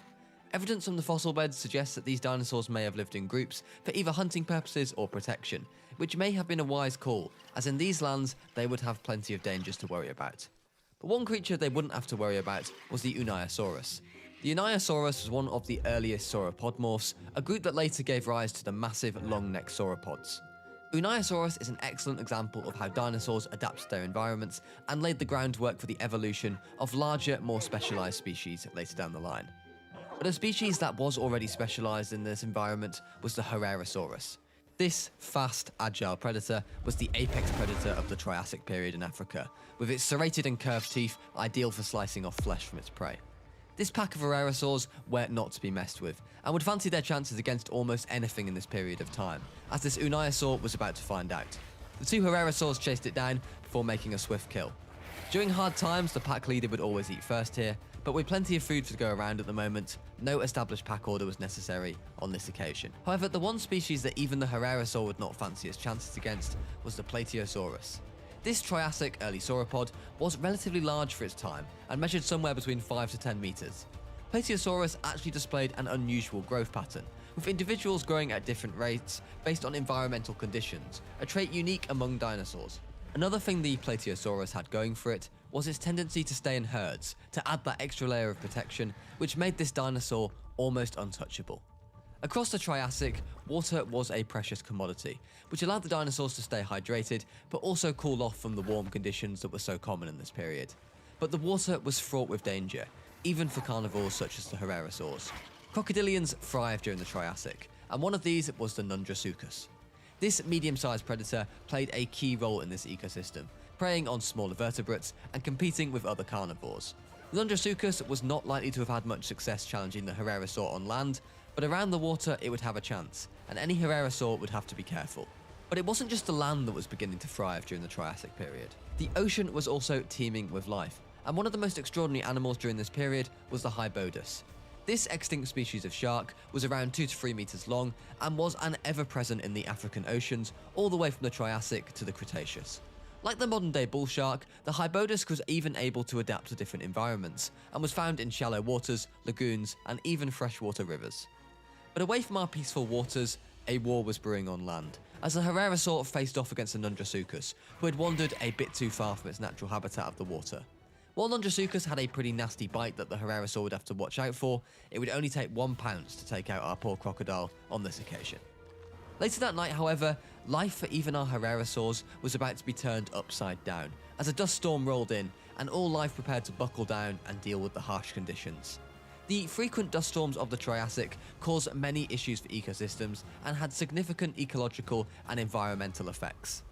These storms could go on for several days, and on day 10, when the storm finally cleared, the prehistoric creatures of the Triassic would have to adapt to the new climate created by the storm. These storms could lead to enhanced evaporation by contributing to increased atmospheric temperatures in localized areas. In our ecosystem, the main water source that had been the source for all of our creatures was now gone, and dry desert could be found in its place. The nearby vegetation had also suffered as a result of the storm, and thus the Great Migration began, as all creatures left in source of food and water, a journey that would suit some more than others. Pato the Plateosaur was the first to discover not only water but ample vegetation that would feed not only him but the rest of his herd, and where the herbivores go, the predators are normally not too far behind. But for this Coelophysis separated from his pack, the journey would prove to be his last, as an Ceratosaur stopped to take a snack on his own migration journey.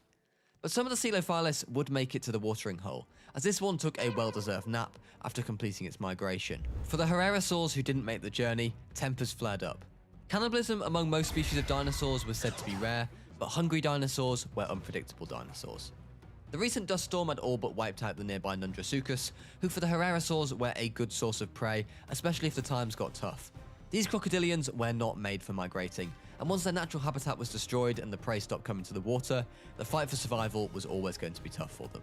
And for our Ceratosaurs, the impact of the storm had had on their ecosystem had doomed them, and the biggest theropod to roam the African Triassic became extinct.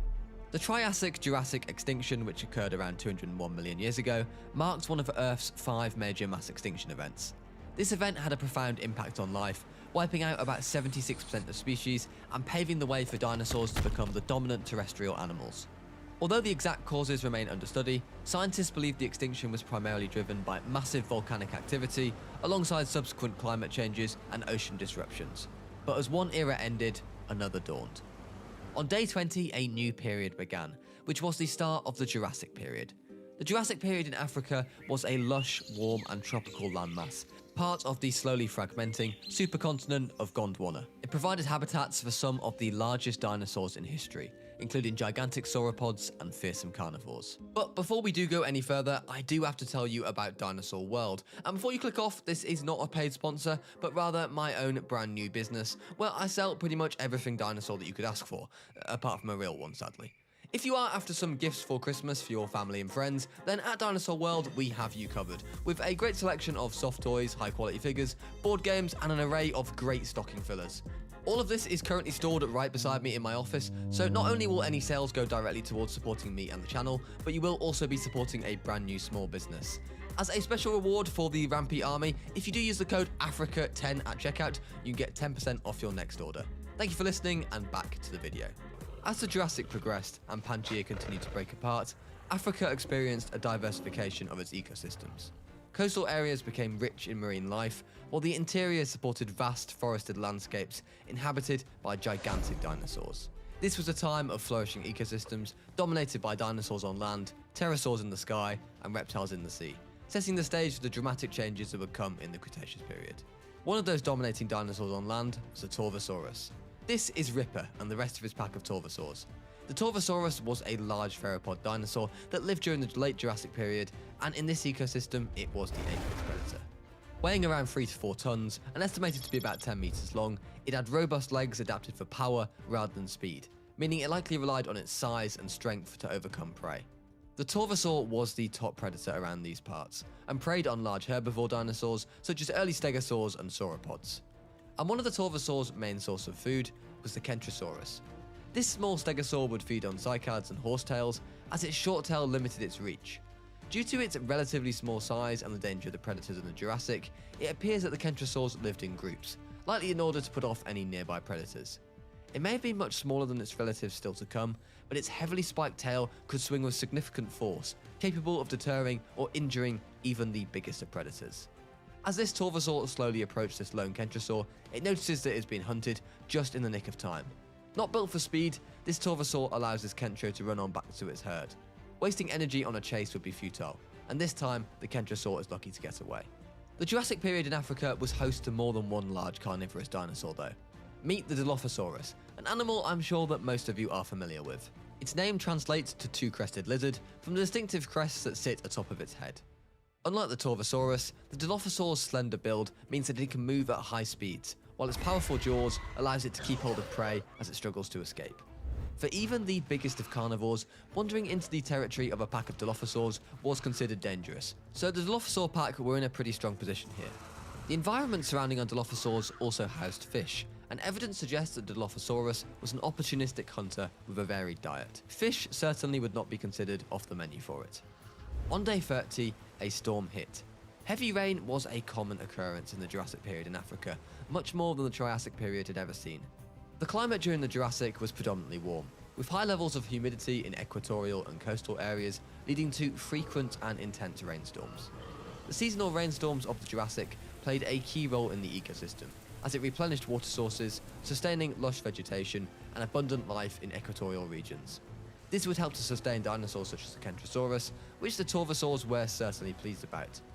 But it wasn't just the land of the Jurassic that had seen the rise of new apex predators, as in the ocean a new dominating predator had emerged, the Liopleurodon.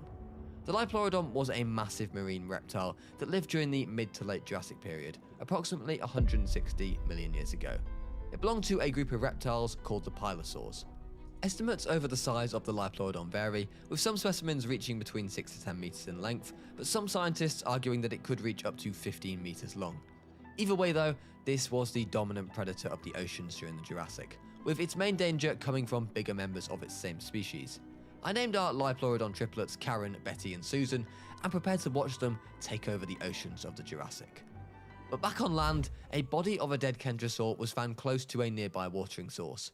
When Ripper, the alpha of the Torvosaurs, was spotted nearby, it was clear who was responsible for this.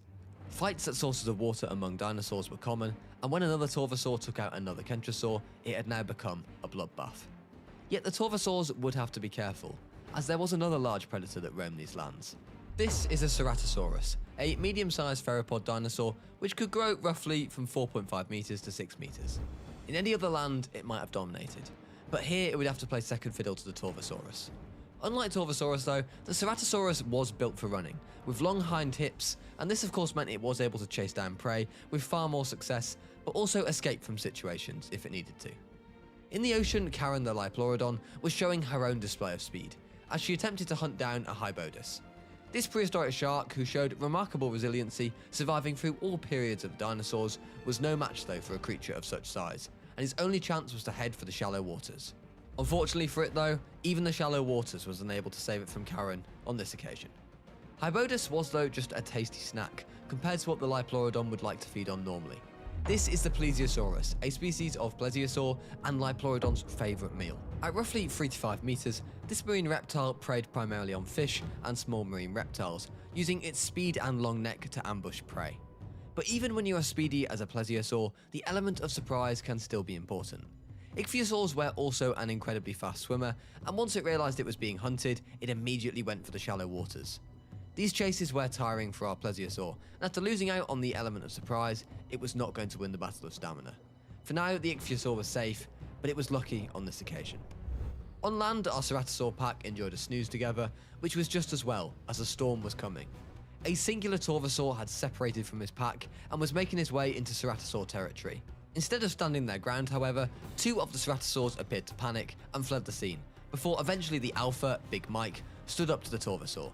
Fights between such large carnivores always carried the risk of serious injury, and it wasn't uncommon for both to decide it was simply not worth it. And that is exactly what happened here, as Big Mike fled the scene, and the sole Torvosaur had now claimed the entire Ceratosaur territory, all on its own.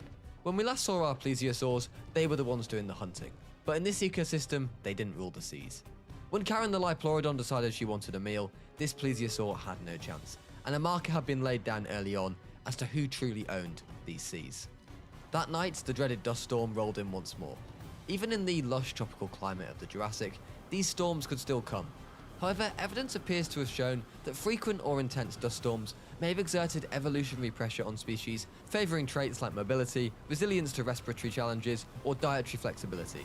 Some dinosaurs and other Jurassic animals may have developed strategies to cope, such as migration, burrowing, or seeking shelters in forests during storms. Essentially, the creatures of the Jurassic should have been better prepared to cope with the dust storms than their Triassic predecessors. But when the dust did eventually settle and life returned to normal, a familiar sight was seen. A dead body with a Torvosaur wandering about nearby. But this time it was a dead Ceratosaur, the clearest indication yet that there was only one true king of this ecosystem. The Dilophosaur pack had also emerged to eat the remains of a corpse, but the dust storm had caused their water source to dry up, meaning it was time for this pack to migrate and look for some new territory.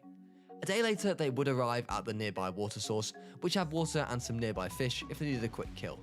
The problem was, though, that all the nearby dinosaurs had also been affected by the dust storm, and vegetation had become sparse, and only in this semi-protected oasis area was it truly thriving, which meant that the creatures of the Jurassic looked set to all meet together.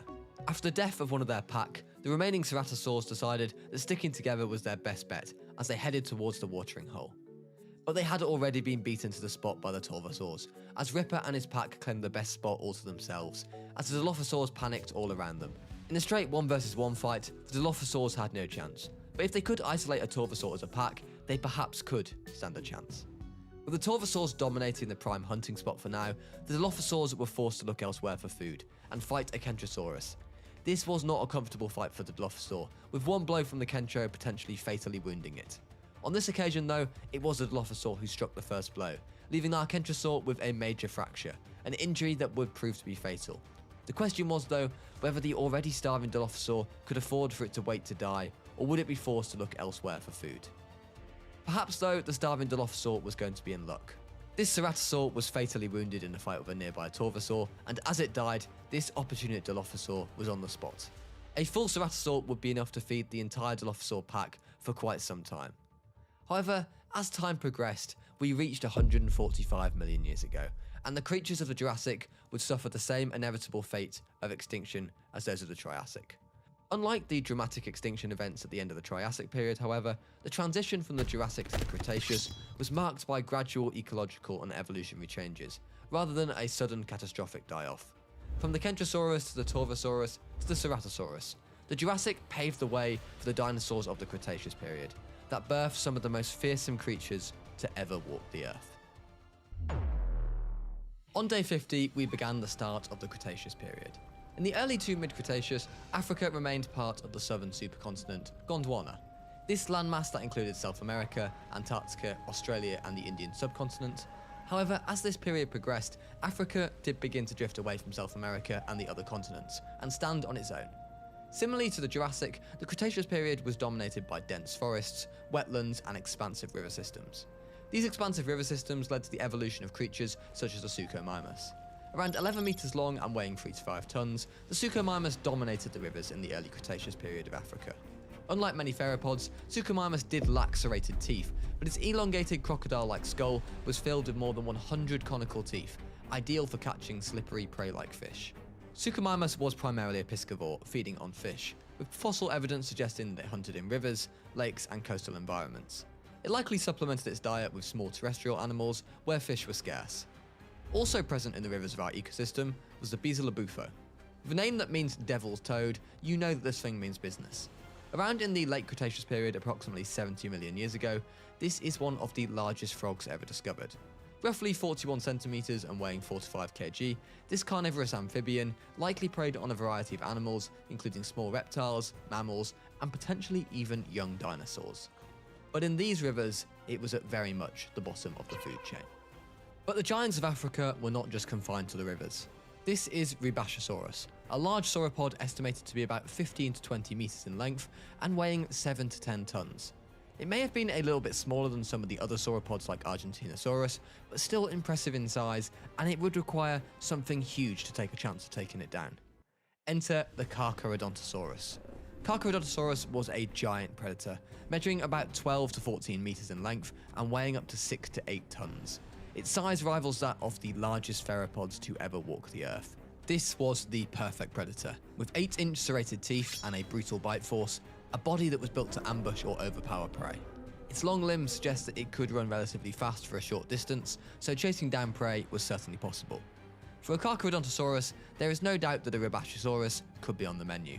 But this pair were not hungry enough yet to start a fight, and as they arrived on the scene, the Rabachosaurus made a hasty retreat into the trees. In almost any other area of dinosaur history, the Carcharodontosaurus would have ruled as the sole apex predator. But during Africa in the late Cretaceous period, there was another fearsome predator that stalked these lands. This is the Spinosaurus, one of the largest carnivorous dinosaurs to ever live, measuring up to 15 to 7 meters in length and weighing an estimated 7 to 10 tons. With its crocodile-like skull, it was related to the Suchomimus, and similarly to the Suchomimus, the Spinosaur also dominated the coastal lands of prehistoric Africa. It's the first known dinosaur to have been primarily semi-aquatic, living in rivers, swamps, and coastal environments.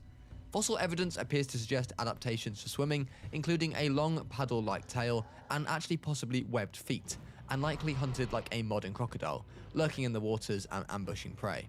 It's thanks to these facts that we are able to learn how the Spinosaurus and Carcharodontosaurus survived together in the same ecosystem. One dominated the land, while the other was happy to stick to the more coastal areas. Luckily for our Spinosaurus, the rivers were currently full of fish, with coelacanths and sawfish being their favourite snack.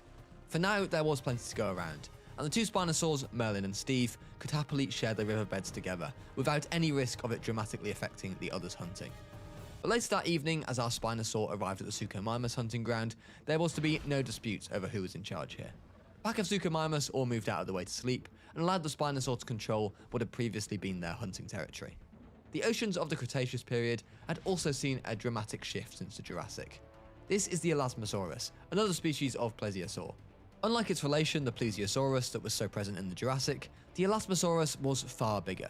Scientists estimate the Elasmosaurus to be between 10 to 14 meters in length, with roughly 50% of that comprising of just its neck. It would prey on smaller marine reptiles, fish, and squid, which of course meant that our poor Hybodus represented a perfect meal for our Elasmosaurus. Despite all this though, the Elasmosaurus were far from the top predator in our ocean ecosystem. The next morning, the Spinosaurus once more disrupted the Suchomimus' morning fishing, and the arrival of our Spinosaurs was a good recreation of how the Suchomimus likely went extinct. Competition with other predators and possible shifts in the availability of food were likely the reason why the Suchomimus went extinct 93 million years ago. And while we cannot point an exact single cause, these factors contributed to the gradual decline and eventual disappearance of this fascinating theropod. But back away from our coastal areas, the next creature present in our Cretaceous ecosystem is the Nigersaurus. This small sauropod was about 9 meters long and weighed about 4 tons. With a smaller neck than most of the sauropods of this time, it was likely reliant on low-lying vegetation, similar to modern-day giraffes or ground sloths. But the problem for the Nigersaurus was that in the Cretaceous period, they were of perfect hunting size for our pair of Carcharodontosaurus. For Jim and Carey here, they would represent a much easier takedown than the Rabachosaurus, and these now hungry Carcharodontosauruses were ready to strike. When one wandered too far away from its herd, seemingly out of nowhere, Jim raced over the hill, and by the time the Nigersaur saw what was coming, it was already too late. This meal would feed both dinosaurs for quite some time, and as Jim finished taking his fill, Carey came over to take his in. In the Riverlands, our first argument beckoned between our Spinosaurs. Up until this point, Merlin had seemingly owned the best fish hunting territory, but Steve, however, was no longer prepared to put up with this, and after a brief fight, walked away with the bragging rights. It is thought that just like most dinosaurs, and indeed modern-day animals, fights among Spinosaurs for territory control were common, especially if there was a drought. Merlin would sleep his wounds from the fight off, and find himself a new hunting ground the very next day. Perhaps this new hunting ground would be territory owned by the crocodilians of the Cretaceous. Much like the modern day, crocodiles thrived in Africa. This is the Stomatosuchus and the Caprisuchus, two species of prehistoric Africa. While these prehistoric crocodiles may look intimidating, for a Spinosaur, they would likely scurry off at the sight of one. In the oceans, it was time to meet the apex marine reptile that ruled our oceans all over the world during the Cretaceous period. This is the Mosasaurus, a species of mosasaur, a large marine reptile that could grow up to 17 meters long. With a streamlined crocodile-like body and a long, powerful tail to move through the water, combined with a strong jaw filled with sharp, conical teeth, perfect for gripping fish, squid, and other marine creatures. This was the true apex marine creature of the Cretaceous period, and its biggest threat came from members of its own species. While fights to the death would not have been common amongst mosasaurs, the issue here is that when you have the bite force as powerful as a mosasaur, any injuries sustained have the potential to be lethal. After these mosasaurs fought, the original owner of the hunting territory fled the scene with organ trauma damage, and would only last a matter of days. On day 75, our Spinosaurs were beginning to face a crisis. The rivers that were their feeding ground were starting to dry up, and food was becoming less plentiful. This was likely to push them into direct competition with our crocodiles such as the Ceratosaurus, or potentially even the Carcharodontosaurus, if they were forced to hunt on land. But there was another carnivore that roamed Africa during the late Cretaceous. This is the Majungasaurus. This is the apex predator of Africa long after the Spinosaurus and Carcharodontosaurus had gone extinct, roughly 70 million years ago. With its short, blunt snout and a dome-shaped thickened cranial crust on the skull, the Majungasaurus with its robust stocky body would have hunted the biggest sauropods of the time. However, evidence from the fossils also seems to suggest cannibalistic behaviour in this dino species, more so than any other. Back in our oceans, we join the action as our mosasaur hunts down one of the elasmosaurs. By the time the Elasmosaurus was aware it was being hunted, it was already too late. Once a mosasaur gets you in its jaws, there's no way out, and the apex predator of the prehistoric African oceans had struck again. That night, a rainstorm came. Our sauropods, the Rabachosaurus and Nigersaurus, stuck together to hold out the storm. But for our mosasaur, who had already been bitten by one of its own kind, it would not live to see another day, as it passed away from the effects of its wounds. Over on the coastal side of our ecosystem, the Spinosaurs weren't most pleased to see this rain, and Steve the Spino made no time in letting the crocodiles know that this was now in fact his hunting ground, as he chased a nearby Caprisuchus off. Luckily for the Caprisuchus, unlike most modern crocodiles, it was actually just as capable of hunting on land as it was in the water. As morning dawned and life returned to normal, our Majungasaurs rested after a rough night. The territory had previously been occupied by the Carcharodontosauruses, but Jim and Carey had left now in search of new hunting grounds, which would bring two of the biggest carnivores that had ever lived face to face. As the Carcharodontosaurus duo came to the river for a drink, Spinosaurus fled the scene. Taking on a pair of Carcharodontosaurs would not be a smart move. The Spinosaurus may have had size on its side, but Carcharodontosaurus had the more lethal bite. While there was food to go around, these two could coexist, but this would not last forever. The rain that came on day 80 would be the last to come for some time, and as the weeks came by, they would be dominated by frequent dust storms. This caused the water sources that so many creatures of the ecosystem were reliant on to evaporate. Spinosaurus was a specialist, which meant that when these conditions were in its favour, it thrived. As fish populations and aquatic habitats were disrupted, Spinosaurus likely struggled to find food, and it wasn't helped by the fact that it was forced into direct competition with Carcharodontosaurus. And with competition already so high, it meant that other fish specialists such as the Suchomimus had no chance at all. And just like 100 million years ago, the Suchomimus was once more extinct. But all species were struggling, not just the fish specialists. Even apex predators of the land, such as the Carcharodontosaurus, were now struggling, possibly due to the widespread environmental and ecological upheavals that had caused the dinos they used to prey on to go extinct.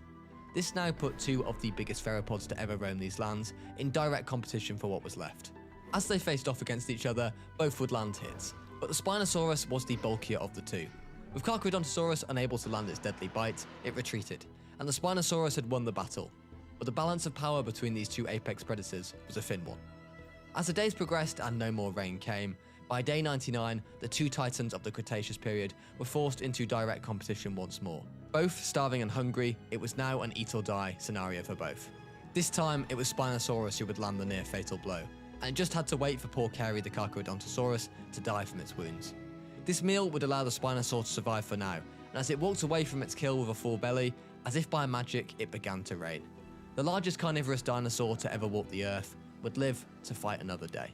Within these prehistoric lands lives a dangerous world, where animals will be forced to adapt, alliances will form, and life must face the harsh realities of Mother Nature itself. I transformed this barren wasteland into a thriving, robust, but deadly ecosystem. Can life find a way, or is it all doomed to die? Well, to understand this journey, we must go back to day 1.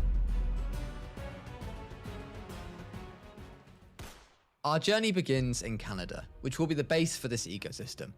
First, I had to place down a hatchery so that we could incubate some eggs, and after doing that, I set to work on what would be our first biome, which would be the forest biome. The forest biome was preferred by a lot of our species, particularly the herbivores, and it made sense for our starter biome, and I made sure to add lots of vegetation for them to graze on and water areas for them to drink at. With the beginning of the habitat made, it was now time to get in the lab and start introducing the first dinos to our ecosystem. The first two out were a pair of Diplodocus, and I'd like to introduce you to Dippy and Sally. Dippy and Sally were shortly followed out the paddock by a small herd of Styracosaurus, who would become the second dinosaur into our ecosystem. Once I'd let these creatures get settled in, I considered what to introduce next, and settled on the Oviraptor. Despite having a bit of a bad rap for always wanting to steal eggs, the Oviraptor is actually an omnivore, and was perfectly happy to chew on the local greenery, but I did of course add some meat in for it as well, just in case it wanted to mix up its diet. While I let our first set of arrivals all settle in and explore the brand new ecosystem, I began work on a secondary biome, which I would call the tundra. As you would expect with a tundra biome, the creatures that would live there would have to be able to live in the harsher conditions, but they would still need their trees and later down the line vegetation also, so along with some water areas I made a start on the biome. And our first addition to this biome would be the Pyroraptor, from the late Cretaceous period roughly 70 million years ago. Belonging to the same family as its more famous cousin the Velociraptor, if you've seen Jurassic World Dominion, I'm sure you recognise this dinosaur. This pack hunter was not to be messed with, and with strength in numbers, it would be a formidable opponent for any neighbouring creature. Back in our friendly herbivore-only forest ecosystem, I chose our next creature to add, which was the Microceratus, one of the earliest known members of the Ceratopsian family, the same family that the famous dinosaurs such as the Triceratops are part of. This dinosaur was apparently able to not only stand on its 4 legs, but also rear up on 2 legs, in order to help it reach some more vegetation. Checking back in on our Pyroraptors, they were settling in nicely, and I caught some of them having a drink from the nearest water source. They would have to enjoy their role as alpha of the tundra biome while it lasted, as there would soon be even bigger creatures roaming these lands. I started to look at what creatures the Pyroraptors might be able to mix with, but while I was doing this, I was immediately alerted that one of my Oviraptors had suddenly become ill due to a lack of ground leaf, so I immediately saw to that before the rest of its kind followed suit. But back in the tundra, we welcomed our second creature, the Sinosauropteryx, to the ecosystem. It claimed that the Pyroraptor was a fan of scavengers, but I wasn't sure if this was because they liked their company or because they offered an easy snack on demand. Time would tell on that one, but that is why I only released 2 to start with, so that I didn't have too much blood on my hands if it all went south. And indeed it did go south, and the first experiment of this ecosystem was a classified failure, as I watched the last Sinosaur and waited for the inevitable to happen. At first the Pyroraptor went in for the kill and stopped itself, and I thought that maybe it had a change of heart, but it hadn't.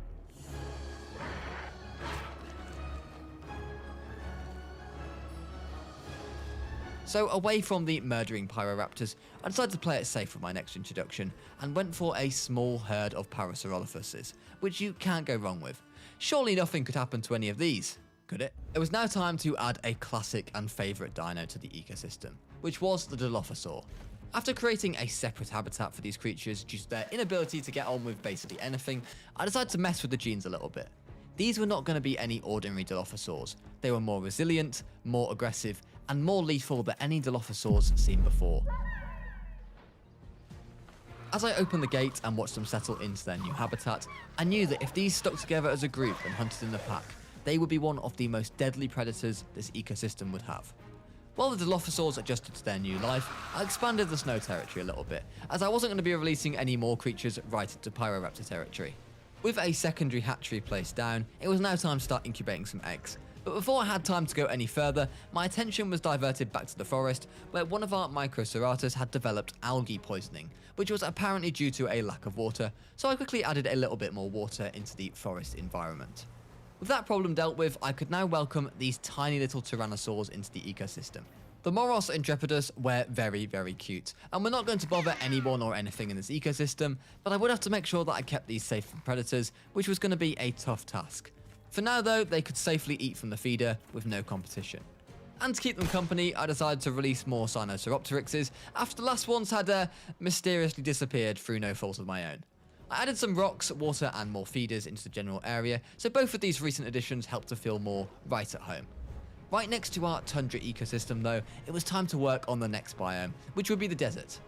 I began to turn the grassy lands into pure sand, but before getting far too involved with this section of the ecosystem, I decided to pop back to the forest area and look at introducing some more carnivores. I began to craft a biome for them, adding in lots of foresty trees and water areas for them to take a drink.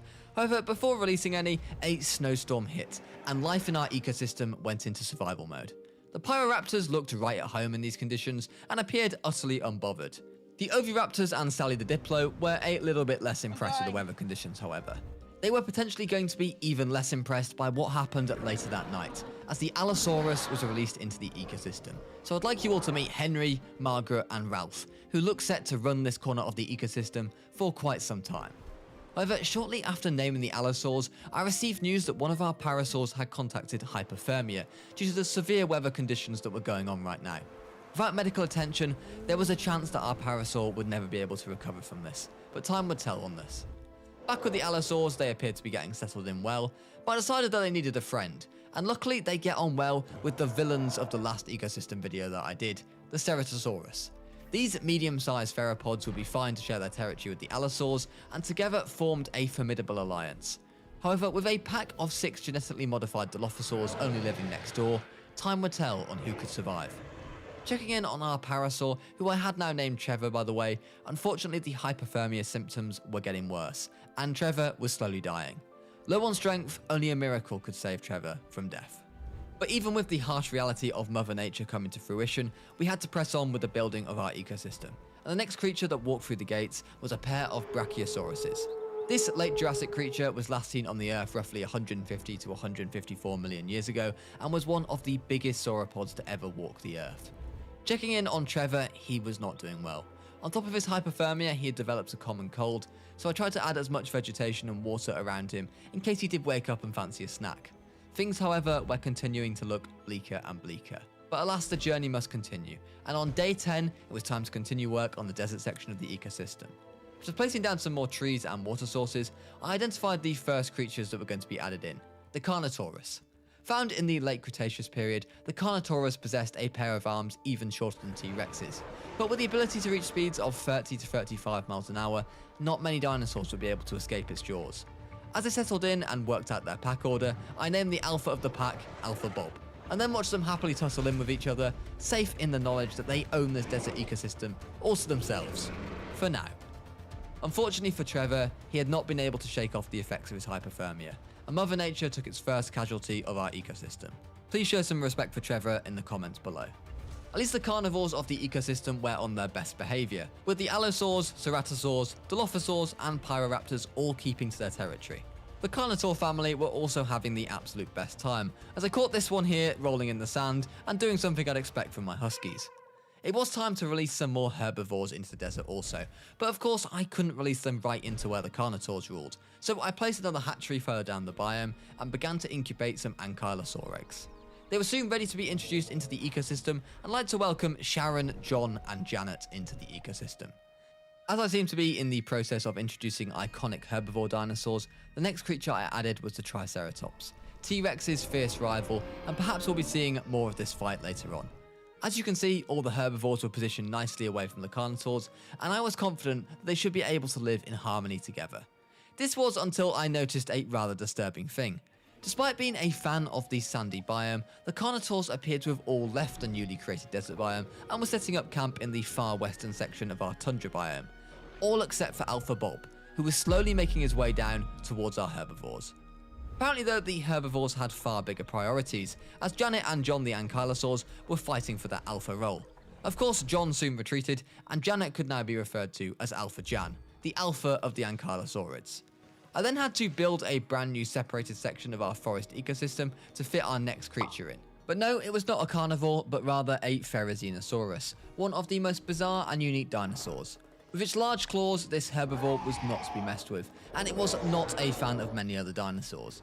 As I released Kevin from the hatchery, I admired his unique looks before seeing what dinosaurs that I could put him with. The problem was that Kevin didn't like very much, only the Lystrosaurus, who then apparently did not like Kevin's, which made the whole situation rather bizarre. Before I could investigate this situation further, however, I was dragged away to some shocking news. A wandering Ceratosaur had accidentally found himself in Dilophosaur territory, and had paid the price for it. While the Dilophosaurs slept next to their kill, I decided it was time to give these guys a name, as if they could maintain their strength in numbers approach, they were going to be a force to be reckoned with. Back in Kevin territory, I released the Lystrosaurs and watched them waddle into their brand new habitat. I was slightly cautious that Kevin might like these things just because he wanted to chase and terrorize them, but he did seem pretty at home with them, even though the Lystros were apparently not a fan of him. In the desert, I released our next scavenger, the Compsognathus. This scavenger was a fan of every creature apparently, and would fit in very well with our ankylos and trikes. In the northern region of our ecosystem, I saw that one very brave Dilophosaur had ventured into Ceratosaur and Allosaur territory. As I watched this creature take a drink at the pool while the much larger carnivores prowled in the distance, I decided to name him Lancelot after their bravery. While Lancelot was enjoying a snack at the nearby feeder, when a Ceratosaur showed up on the scene, they soon fled. While the Dilophosaurs had taken down a Ceratosaur as a pack only a couple of days ago, picking a 1 versus 1 fight was probably not a good idea for Lancelot. After the Ceratosaur had finished its fill, however, Lancelot returned to the feeder once more, only to have to scurry off once more when an Allosaur arrived at the scene. He would have to wait for the Allosaur to finish first. On day 20, I received some shocking news that the Carnotaur pack had found the Triceratops and a fight was breaking out. However, a fight with the Triceratops was not to be taken lightly, and this Carnotaurus was lucky to get away with its life on this occasion, fleeing after being brought to the brink of death. I named the Carno Lucky, but Lucky would have to fully recover before it could take on any of the other tough herbivores that this ecosystem possessed. Janet and John the Ankylosaurs were still fighting, by the way. I'm sure you can see why these were named after my parents. And by this point, Janet once more was coming out on top. Lucky the Carnotaur was still dazed from its last fight and appeared to be looking for a way out of the ecosystem. Checking in on Kevin, I caught him having a relaxing drink in his local spa, before receiving word that Lancelot was directly facing down a Ceratosaur. Amazingly, Lancelot won this face-off and the Ceratosaur retreated. These dinos were truly not to be messed with. For Lucky, it was not going to be second time, well, lucky, as Sharon killed her with a single swing of her club. It was a sad ending for our lost Carnotaurus. The noise of the fight, though, had driven the rest of the Carnotaurs over, but this Carnotaur was not going to be stupid enough to challenge 2 Ankylosaurs at once. Anyway, it didn't have a chance, as later that day another snowstorm hit, and our creatures buckled down to deal with the extreme conditions once more. Unfortunately, Slayer the Dilophosaur had contacted hypothermia, and was completely sapped of energy. Lancelot the Dilophosaur was still trapped in Allosaur territory, and Kevin the Ferrazino was just chilling out. The next day though, things had calmed down, and life returned to normality. A Triceratops faced down a Carnotaurus, and when it moved into attack, it struck a killer blow.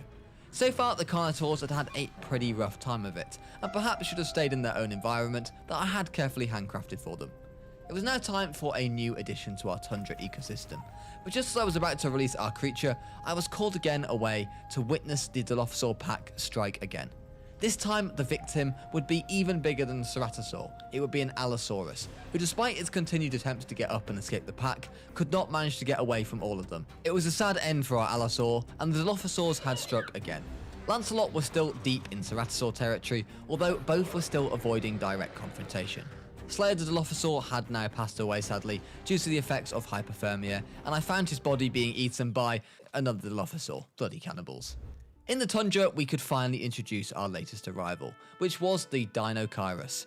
These omnivores who like fish as well as plants would be able to put up a strong fight against most creatures in this ecosystem and were a very welcome addition to our tundra biome. But next up, back in the desert, it was time to introduce the Tyrant Lizard King. Wait, hang on a minute, that's not a T-Rex. No, it wasn't, not just yet. Instead, down in the herbivore area, guarded by trikes and ankylos, we welcomed the Iguanodon to the ecosystem. And with the latest arrivals getting settled in, I expanded the ecosystem slightly, adding in some more water sections as well as some more foliage.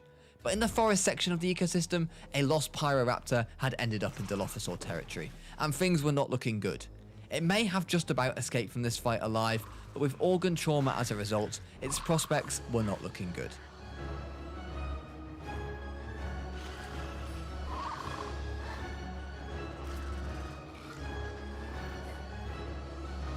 All this fighting though had distracted me from my latest arrivals, and my Dinosaurs were missing some water, so I made an effort to add some more patches of water in for them. The injured Pyroraptor was now fleeing for its life, but the Dilophosaur pack, who I had now fully named, were hot in pursuit, sensing an easy kill. Eventually the Pyroraptor could run no more, and with one pounce from the Dilophosaur, this raptor's journey was over. At least our Iguanodons were settling in well, and I had some presents for them. First some water, and then some friends. Welcome Terence and Matilda, our pair of genetically buffed Tyrannosaurus rexes, to this ecosystem. I made sure to add some water and feeders towards the snow ecosystem, as we didn't want Terence and Matilda straying too far away from their initial feeding ground and into herbivore territory. That would be absolutely terrible, wouldn't it? The ecosystem was coming together nicely, as creatures kept to their respective territories and had their established pack orders all organised. This was until Matilda the Tyrannosaur decided to behave like my husky when I let him off the leash, and the minute she was out at the hatchery, she absolutely ran for the hills, ending up on the outskirts of the desert herbivore ecosystem.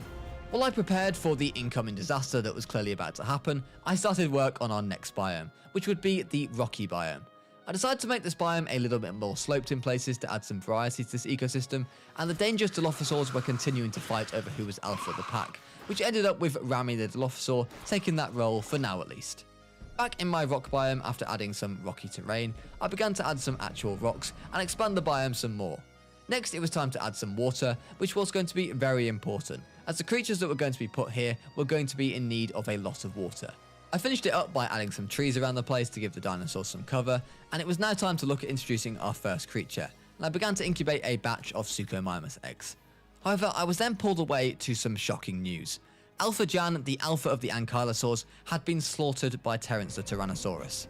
While this news sent shockwaves throughout the ecosystem, I immediately checked on Terence, who appeared to be already eyeing up his next target. At first I thought it was going to be this Triceratops, only for the Triceratops to rather sensibly run away. Instead, it was John the Ankylosaur, who was Terence's next victim.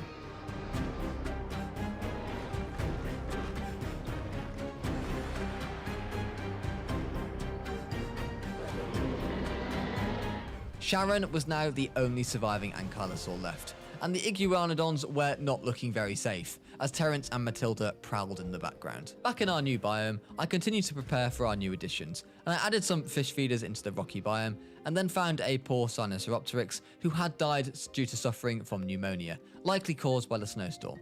That night, as it began to snow once more, the Suchomimus entered our ecosystem, and it was followed pretty much immediately out the door by its compatible family member, the Baryonyx.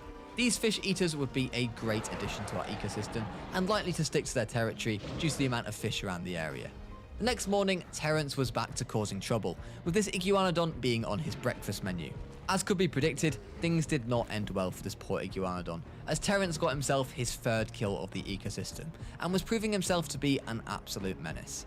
In this fight with the Iguanodon, he had suffered a sprain, but he would likely recover from this in some time. With all the deaths and fights so far, it felt only a matter of time until we saw that historic Cretaceous rivalry with a likely face-off between Terence and one of our Triceratops. I felt the tundra had room for another small carnivore, so I opted to introduce the Ceratosaurus. One of the few Triassic creatures to feature in this ecosystem, the Ceratosaurus belonged in a time where dinosaurs were just beginning to form and dominate the landscape. Here though, it would have to adapt, and fast, if it wanted to survive. As our ecosystem was now getting a bit more full, I added in some more forest so that creatures could then expand their territory, and then added some light sand in for the Suchomimus, who were apparently in need of some. I then caught Terence in a fight with Sharon, the last remaining Ankylosaur. If Terence was to succeed in this fight, he would have successfully wiped out an entire species, and reinforced himself as the villain of the ecosystem. However, before he had a chance to deal a killer blow, a Triceratops joined the fight and chased Terence away. However, it appeared that the damage had already been done. As Sharon now suffered from organ trauma, it remained to be seen if she would last a night. The problem for Terence, however, was that this Tyrannosaur did not know when to quit. He went from one fight to the next, and then tried to take on two Triceratops in a battle of the Cretaceous period. He left the fight seriously wounded and suffering from surface wounds. Sadly for Sharon, she had not lasted the night, and the Ankylosaurs were once more extinct. We hadn't seen much of Matilda up until this point, but when she was challenged by a Carnotaurus, you can bet that she was not backing down.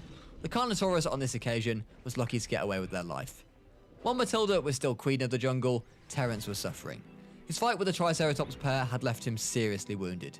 He was now dying of thirst and hunger, and after I intervened to give him those right next to him, Terence woke up from his slumber and lifted his head. Alas, our tyrant lizard king did not have the required strength to lift himself off the ground for long enough, and as night dawned, the first villain of our ecosystem passed away.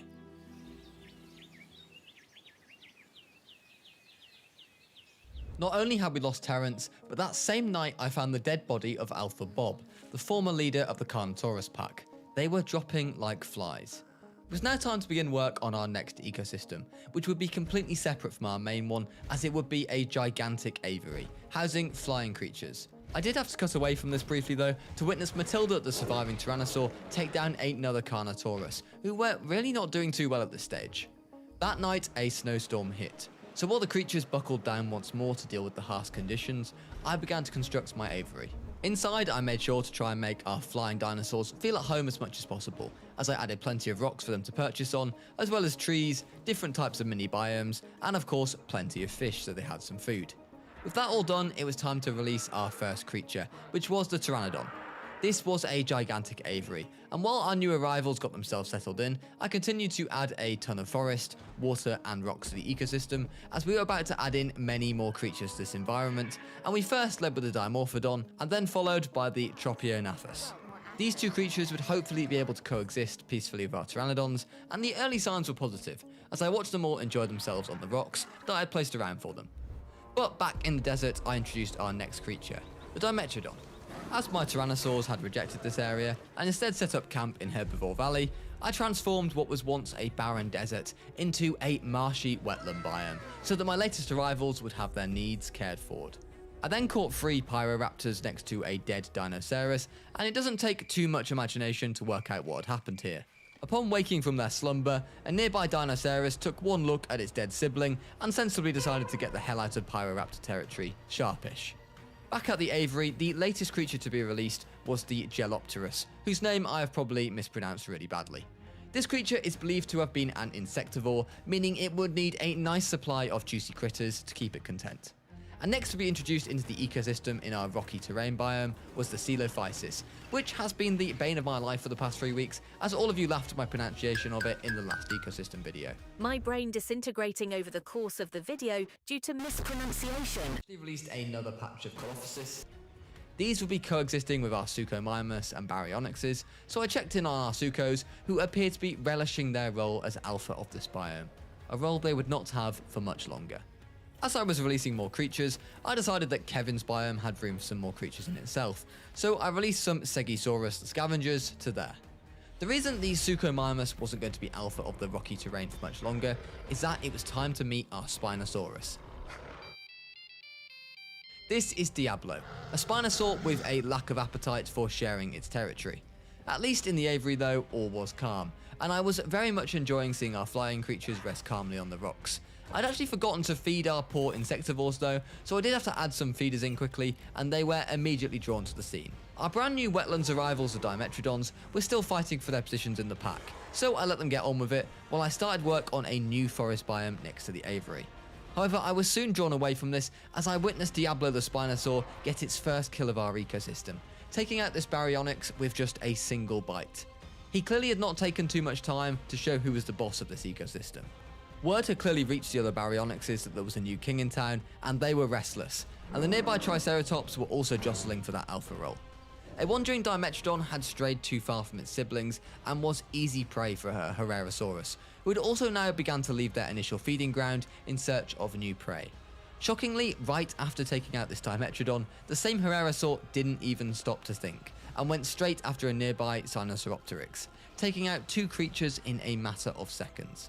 It was due to this behaviour, and also being alpha of the pack, that I named them Absolute Menace.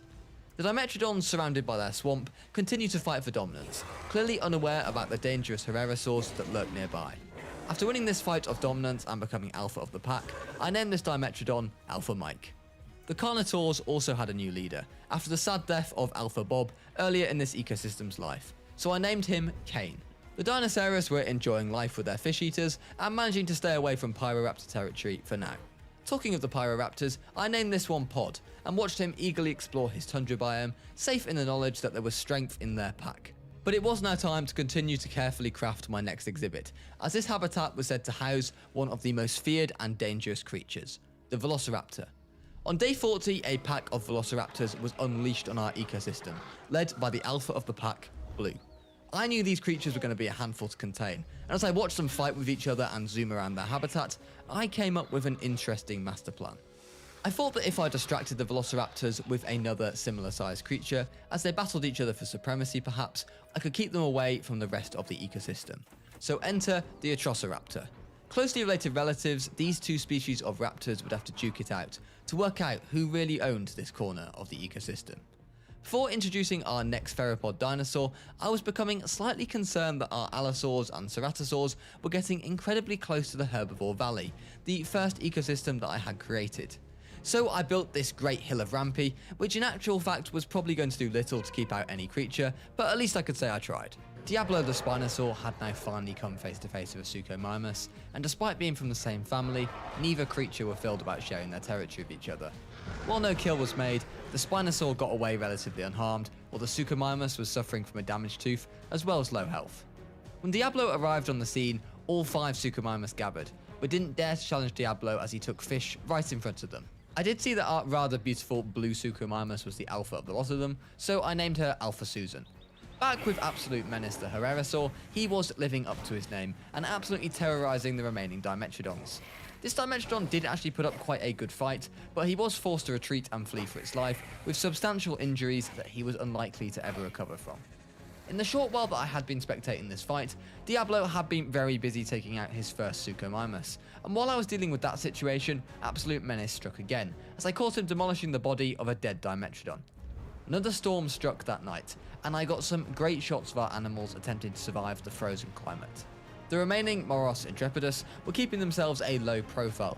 Blue the Velociraptor was trying to work out what the creatures she could hear in the distance were, and Absolute Menace was, well, just being himself. And the poor injured Dimetrodon that he'd injured earlier that day did not survive the night. The aviary was about to be turned on its head, as I prepared to release one of the largest flying animals to ever exist, the Quetzalcoatlus. This monster had a wingspan of between 33 to 36 feet, so it was roughly the same size as a modern-day aeroplane. This decision was sure to upset the balance of the aviary ecosystem, just like the introduction of Diablo did to our rocky terrain ecosystem, as I witnessed him take out another Baryonyx. At least Alpha Mike the Dimetrodon was still going strong, and I watched him have a meal at a nearby feeder.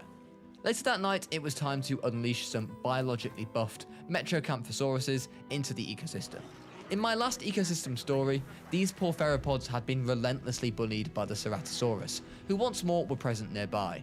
This time I wanted to give this carnivore as much chance as possible to survive, so their attack and defense stats were boosted in the hope of some better luck this time. Unfortunately, this Herrerasaur did not have such luck, as it was taken out in one hit by Kane the Carnotaurus. The Carnotaurs appeared to finally be making an impact, after spending most of their time in this ecosystem so far being completely bullied. The Quetzes were for now behaving themselves, and to make our lovely Kane the Carnotaurus, who was actually the last remaining of his kind, feel a little bit less lonely, I added some Albertosauruses into the ecosystem, who the Carnotaurus apparently likes to share its territory with. As morning broke, I was about to witness the rematch of the century, as the Ceratosaurus faced off against the Metrocamphosaurus, only for it to take down the Cerato in a single bite. Death appeared to be on agenda this morning, as Absolute Menace continued his killing spree, and I then witnessed a Quetzalcoatlus brutally murder a Pteranodon, throwing it down to the ground in absolute disgust. The Metrocamphosaurus gang had clearly heard of what had happened in the last ecosystem, and were out for revenge. This Ceratosaurus just about got away with its life, but as it walked away with some serious injuries, it did look like the Ceratosauruses were now outsiders in this ecosystem. As we approached day 50, it was time to finally begin work on the lagoon.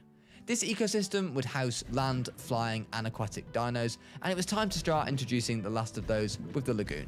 This was going to be no normal sized lagoon though, but before I could finish making it, the Herrerasaurs ganged up on one of the Albertosaurs.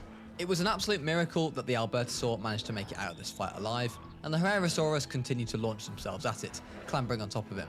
Fleeing for its life, the Albertosaur was very lucky to escape this one. On the other side of the ecosystem, in distressing news, a Brachiosaurus was starving to death. It had wandered too far outside of its biome, and even after placing some of its favoured tall nut trees down for it, it was just too weak to eat, and ended up starving to death. It was a sad end for one of our Brachiosaurs. But the work must continue on the lagoon, and I began to place some rocks down and some platforms before having a good look at what creature I was going to release first. Before releasing it though, I had just about enough time to witness Kane kill yet another Dimetrodon. It was now time to welcome our first prehistoric aquatic species to the ecosystem, the Archelon. This prehistoric turtle would certainly enjoy the rocky platforms that I had placed down, and it would be able to stay out of harm's way from any future predators there. After a bit of waiting, the Velociraptors and Atrociraptors had finally found each other and were facing off. The fight didn't get to finish up as an Albertosaurus came wandering in for some food and split it up, but Blue, the alpha of the Velociraptors, had suffered a serious wound from this fight. it was certainly 1-0 to the lesser known species of raptors. The injured Ceratosaur found itself chased down by the Metriacanthosaurs once more and took another brutal hit. It survived the encounter, but later that night passed away in its sleep. It's fair to say at this point that I was wondering if genetically modifying the Metriacanthosaurs was such a good idea after all. With the alpha of their pack being seriously wounded, all hell was breaking loose between the two species of raptors. At first it looked like the Atrociraptors were winning this encounter quite convincingly, but the Velociraptors began to fight back. Both sides suffered deaths, and at the end of a day of fierce fighting, I had both sides down as about even. One biome that was certainly not even was our southern rocky biome, where Diablo the Spinosaur roamed supreme, as I found it with yet another dead Suchomimus. On day 50, to mark the halfway point of this ecosystem's life, I decided it was time for some carnage. This is Darwin, the ecosystem's Indominus Rex. Last time out, Darwin had reigned supreme, killing everything it saw on sight. It would take something special to stop that from happening again. But on a lighter note, in our aquatic ecosystem, it was time to welcome the much more friendly Ichthyosaurus to the ecosystem. I then caught up with Darwin, who was enjoying a snack at his nearby feeder, with his Velociraptor friend, the only species, by the way, that the Indominus Rex is prepared to share its habitat with. The sheer presence of Darwin appeared to have galvanised the Velociraptors, and just like that, they began to win the war against the Atrociraptors. It even ended up with the death of Reaper, the Atrociraptor who had been the alpha of his pack up until this point. Back with the aquatic ecosystem, the next creature to be introduced was the Plesiosaurus. This early plesiosaur was from the late Jurassic period and fed mainly on fish and squid. Hopefully our Archelon's turtles were not on the menu for them, but as long as they stayed on the rocks, they would be safe either way. Right next to my marine ecosystem, I actually began to create a brand new biome. This would be called the Great Valley, a home for herbivores, and I didn't want them getting out, so I made sure to increase the terrain, making a natural valley of sorts that hopefully the creatures wouldn't wander too far away from. Checking in on Darwin, he had been sleeping throughout the day, as these predators are actually nocturnal, so as nighttime hit, he rose and prepared to hunt. And Albertosaur was just enjoying his dinner at a feeder when a pack of Velociraptors pounced him. The Albertosaur just about managed to throw them all off, and was making his escape when his escape route was cut off by Darwin. I think we all knew the outcome the moment this happened, and the already injured Albertosaur went down in one hit. This deadly duo of raptors and Indominus was becoming pretty frightening, as I watched Darwin take out a second Albertosaur with the raptors watching on. The Atrociraptors, however, were not giving up without a fight, and a Velociraptor bit the dust that night, which I was secretly quite glad about, as I was worried that the team of Darwin and the raptors was an absolute ecosystem killer. Speaking of ecosystem killers, I then find Diablo with the body of Alpha Susan the Suchomimus. Diablo had surely now claimed the rocky riverlands for himself, and that night may have been the most chaotic night in our ecosystem, as I had no time to pay respect to Alpha Susan, as I then found Darwin with the dead body of Cain, the last remaining Carnotaur. It had not been an easy ride for the Carnotaurs in our ecosystem, and this species was now, once more, extinct. So with one apex predator down, it was time to start work on the next one. Before I could do this though, I made the decision to expand the tundra biome. This next predator was likely to drive creatures away from their habitats, so I wanted to make sure that they had somewhere to go. Introducing the Eutyrannus, which means feathered tyrant, obviously reflecting the feathered look. This creature was perfectly suited to the harsher conditions of the tundra biome, and would be a real threat to any creature out there. Fittingly, soon after release it began to snow, and the Eutyrannus looked right at home. In the marine ecosystem, it was time once more to release another creature, so we welcomed the Nothosaurus, which was a pretty scary looking creature. So far, the marine ecosystem was on its best behaviour though, with no fights breaking out, but as we continue to add more creatures in, this was likely to change. Eutyrannus was settling in well, and Darwin was on the prowl looking for his next meal. Unfortunately for him though, it would not be one of our Archaeonophomimuses, as they were released all the way in the southern section of the ecosystem, named the Great Valley. I quickly checked on our Nothosaurus, who was just chilling on the rock, but Jesus Christ, this thing is scary. Although he arguably wasn't as scary as the next creature to be released, which was the Liplorodon. This was an apex predator of its time, and while not quite as big as early estimates suggested, it could still grow up to 10 meters. Not a creature to be messed with at all. And talking of creatures to be messed with, our next set of creatures was certainly that. I planned to release a pair of Giganotosaurus right into the territory that Darwin had been released into. While this might sound like a terrible idea, Darwin had already begun to wander far outside of his territory zone while hunting, and was showing absolutely no signs of coming back. I added a few extra things into our biome to make our new arrivals feel at home, and then prepared to welcome Ryan and Rodri, the Giganotosauruses, into the ecosystem. It appeared that the introduction of a lot of creatures had left the marine reptiles all suffering from chronic stress, which was unfortunate. Apparently the Archelons for some reason were fine with this though, and they were chilling, perfectly happy. Without a mental health nurse on site, there wasn't much I could do for these animals, so instead I released the Dreadnoughtus down into the depths of the Great Valley, away from any carnivores. Not that this gigantic sauropod would be an easy meal of course, not even for Darwin. I then witnessed the last of the Atrociraptors, suffering from internal bleeding, lie down and accept its fate. There was no doubt that the Velociraptors had won the war. I began to expand some biomes so that creatures could be spread out, but then I was taken away by the news that the Tyrannosaurus and Dinosaurs were fighting. In a ferocious battle between the king and queen of the tundra ecosystem, it was the Tyrannosaurus that struck the first blow. While not fatal, the Dinosaurus ran from the fight with severe surface wounds, and would have to stay out of the way of predators if it wanted to survive for the next 24 hours. In our marine ecosystem, it was time to introduce the Tyrannosaurus, the biggest creature that we'd introduced so far, and one of the largest members of the Mosasaur family. For now, this pack of Tyrannosaurs could assume the alpha role in the marine section of our ecosystem. In the tundra, the Pyroraptors could smell blood, as they sniffed around the injured Dinosaurus. It was now recovering from its wounds though, so they did think better of an attack. This Tyrannosaurus though had been separated from its pack, and picked a fight with one of the remaining Albertosaurs. One hit from the Tyrannosaurus was all it took for the Albertosaur to retreat, and the species lived on for another day. With Terence the Tyrannosaur sadly passing away earlier in the ecosystem's life, I thought that Matilda might be a bit lonely, so I'd like you all to meet Tommy and Mel the Tyrannosaurs. Hopefully in good time they would find a way to look after Matilda, and I was kind of invested in this T-Rex reunion of sorts, until a quick look at my map showed a bigger problem. Darwin was on his way home. For some reason, after reaching the outskirts of the tundra, Darwin turned around and headed all the way back to the hatchery that he was released from. Perhaps he had forgotten his fur jacket, but the problem was that this territory was now inhabited by our Giganotosaurus pair. As Darwin neared the biome, Rodri woke from his nap and prepared to stand his ground. Darwin came sprinting over the hill and as always didn't think twice about engaging, but perhaps on this occasion he should have. The Giganotosaurus was no easy kill, not even for Darwin, and there would be two on hand to deal with. This was a dangerous game that he was playing.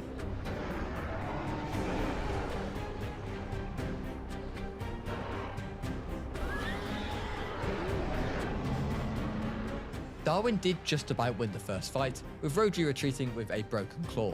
They did face off again and roared at each other, but this time no fight took place. I was so invested in this drama that I actually missed the death of Timothy the Triceratops, who I found dead with a very guilty looking Tommy next to it.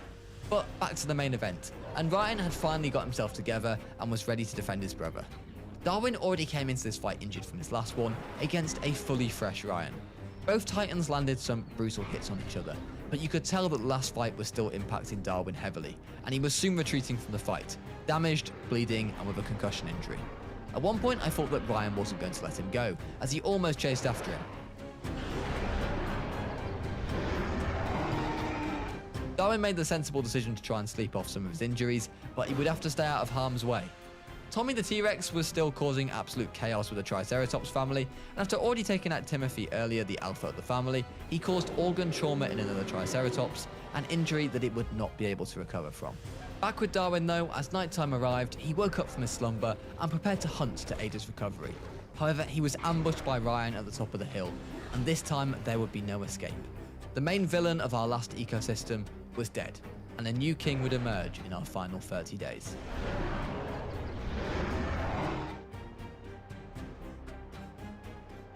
And talking of new kings, the marine ecosystem certainly had one of those. This is Bruce the Megalodon, one of the most famous predators that the Earth has ever seen.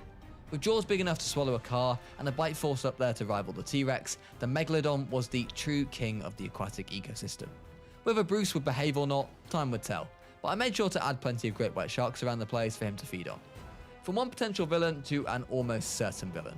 On day 70, we would welcome Norman the Indoraptor to the ecosystem. This hybrid dinosaur was going to take some stopping. While not as big as the Indominus, it would be arguably just as dangerous.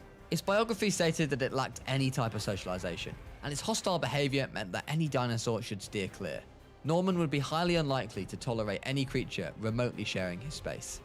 Which is why it's a shame that this Metriacanthosaur decided to arrive on the scene almost immediately after releasing Norman. About to pounce, Norman decided better of it when a second Metriacanthosaur arrived to save their sibling's life. They got away with that on this time, but if they separated again, they may not be so lucky the next time. And it didn't take too long for this to happen, as Norman was not going to waste this opportunity second time around. Or was he? While Norman certainly won the fight, this genetically stronger Metriacanthosaur withstood the attacks and fled for its life. When you are up against an Indoraptor, there is no shame in running. I named him Warrior, and he immediately appeared to know the value of the strengths in numbers approach, although the injuries he had sustained from the fight would take something to recover from. If Norman was ever to be taken down, I knew that we'd have to make sure we had plenty of apex carnivores on hand, so I began to incubate a pair of Carcharodontosaurus eggs. Over in the rocky biome, I caught Absolute Menace the Herrerasaur and Diablo the Spinosaur, sharing a touching moment together at the feeder. I was soon brought back to reality, however, when an already injured Metriacanthosaur strayed into Norman's path, and this one would not be so lucky. The bad news also was for Warrior, was that he was now suffering from an ingrown claw, and Norman the Indoraptor was watching him, waiting for the easiest kill of his life. Quick check-in on Sally the Diplo, by the way. She was doing absolutely fine, even if she was now forced to share her territory with the nearby Allosaurs. In our marine ecosystem, I quickly checked up on our scary-looking sea otter things, and then released the Ankylosaurus into the ecosystem. This was sure to upset the dynamic a little bit, as most of these aquatic creatures are neutral to each other, but the Megalodon and donkeys were not a fan of each other at all. This was going to be an interesting battle to observe. The Carcharodontosauruses were now released into the ecosystem, and as an apex predator, they pretty much had this corner of the ecosystem all to themselves, and the only thing remotely close to them that could give them a good fight would be Kevin the Ferrazino. At this point, Norman was proving to be a bigger menace than Darwin, as he continued his mission of making the Metriacanthosaurs extinct once more. I then caught Henry and Margaret the Allosaurs, both hunting a parasaur stealthily in the trees. Once the parasaur realised, they went in for the kill, and by this time for the parasaur, it was too late to get away. We were closing in on releasing the final creatures of this ecosystem at this point, so we went on a bit of a spree. First up was the Australovenator. I bet you can never guess where this dinosaur used to live. Next up was another apex carnivore who joined the tundra ecosystem. This is Rupert the Acrocanthosaur, and he was going to give the Eutyrannus pack a real run for their money in this biome. I also released a pair of Apatosaurs, who I would like to clarify after last video are not actually the same dinosaur as the Brontosaurus. I was pleased to see that my master plan of getting Matilda some friends had paid off, as I caught Tommy and her having a nap together that night. I then witnessed one of the few remaining Metriacanthosaurs take out a Styracosaur in one hit, as it had wandered too far from its original ecosystem, most likely due to the presence of a certain Indoraptor. The last sauropod that would grace this ecosystem is the Elasmosaurus, and I released it that night as a snowstorm struck. In the aquatic ecosystem, death finally struck, as an Ichthyosaur was killed by a Plesiosaur. Up until this point, the aquatic animals had been pretty good, despite the fact they were all suffering from chronic stress. That might be about to change though, as during the storm, I released Monty the Mosasaur. The Mosasaurs were the dominant predators of the ocean 66 million years ago, before the mass extinction event that wiped them out. They had never encountered a Megalodon before, but it would be interesting to see if they could coexist or not together. During the storm, I saw that Norman the Indoraptor had developed a common cold due to a lack of rocks. Not quite sure how that one does work, but okay. While I probably should have just let this monster suffer, I had to treat it as equal to all the others, and thus I gave him his desired rocks, and he was now much happier. Checking in on Kevin, he was doing great, and remained remarkably calm as the nearby Carcharodontosaurus passed him on his morning run.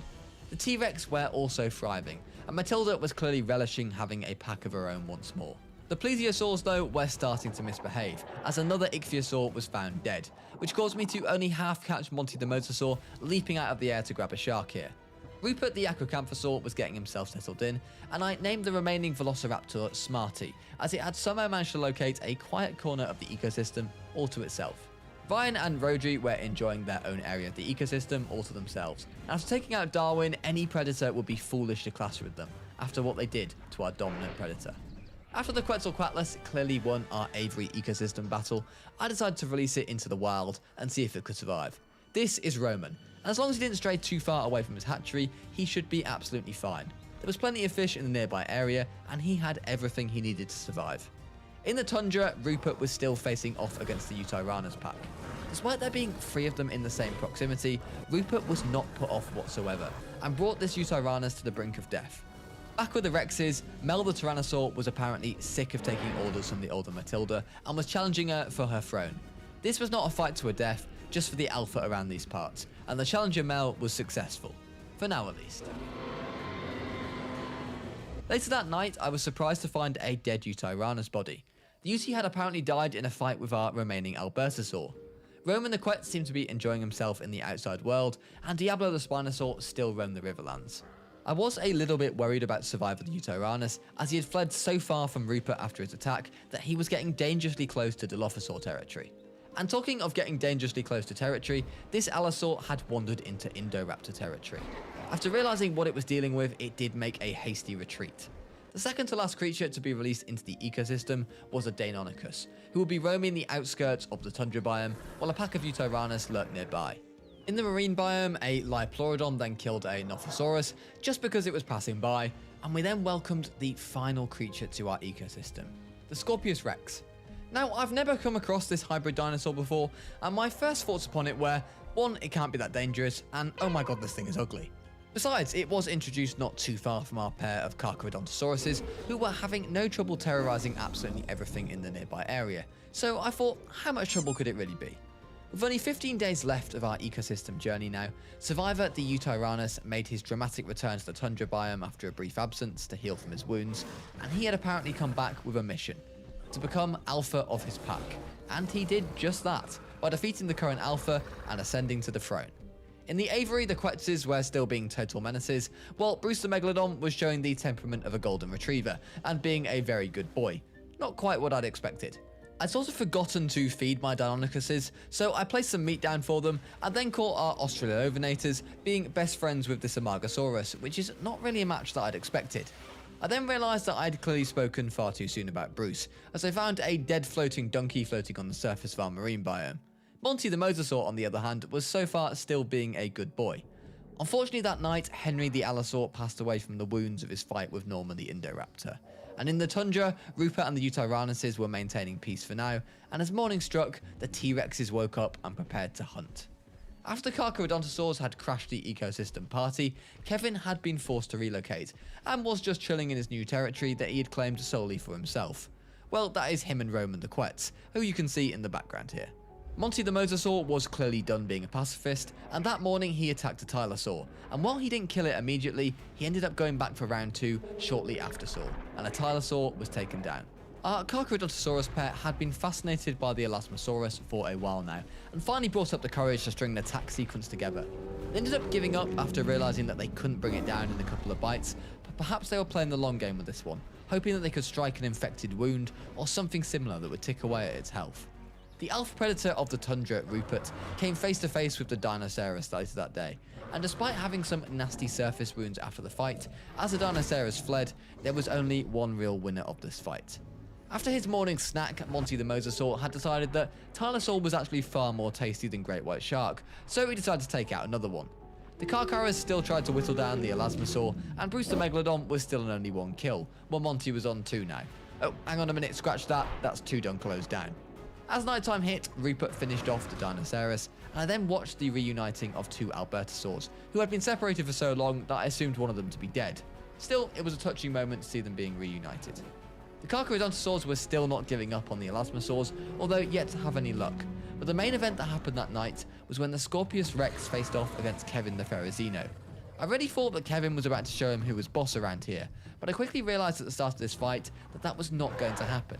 Despite being the smaller creature, the deadly tail attack the Scorpius Rex had was not to be messed with, and it just dealt far more damage than any of poor Kevin's attacks. It was a sad end for our poor Ferrazinosaur, who I felt had not been done justice, and my anger against our hybrid creatures was growing. An Australovenator took out one of our remaining 2 Velociraptors, which meant that Smarty was now the only one remaining.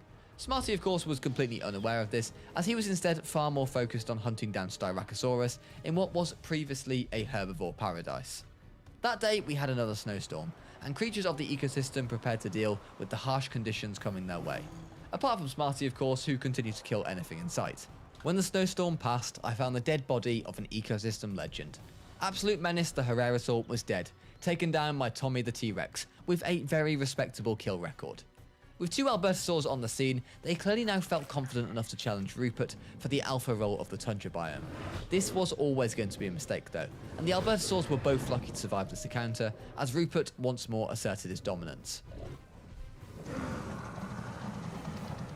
When a wandering Australopithecus wandered into the path of Rhodri, he did not hesitate in taking it down with just a single bite. These 2 Giganotosaurs had not taken out Darwin for nothing, and would not have their territory invaded by a foreign species. Norman clearly had the same view as this, as the last Allosaur left entered his territory and was not going to make it back out alive. Of course, survivor the Tyrannosaurus, now separated from his pack, was still going strong, and seemed to have built up a new friendship with the Pyroraptors. Monty the Mosasaur was killing more Tylosaurs, which was his favourite hobby now, and in the desert, Tommy had heard that his sibling Mel had taken the role of Alpha, and he was not happy. He was so unhappy in fact that he had to take this title all for himself, and after defeating Mel in a battle, he did just that. Smarty the Velociraptor had now found the Oviraptors, which was always going to be a disaster waiting to happen, and the injured Albertosaur was set to have a cold night in the snow as it attempted to recover from its fight with Rupert. As the morning dawned, the Metriacanthosaur made its way towards the Indoraptor territory. I thought that it was game over for sure, but somehow with only 3% health left, the Metrio, despite suffering a concussion, managed to get its way out of there. The remaining healthy Albertosaur decided to try and face up to Rupert, but after seeing the size difference and the state of its sibling, decided against it, and later that night the injured Albertosaur passed away from its injuries sustained in its original battle with Rupert. And death seemed to be everywhere in this ecosystem right now, as the injured Metrio, which had nearly got away, was eventually hunted back down by Norman. In an attempt to get revenge for its sibling, the other Albertosaur took on Rupert, but paid a very heavy price for it. Diablo the Spinosaur was still roaming the desert lands, but Tommy the Tyrannosaur had now entered its kingdom. Whether these 2 giants could be kept apart or not would remain to be seen. The last Metriacanthosaur remaining was Daz, who was the original alpha of the pack, but after coming up against Norman, there was just simply no hope for him, and another species was killed off by our hybrids. In the forest, Smarty the Velociraptor was just chilling, but not far away a titanic battle was raging between the now hungry Scorpius Rex and a Carcharodontosaur. The hybrid dinosaurs did not belong in this ecosystem. They were too ruthless, and as Owen Grady once said, they were killing for sport. But the Carcharodontosaurus barely got out of this fight alive, and I then realised that the Scorpius Rex was not only deadly, but also had the ability to poison its prey, leaving lasting damage even when the fight is over. So I had to come up with a plan to remove it. Enter Kevin 2.0. Kevin 2.0 was a genetically buff Ferrozino who had one mission: to take out the Scorpius Rex and get revenge for the first Kevin, and save the entire ecosystem of course while it was at it. I named him Kevin's Revenge, and he strutted out of the enclosure with purpose. However, before it could turn its attention to Kevin, the Scorpius Rex set its sights on the other Carcharodontosaurus, and was going to make another species extinct if it could help it. The Carcharodontosaurus was landing some hits, but the trouble was that it wasn't just doing nearly as much damage as the Scorpio was, especially when you consider the poison attacks that the Scorpio Rex also lands. It was an unfair fight, and the Carchara fled. The only good news was that Norman had seemingly begun to starve. He had eaten absolutely everything around him and was now beginning to pay the price. He would have to get moving and find some prey, or he would die. As the evening began, we finally got the matchup that we wanted, as Kevin's Revenge squared off against the Scorpius Rex. Despite being so buff though, this fight was still from a fair match. While the Scorpius got the first hit in, and thus getting its poison attack in, Kevin's Revenge just appeared to be shocked. Even when he did get some hits in, it did a measly 9% damage to the Scorpius Rex, and as a snowstorm started, on the brink of death, Kevin retreated. Just like this Carcharodontosaur though, he would not live to see out the storm. The next morning, as dusk turned to dawn, I checked on Norman and he was still starving. While not one to advocate for starving animals, I decided that in Norman's case I was quite okay with this, because the only way this ecosystem would return to any sort of normality would be if all the hybrid dinosaurs were extinguished. A lost Tyrannosaurus had wandered far too far outside of its natural habitat, and it ended up in the far regions of the desert biome. Unfamiliar with the prey here, it foolishly took on a Triceratops. It lost the fight and it was now suffering from organ trauma. Fittingly, it would leave Survivor as the last of the Tyrannosaurs. That afternoon, I witnessed something truly terrible. Norman the Indoraptor had somehow managed to locate a goat from a nearby feeder and was now no longer starving to death. I felt quite sorry also for this baryonyx in the rocky terrain. For the survivors that had managed to survive the wrath of Diablo, they had now had to deal with Tommy and Mel, who had decided to venture into the biome. This baryonyx didn't stand a chance. In search of food, the Dilophosaurs and Deinonychus came face to face, which resulted in a resounding win for the genetically buffed Dilophosaurs. As these two packs came face to face over the same scenario, the result would repeat itself over and over again, with the Dilophosaurs coming out on top and winning this battle. But it wouldn't matter who won these fights if I couldn't find a way to deal with our wandering hybrids on the loose. No dino would be safe while these lived. So I had to come up with a plan. Enter Tony and Peter, our Giganotosaur superheroes. This species has already taken down one hybrid, and I would now need them to do the same again here. As they entered the biome, the Scorpius Rex, who I decided to call Otto, immediately expressed his disapproval, and a fight broke out between himself and Tony. Both sides took blows, with the obvious poison damage always going to be a factor, but in the end it was Otto who scurried off in defeat. Of course, with a whole 5 minutes of poison damage to come Tony's way, this was probably a smart call, but if the Scorpius Rex was going to survive here, it would need to play this fight pretty cleverly. As the snowstorm began, I watched both sets of creatures carefully. Peter and Otto came face to face and roared at each other, but Peter backed off. At first, I thought this was going to be a critical mistake, as giving Otto too much time to recover would end in the death of us all. But then Peter charged in. It had all been a bluff, and a clever one at that, as Otto was hit by the element of surprise, and Peter got the first hit in, which was huge. Peter went on to get the second hit, and at that point, Otto was on his last legs. Our Giganotosaurus saviour went in for the kill, and did not disappoint. 2 down and 1 to go, before life could return to somewhat normality.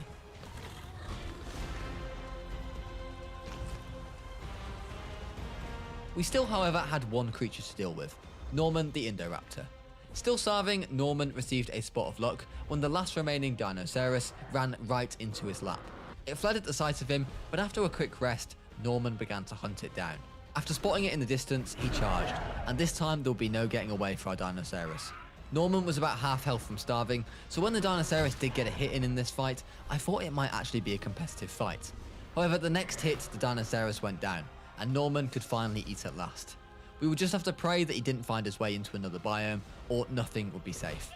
That night, just as he began to get hungry again, Norman caught another goat to keep off those hunger pains, but by the morning I did find him starving again.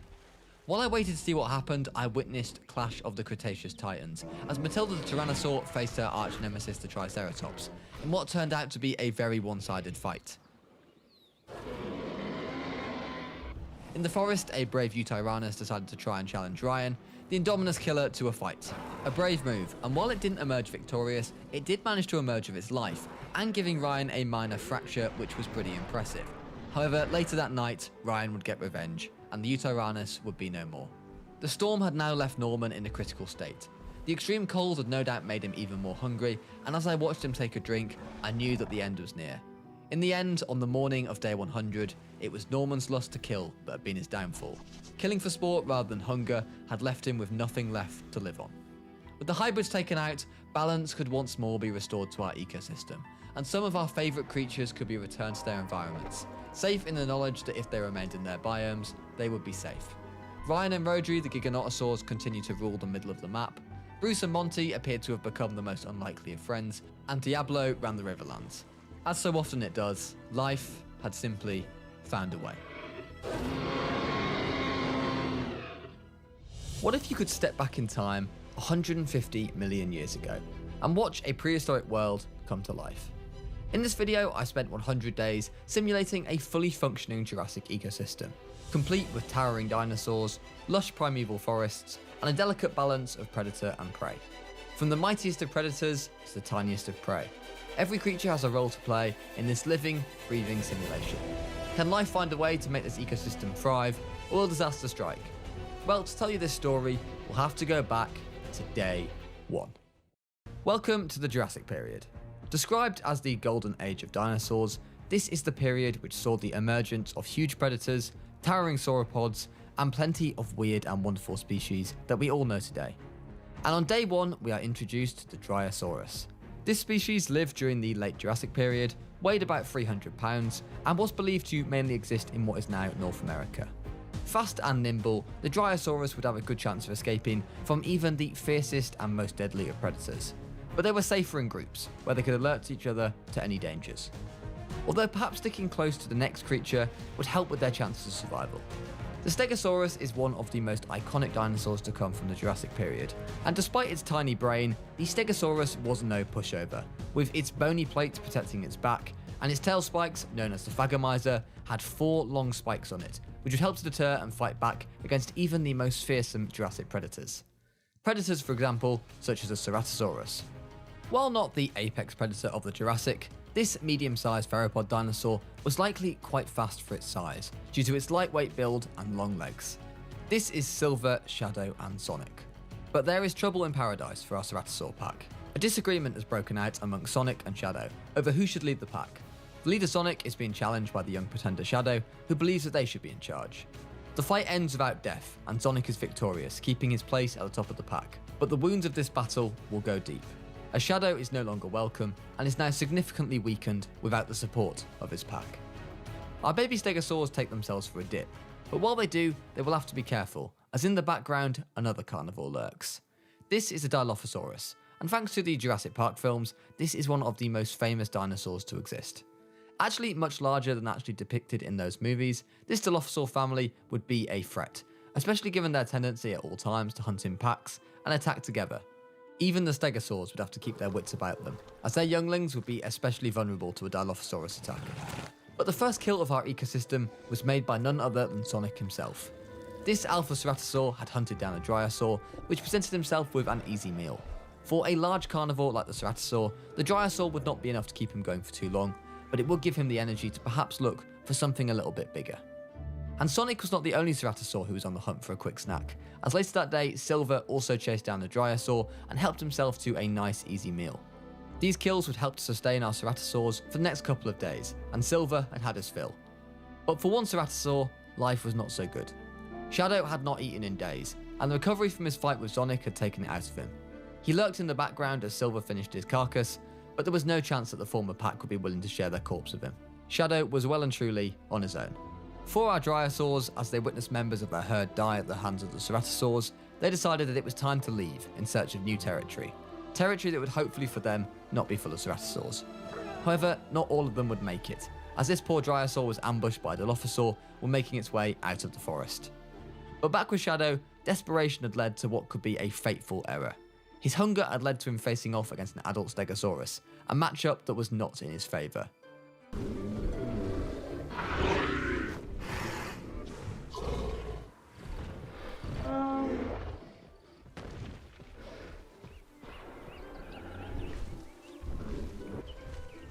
All it took was a single hit of the tail from Marvin the Stegosaurus, and the young pretender was dead. I think it's only right that we all pay our respects to Shadow in the comments below. The next morning, the Dryosaurs had completed their overnight migration to their new territory, and they had some new company. Brachiosaurus, one of the most iconic and towering dinosaurs to ever walk the earth. With its long neck, massive body and giraffe-like stance, this gentle giant roamed the forests of the late Jurassic period over 150 million years ago. Known for its unique posture and incredible height, Brachiosaurus could reach treetops with ease, making it one of the first high-browsing herbivores in dinosaur history. And this was their nesting site, where in months to come, they would be due to welcome in their young. But back up in the middle of our Jurassic system, Sonic had decided to challenge Marvin, the slayer of his former packmate Shadow, to a fight. Even for the Alpha Ceratosaur of the pack, this was an uneven fight, as Marvin dealt some serious damage to Sonic using his tail.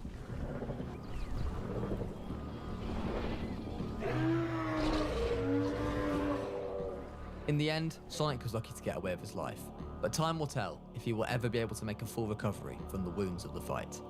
However, despite Sonic fleeing the scene, the fight wasn't over just yet, as Silver, either sensing that Marvin was wounded from his battle with Sonic, or simply to restore the honour of the leader of his pack, leapt into battle.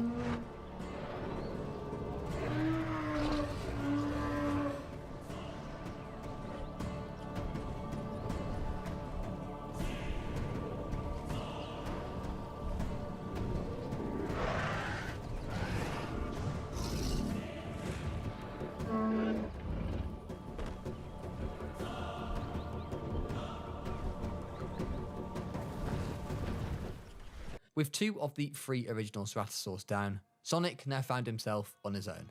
His pack had been ripped away from him, and he would now have to try and sleep off the major injuries that he himself had sustained from his fight with Marvin the Stegosaur. It's day 30 in our Jurassic ecosystem, and the apex predators are finally ready to be introduced. This Allosaur family and recent hatchling Al are snoozing in the shade, next to the nest that Al was born in. The Allosaurus was the top predator of this time, and adults likely hunted stegosaurs and various other Jurassic sauropods. With a hatchling to take care of though, the mum will guard the nest and Al, while Dad takes off to look for some food for the family. Back with Sonic, he was now being terrorised by the Dilophosaurs, who could clearly see that he was still reeling from the impact of his fight with Marvin. Still though, Sonic just about mustered up enough strength to throw off the Dilophosaurs, who decided they would abandon that quest and instead focus their efforts on the wandering stegosaur nearby.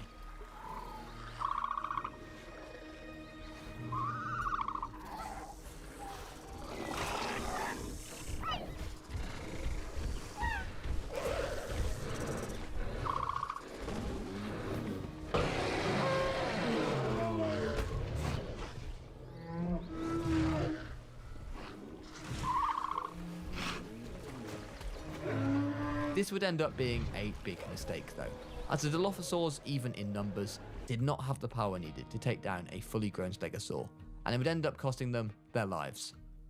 For Sonic though, this was a big win. He hadn't eaten in days, and the corpses of the Dilophosaurs offered him a chance to finally eat. This would help him hugely, as his body was still healing from the effects of the fight with Marvin. For the Dilophosaurs though, after Dryosaurs had moved, they found themselves in desperate search of food, which led to them attacking creatures they normally may not have. Our parent Allosaurs were enjoying a snooze as the day dragged on, but as Al slept nearby, danger lurked in the trees. This is the Monolophosaurus, a small theropod dinosaur that hunted small creatures and scavenged. This pack of Monolophosaurs hadn't eaten in days themselves, and when they saw a baby Allosaur sleeping nearby, they attempted to sneak up. Unfortunately though, they had been spotted by the parent Allosaurus, and Mum was not happy. While Mum took care of one of them, Dad took out the other, and Al now had a nice meal to help himself to. Being an adult Allosaur in the Jurassic had little dangers to be worried about, but when you are a parent to a hatchling, you always have to be on guard. That night, it began to heavily rain, and the creatures of our ecosystem settled down and attempted to see out the storm. For Sonic, he had finally got himself to safety, away from any nearby predators, and he was now beginning to make a full recovery, although once more, he was on his own. The next morning, our creatures awoke, and while Al had a nice sleep in, Dad took a drink from the nearby lake. We had another casualty through the night though, as our poor Dryosaurs continued to be having a tough time, as the remaining Monolophosauruses had hunted them down. But as one species seemed to be reaching its end, a new one had emerged in our ecosystem. This is the Kentrosaurus, a smaller cousin of the Stegosaurus. Despite being smaller, however, these creatures were still not to be underestimated. Scientists predict that it could have swung its tail with enough force to take down even the biggest of predators in Jurassic. However, these juveniles would certainly be more vulnerable than the proper full adult Kentros. At the other end of our ecosystem, Sonic appeared to have found himself some new friends. Another pack of Allosaurs had emerged, yet despite these two predators competing for prey, as long as Sonic stayed out of their way, the Allosaurs were happy to let him do his thing. Still though, what he really needed was a pack of his own. For our new pack of Allosaurs though, the good thing about being the apex predator around here is that you don't really have anything to be scared of, and this poor solo Diplodocus was terrified when an Allosaur emerged from the trees. Luckily for Dippy, our Allosaurs had eaten recently, and there was no need to exert heavy energy trying to bring down such a large item of prey, but you wouldn't want to be in their vicinity when they did get hungry. Back with the original Allosaur family though, on the opposite side of our ecosystem, Dad awoke early, and it was time to go on the hunt for the family once more. And on the menu today were the latest additions, the Kentrosaurus. Spotting a Kentrosaur, the male Allosaur lurked low, stalking its prey, before charging in.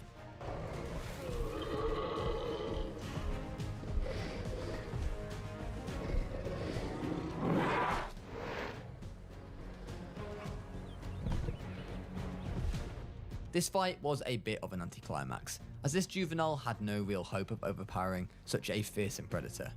Dad would eat his fill and bring back some more for Al, before having to go out to hunt once more. And a creature that would certainly provide the Allosaur with a nice full stomach was this herd of Apatosaurs, who were migrating in search of a nesting site. Their thirst led them to this lake, and they would at least provide some company for our solo Diplodocus, Dippy. But with the Allosaur pack lurking nearby, this was a dangerous area to be. And the Apatosaurs weren't the only creatures to be migrating in numbers. This large pack of Metriocamphosaurs had had their territory flooded by the heavy rain a few days ago, and had been on the move ever since. But before we had too much time to pay any attention to them, the Allosaurs have wasted no time in introducing themselves to the latest introduction. On first impression, it may look like this bite from the Allosaur was nothing more than a scratch on the Apatosaur, but in actual fact, it was all planned out by the Allosaurs. This was a technique called wound and weaken, or attritional hunting. The Allosaurs would bite, slash, and back off, waiting for the prey to weaken from blood loss, infection, or exhaustion. Then, as the Apatosaur could barely go on, they would come back to finish the job.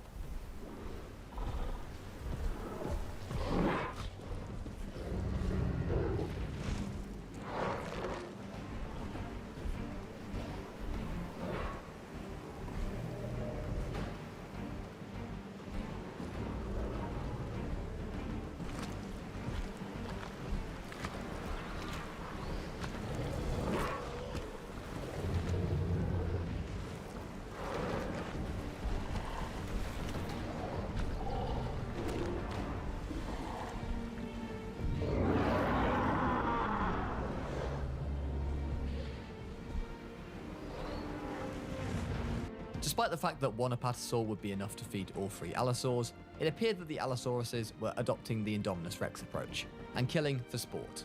Or perhaps it was for pride amongst their pack, to prove that they were worthy to remain a member. While all this was happening, one of the Metriocamphosaurs had suffered a broken claw in a fight with Marvin the Stegosaur. In reality, Broken Claw was lucky to get away with his life, and would have to be careful from here on out, as Sonic had now fully recovered from his injuries and was not a fan of Metriocamphosaurs. But it was another fully healthy member of Broken Claw's pack that stepped in to take on Sonic, although the resistance was short-lived.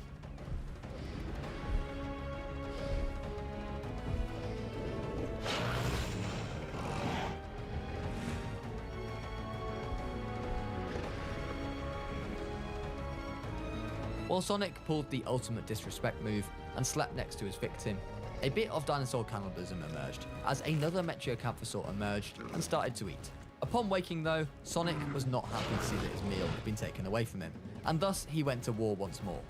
It appeared this Ceratosaur was really not a fan of Metriocanthosaurs, and while this second fight was a bit more of a battle, it was still a one-sided affair. Alone, but still a warrior, Sonic would live to fight another day.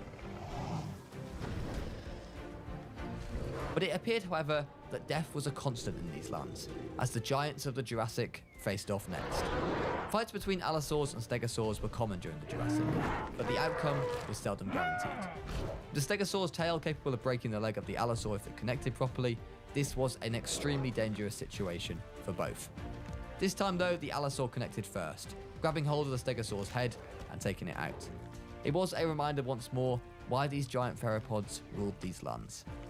But Sonic was not about to let us forget about him, and went after an already critically injured Dippy.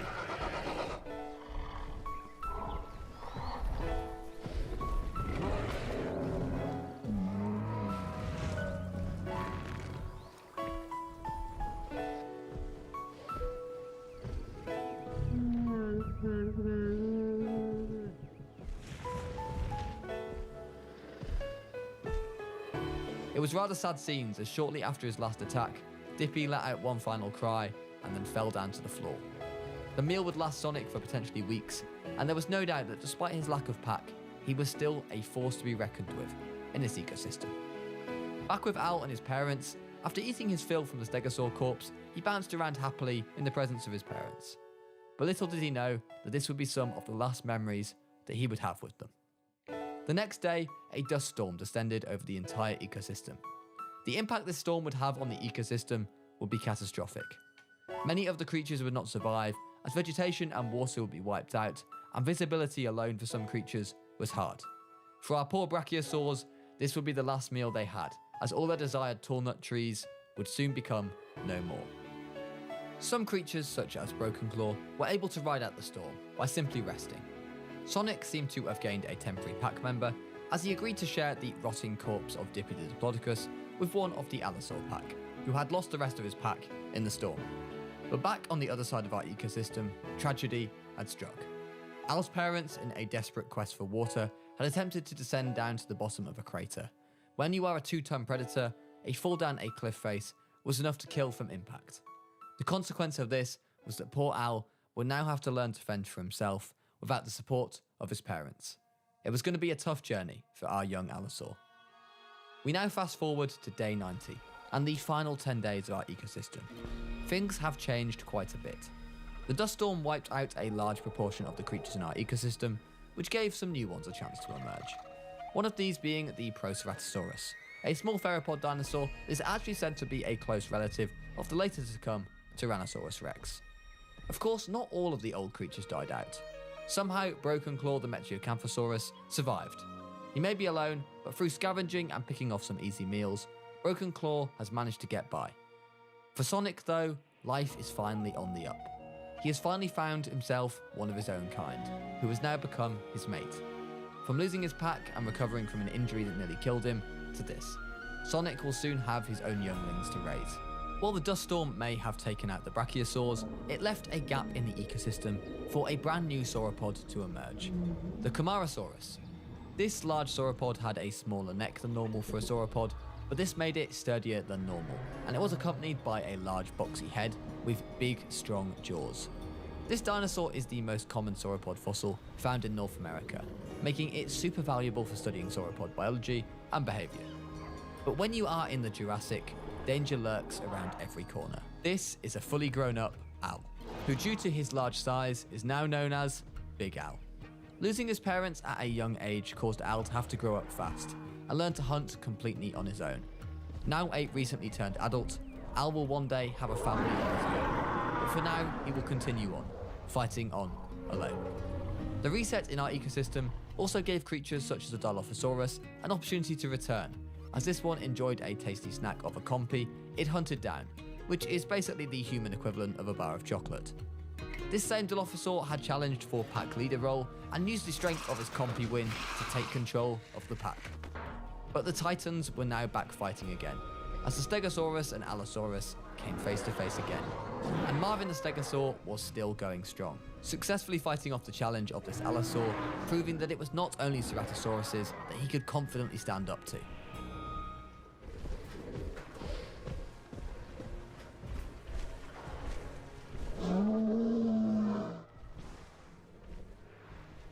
The Dimorphodon had also taken this time to enter our ecosystem, and this creature primarily feasted on fish, although a nice compy snack would not be out of the question.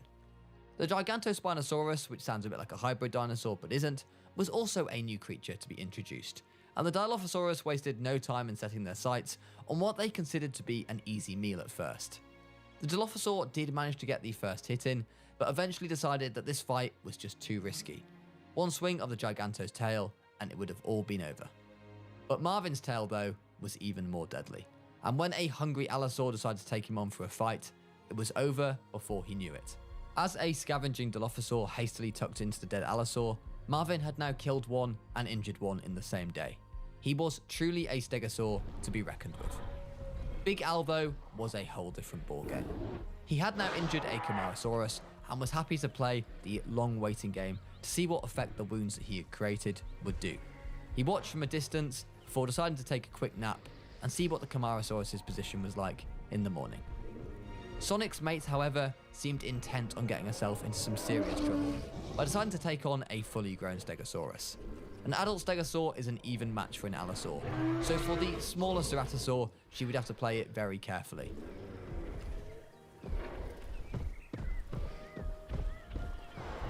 In the end, after tasting the spiky tail of the Stego, she decided to get away with her life, and chose, just like Sonic did after his near-death experience, to try and sleep off the injuries occurred.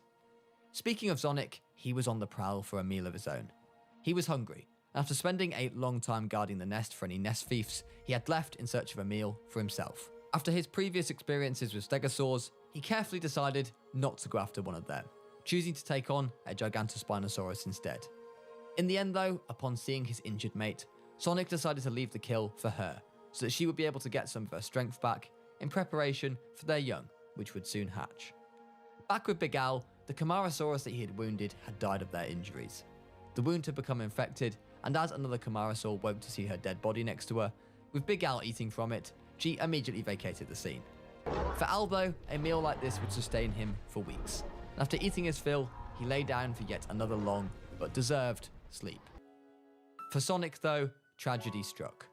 While his mate attempted to leave and return to the nesting ground, she was blocked by none other than Marvin. The injured Ceratosaur stood her ground, but due to her previous injuries that she had not recovered from, she never had a chance against Marvin.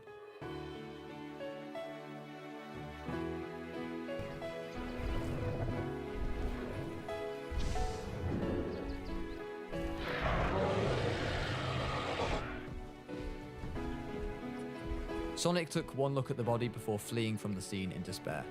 He returned to his nest, where he would have to hope that his young would still hatch, and then face the prospect of bringing them up in the world, alone. As Dimorphodons continued to roam the sky, looking down at the lush tropical landscape of the Jurassic. Soon, however, the Jurassic period came to a close, around 145 million years ago, giving way to the Cretaceous period, not through a dramatic extinction event, but rather a gradual shift in climate and ecosystems that set the stage for the next era of prehistoric life. For Big Al though, perhaps his story is not quite over yet. In the Lost World Jurassic Park, there was a bold vision. A second park, not hidden on a remote island, but built right here, in San Diego. A prehistoric zoo in the heart of civilization, where dinosaurs would walk among us, safely, profitably, and publicly. But that dream, it never came true. The plan failed, until now. I gave myself 100 days to bring the dream to life, and build Jurassic Park San Diego. From towering sauropods to the most fearsome predators to ever roam the earth. This was going to be quite the challenge. Can I finally bring John Hammond's vision to life, or will life, as always, find a way to make things difficult? Well, to tell you this story, we're going to have to take you back to day one. On day one, I began by assessing what had been left behind for me to pick up the pieces of. Jurassic Park San Diego had been a vision for quite some time. Are you crazy? Are you out of your mind? But they needed a true dinosaur expert to bring it to life, hence my involvement. I began by placing down a response facility, as we couldn't add in any dinosaurs until we could look after them properly. Of course, I needed to place down a path and link it up to the response, and then I placed an electrical generator to make sure that we had power. As the San Diego site had been inactive for so long, we had a lot of buildings that were in need of repair. So I sent out the response team to do just that.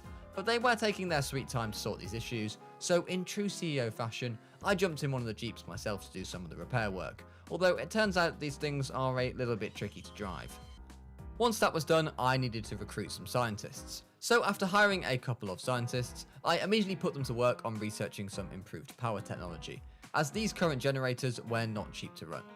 Once they had finalised the research, I placed down a small power station, and while it was building, I placed pylons all around the park and linked them up to substation. Soon our entire park was all powered by our one small power station, but it was not time to rest on our laurels, as now we had the arrival of our first dinosaurs imminent, which meant we were on a crunch to prepare a first exhibit for them. I sent out the response team to repair the damage to the existing enclosures, including the viewing gallery, so that our future guests would be able to admire our brand new dinosaurs, and then went to finish off the enclosure myself by building some new fences, which was all going swimmingly before my ranger team decided to try and sabotage me.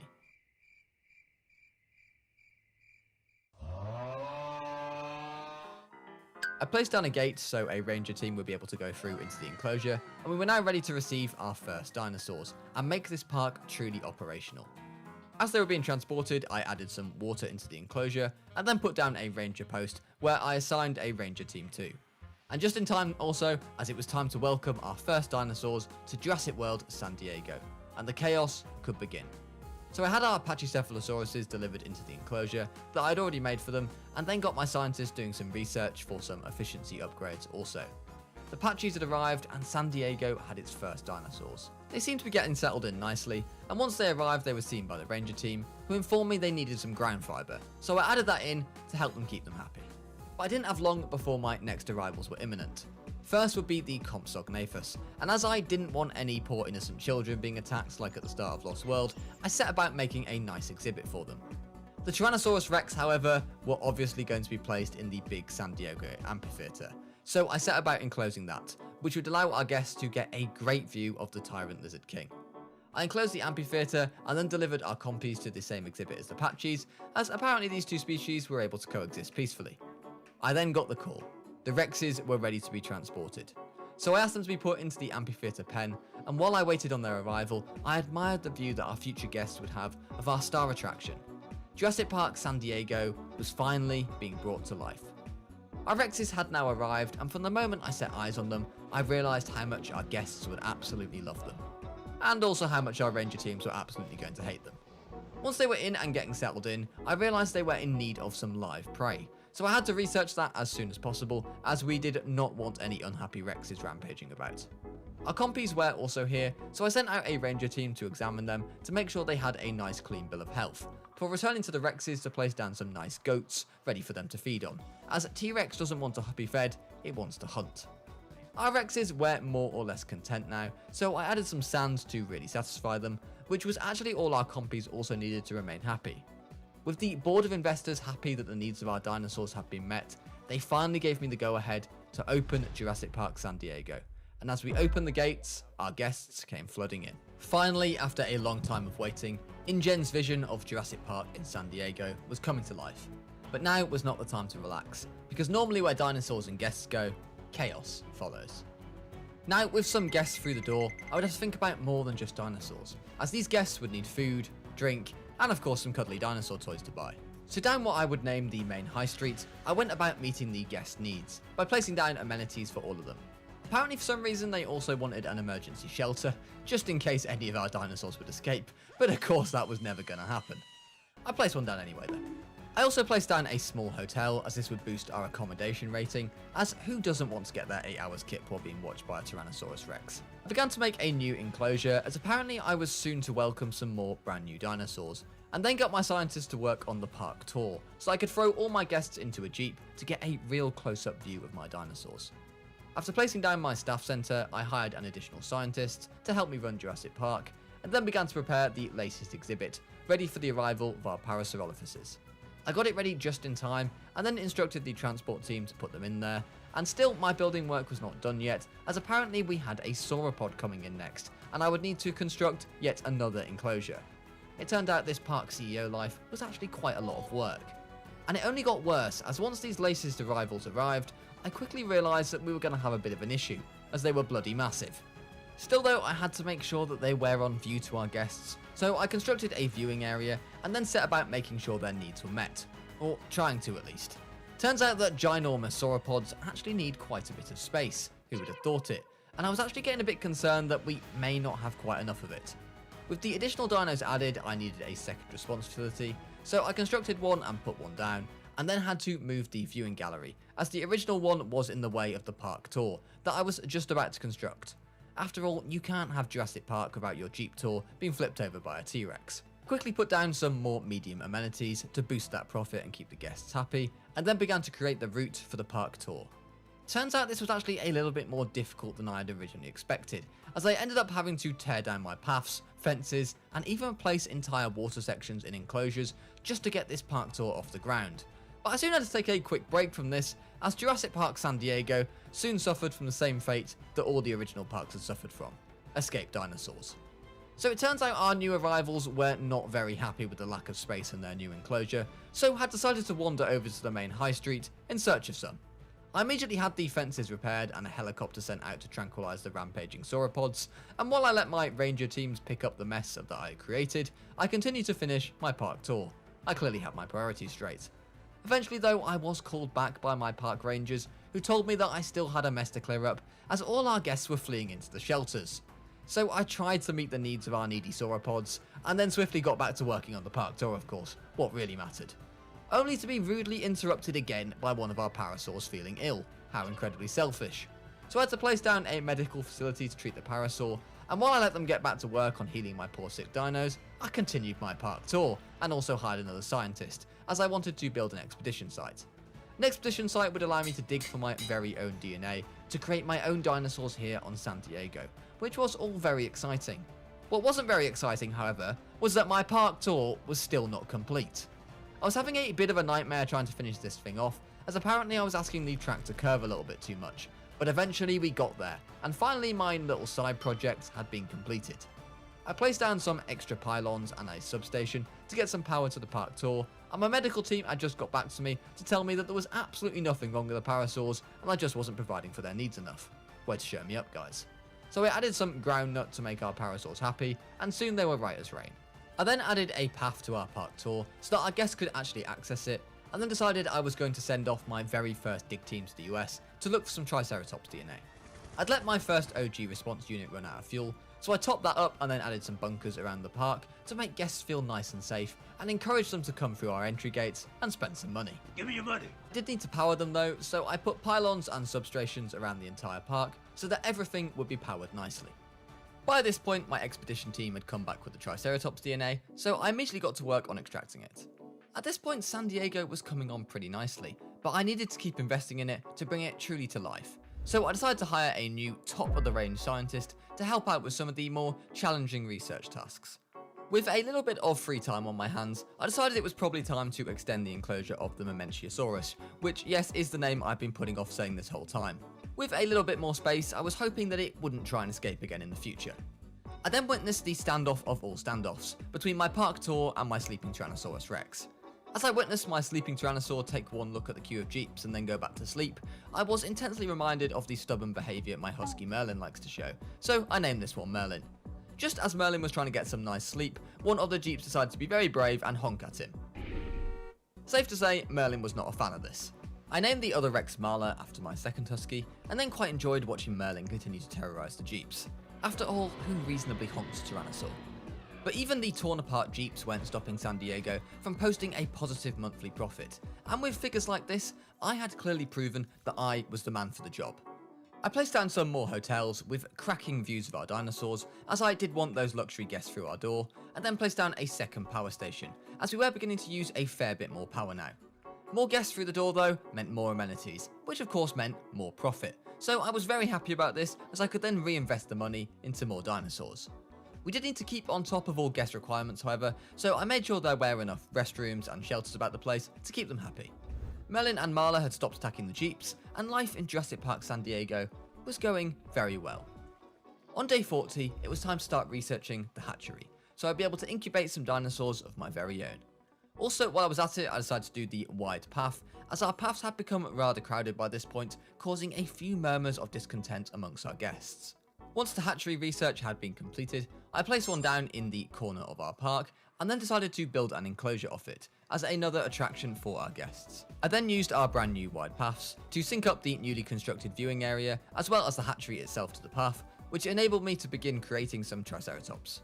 While I waited for the eggs to be created, I did a few boring tasks like fill up with fuel, but soon it was time to cook up the eggs. As they cooked, I placed down some water and began to prepare the enclosure for the Triceratops, with some light foliage for them to graze on, but soon it was time to welcome our latest addition to San Diego. With such an iconic dinosaur now added to our park, and only next door to its iconic rival of course the Tyrannosaurus, it was time to buy some more land, so that we could expand Jurassic Park San Diego even more. With people such as Ian Malcolm advising us, what could go wrong? And to fill this space, I was of course going to need some more dinosaurs. So off the expedition team went to Argentina, the home of Lionel Messi, Diego Maradona, but most importantly, the Carnosaurus. However, back at the park we were having some interesting developments. I had been alerted to an incoming dust storm, and it apparently was going to be a bad one. So, learning from those who had failed before me, I decided to open the shelters and essentially shut down the park while the storm raged. We couldn't afford to take any risk this time around, and Jurassic Park San Diego was locked down. While this was happening, I took the opportunity to rest some of my scientists and extract some Carnotaurus DNA. As power stations failed all over the park, thankfully the dust storm didn't seem to be winding up the Rexes too much, although my nerves did start to go up a little bit when Marla woke up from her nap and let out a big roar. But we successfully made it through the night, and the next morning Jurassic Park San Diego was back open for business. Apparently Merlin had managed to contract some sort of illness, probably from swallowing a car door or something, so I sent off the MVU team to scan him and hopefully heal him. I then unlocked heavy fences, as I was pretty sure that these Rexes could actually break through our current fences pretty easily if they really wanted to, and no one wanted that. Back with Merlin, the medical team helped to heal him, and then I refueled a couple of places and placed down some more amenities as our guest count was continuing to grow. With the Carnotaurus DNA now safely secured, it was time to start making an enclosure, and our new heavy fences would make sure that these Carnotaurs were not going to be doing any Houdini escape acts. I placed down a viewing area for our future creatures, and then got to researching some improved power distribution, as we did need to upgrade our electrical systems a little bit. I extended the exhibit of our future Carnotaurs a bit, and then the monthly financials came in, and it was another really successful month for us here in San Diego. I placed down a second viewing area, and then went over to the hatchery to begin the process of creating our Carnotaurs. After beginning that, I began to sort out the enclosure by making sure they had water and some food, and then began to synthesize the eggs. While the last step before we could deliver our exciting brand new asset was being completed, I extracted some Apatosaur DNA that my scientists had come back with, as I was already eyeing up this as my next species to be introduced. But the Carnotaurs were now ready to go, and I of course had them airlifted into their new enclosure, as releasing them with the Triceratops, while it might have been good for short-term thrills for the guests, was not going to be a very smart long-term play. I watched the Carnotaurs be delivered and get settled in. Yep, we are absolutely cooked, chat. GG. And quickly I then realised they were missing some sand, so I added that in. And once I did, they were 100% happy with their surroundings. Another brilliant job done by the CEO of San Diego. I continued to watch our Carnos for the rest of the day, as they established who was the boss of the pack. The next morning though, it was time to rest some of the scientists, and then hire a brand new one, as I was in need of some better ones myself, and I immediately put Big Brandon to work by asking him to create myself an Apatosaurus, who once was ready I released right away into the enclosure with the Triceratops. The board were clearly super pleased with my performance, and they gave me a chance to purchase even more space for San Diego. I hadn't even really used the existing space that I'd already bought yet, but with the money I had, I thought why not. I already knew in my mind, before I could resign from this highly stressful and dangerous job, I had to achieve the park rating of 5-star, before I went to retire on a beach, sipping cocktails, and never having to deal with a needy Apatosaur who wanted more space ever again, which is why I had to extend the Apatosaurus enclosure, by the way. After extending the Triceratops and Apatosaur enclosure, I embraced my greedy billionaire style of me and fired the majority of my scientists. The reality was that due to a sterling reputation of Jurassic Park San Diego, we could now attract far better and more efficient scientists, so I had to be a bit brutal on this one and get the best of the best in.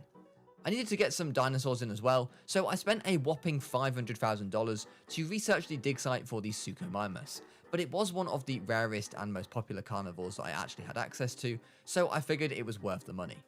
One carnivore I already had access to was the Majungasaurus, one of the huge large theropod dinosaurs to deal in cannibalism, so of course I sent out a team to Madagascar to get some fossils. The team swiftly came back and I extracted the DNA, before seeing something rather disturbing. Somehow one of the fences had been broken, and before I knew it there was a rampaging Parasaurolophus running right through my guests. While not quite a T-Rex, escaped dinosaurs were never good for publicity, and today was a very bad day for my Jurassic Park. Determined not to let this happen again, I decided to invest heavily in changing all of my fences over to heavy fences, so that none of these dinosaurs would be able to burst through again. However, I didn't really think this one through. You see, I essentially asked our builders to replace every single fence at once on these enclosures, and turns out that these heavy fences can't just be put up right away. Shocker, I know. This essentially meant that basically every dinosaur for the next day had complete roam of my entire park, and could escape to wherever they liked to. Yes, this even included the Rexes. I did my best to contain the situation as best as I could, but there was no doubt things were getting a bit out of control, and guests were flocking into the emergency shelters like bees to a hive. Things were getting seriously ugly, and the first real test of my leadership was well underway. Thankfully though, Marla didn't seem too interested in escaping, instead deciding to continue smacking into my jeeps. I tell you what though, folks, that's bloody nice. In the very corner of my park though, I found an absolute massacre, with 2 dead compies and a dead person, slightly disappointed to have missed this battle of the ages. I'm dying. We'll just quickly sweep that one under the rug with our lawyers and move on, shall we? I had the capture teams going out constantly to tranquilise and then move dinosaurs, so I could hopefully restore some form of order to San Diego ASAP. But it had been quite a tiring day, so while I let the park teams clear up the absolute carnage I had created, I retired to the amphitheatre to watch my Rexes have a battle with each other. The only silver lining at this point was that for some reason, they had actually chosen not to escape. After finishing my lunch break, carnage was continuing to break out, but the fence construction was now finally getting there, and hopefully we would not have too much longer to wait until our minor technical malfunctions were all sorted out. As our Majungasaurus DNA was completed, I decided to begin the process of creating some of them, as well as choosing a spot for their enclosure, and beginning to place down some fences. It was a good day in San Diego, and things were going pretty well, and hang on a minute, why is Rampy in a helicopter? Will you please identify yourself? Good, don't worry, I'm an experienced pilot. As the park staff were incredibly slow in responding to my requests, I'm sure it was nothing to do with the carnage that I'd already created, of course. I decided to just go and get the job done myself. It went unbelievably well. I was tasked with taking a photo of my ill Parasaurolophus to unlock the cure, and I had absolutely smashed it, with some brilliant piloting skills. With my newfound skills mastered, I could now research the medication for rabies, and it was now time to incubate our Majungasaurus eggs, only to realise that I'd burned through all our cash. Whoops. So I'd have to wait a little bit longer before being able to introduce our latest carnivore, as the finances had taken a little bit of a battering, probably something to do with all the escaped dinosaurs.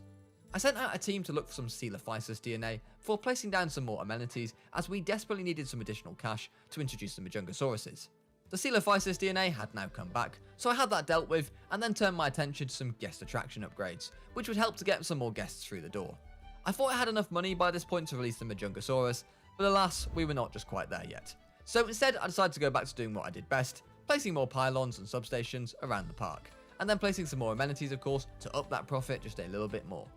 As we had now researched the guest attraction model, I placed down a cinema to boost guest satisfaction, and then a second attraction which was apparently also a cinema, so I had to do some more research to give me some more guest attraction options.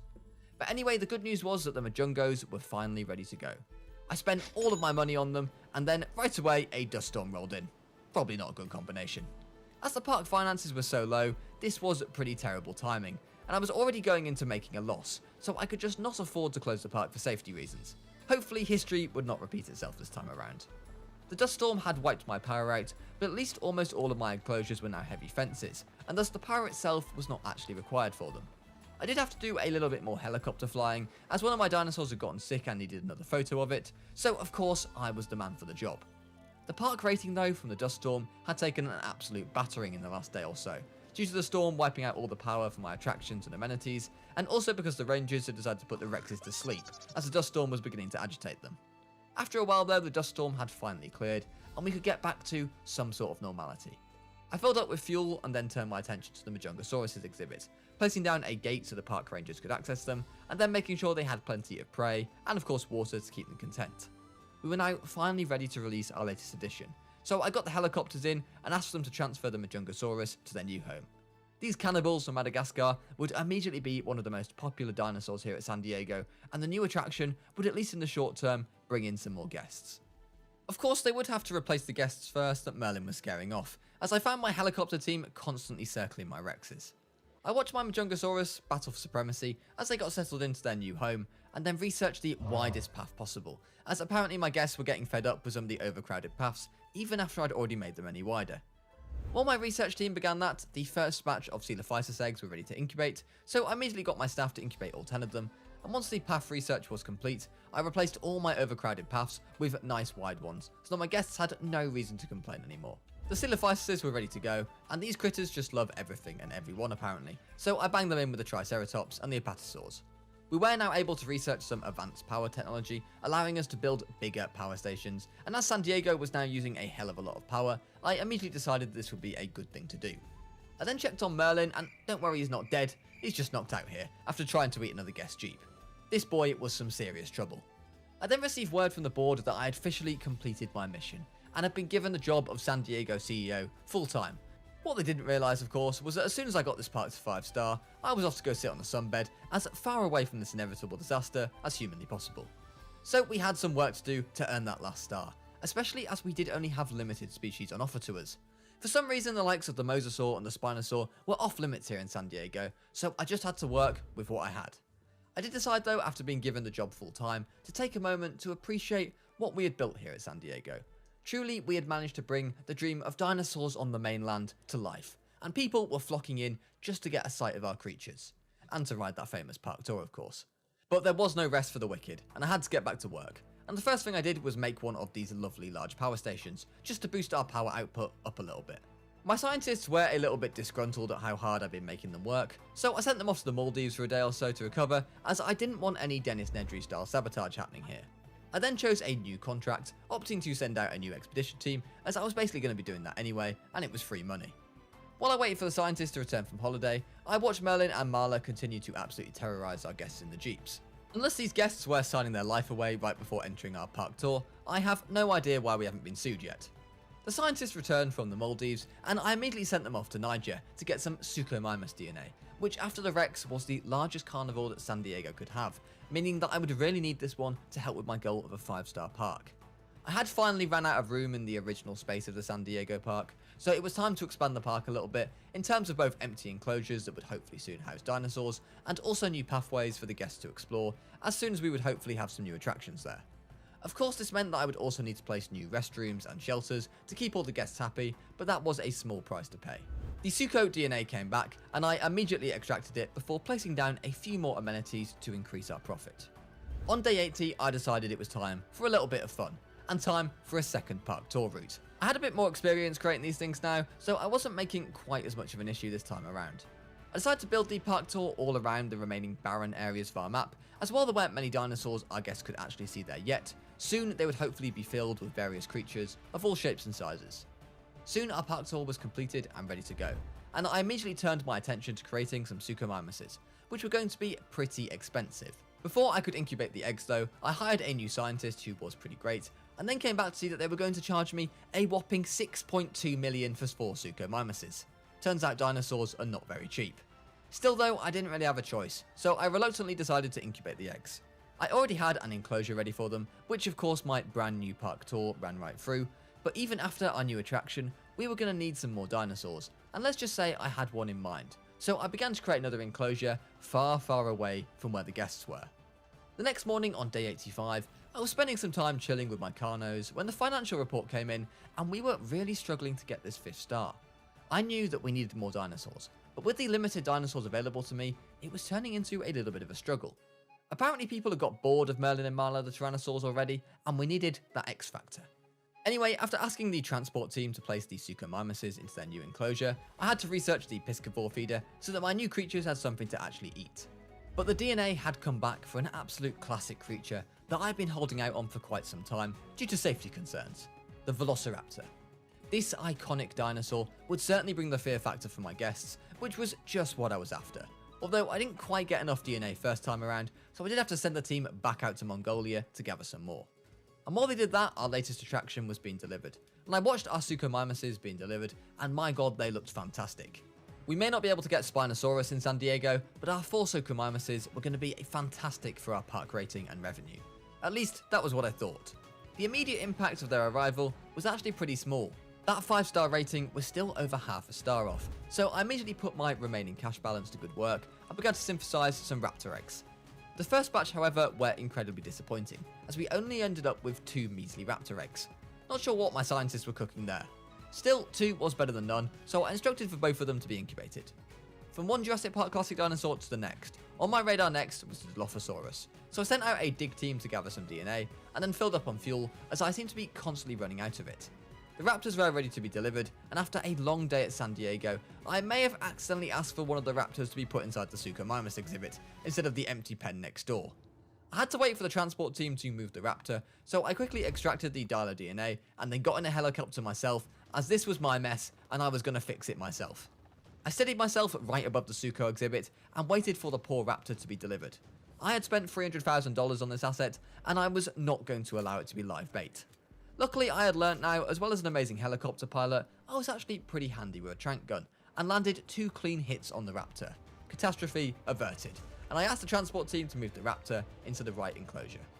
After our first batch was so disappointing though, I did decide to incubate another batch of raptor eggs, and these ones led to a much higher amount of raptors, which I was very happy about, as we were now going to have a big pack of 8 raptors. What can go wrong? Unfortunately, my scientists were about to go on strike, so I had to pay to rest them and send them to the Maldives again, and then make sure the raptors' enclosure was nice and comfortable for them, adding in some water and prey for them to hunt. They soon arrived, and I watched them getting settled in to make sure all their needs had been met. And as we were getting so close to that 5th star now, I could not afford any raptors getting on the loose, or we would suffer a major setback. As these raptors were the original ones from Isla Sorna 1997, they also had that beautiful tiger-like stripe on them. Even adding our raptors in though, the star rating was still ticking up incredibly slowly, so I was going to have to really think outside the box for this one. I added some zip lines to go over our most popular enclosures, which would appeal to our adventure-seeking guests. Once placed down, I had a great fly over the Rex enclosure to witness Merlin and Marla doing what they do best. Not quite sure about the legal side of this, but my replacements can solve that. I was so pleased with my zipline experience that I decided to place them all over the park, so the guests could see pretty much all of our dinosaurs from a bird's eye view. I then checked in on our latest attractions, which were the Dilophosaurs, who had been introduced in the middle of a dust storm, which was not ideal for many reasons, but the power outage was damaging my star rating for one. I simply was just not allowed a break at this point. It was now past day 90, and I knew there was only going to be one way that I could get over the line of reaching that 5-star park and getting on holiday. More dinosaur species. First was the Chungkingosaurus, a species of stegosaur that would help to add a little bit more variety to our dinosaur species. I began to synthesize the eggs, and while this species would be enjoyed by our guests, their appeal rating was still relatively low, so I knew I needed something bigger. And it didn't get much bigger than the Apatosaurus. Of course, we did already have a couple of these, so I just released a couple more into the Trikes enclosure. What could go wrong? But still we didn't get to that 5-star, until I finally realised what I needed to do. We needed more Rexes. Merlin and Marla, our Rexes, had by far the biggest appeal rating of any of the dinosaurs we had, and so we needed to introduce some more. They were not cheap by any means. Both the expedition cost and synthesizing of them took a lot of money, but soon we had 2 extra Rexes ready to go. I asked for our Rexes to be transported into the same enclosure as Merlin and Marla, and while they got settled in, I also sorted some Maiasaurs quickly for the species variety. In truth though, they weren't needed.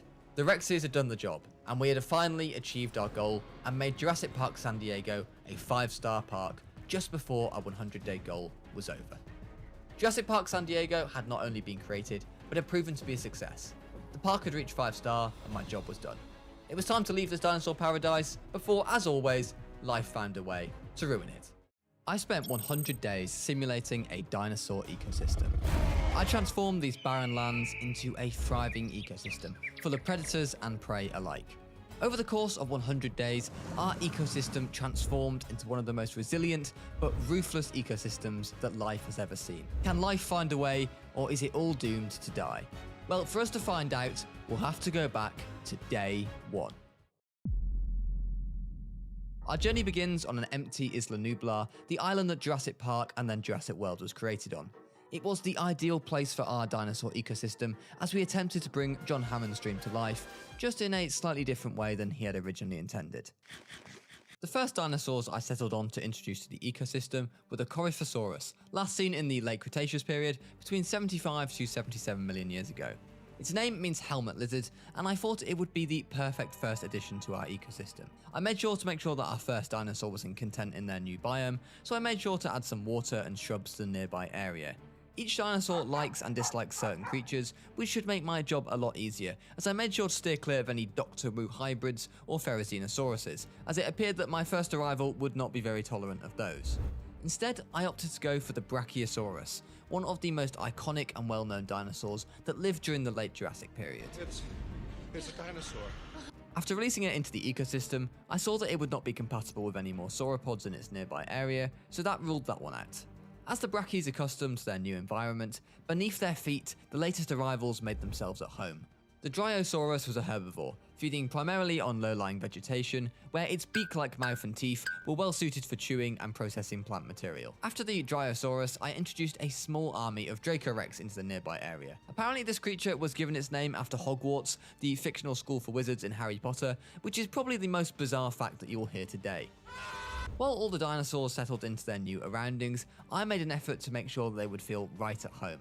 I added different areas of forest, some ground leaf for the smaller herbivores, and some different bodies of water where they could spread out a bit across the land. They all seemed pretty content and happy in their environment, so that night I introduced a deadly poisonous carnivore into the mix. The Compsognathus. Yes, you might remember these dinosaurs for brutally murdering a man in Jurassic Park: The Lost World. Well, despite having a deadly bite, these curious little things are actually incredibly friendly, and unless provoked are happy to socialise with every single dinosaur, so this was a good way for me to add a meat eater into this part of the ecosystem without causing any danger for the existing animals. This area of the ecosystem I would go on to call the Great Valley, but I would soon have to turn my attention elsewhere for a while. On day 5, I began to work on the other side of the island, on another mini ecosystem. This one was purposely placed away from the existing creatures, and I began to incubate some eggs for the Dilophosaurus. Originating from the Jurassic period around 193 million years ago, the Dilophosaurus rose to fame after the original Jurassic Park film, and these were not dinosaurs to be messed with. After releasing them into the wild, I quickly looked to add some meat, both raw meat and also live prey to keep them entertained. I also added a body of water so they had somewhere to drink, but it wasn't long before they were missing forest. So in a semicircular fashion, I added in some trees, in the hope that they would then stay in this area as they had everything they needed. These creatures were unlikely to get on well with many others in the ecosystem, so it was important to keep them under close watch. Back in the Great Valley where my herbivore paradise resided, it turned out that one of my Draco Rex had caught himself a common cold due to unmet needs. Before I had much chance to investigate this further though, I was summoned back to the other side of the island, where the Dilophosaurs had begun to fight for dominance. The fight ended with the previous alpha scurrying off with their tail between their legs, and a new king of the Dilophosaurs reigned. While they enjoyed a much-earned snack, I checked out the traits that these Dilophosaurs had, which would apparently make them more hospitable than regular Dilophosaurs. This wasn't something though I was sure about putting to the test just yet. Leaving the Dilophosaurs to themselves, I began work on another part of the island, where another ecosystem would reign. The first dinosaur released into this ecosystem was the Struthiomimus, a relatively large omnivore that fed on a varied diet of plants, insects, small vertebrates, and the eggs. Yes, this is actually Ozzy from Land Before Time, so somewhat of a channel icon around here, meaning that we had to make sure we looked after them. Surrounding the hatchery, I added a lot of forest and some water, and then added some friends from the same family tree. This is the Archaeornithomimus, and please don't crucify me in the comments if I've said any of these dinosaur names wrong. I figured that basically being these same dinosaurs, these would get on pretty well with Ozzy and co, so I added a ton of ground leaf to keep them fed and looked after, before leaving them to it and turning my attention to one of the most famous dinosaurs known to man, the Triceratops. Before creating any Triceratops eggs though, I would have a little bit of a play around with its genes, as Triceratopses can sometimes be a little bit aggressive, and I did not want them taking out any of their anger on any of our innocent ecosystem creatures.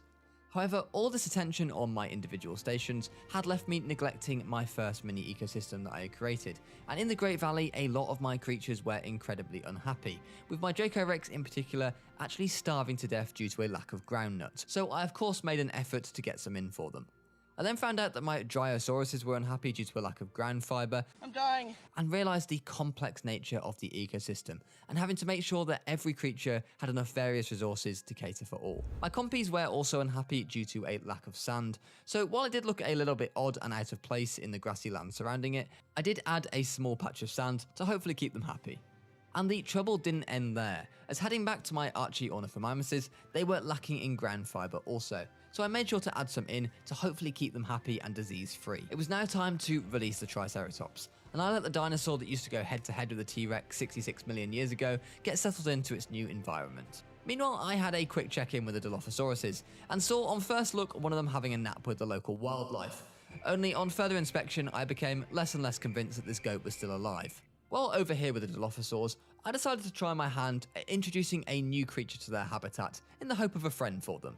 According to their profile, it said that they like scavengers, so I began to mess with the genes of the Colophysis, another scavenger like the Compy, and I was pretty sure that this would get on well with the Dilos. So I released my new friends and left them and the Dilos to become acquainted together, as I had to shoot off as my new Triceratopses were already fighting. This was just another simple battle for alpha of the pack, and while interesting to watch, I knew that they were unlikely to seriously harm each other.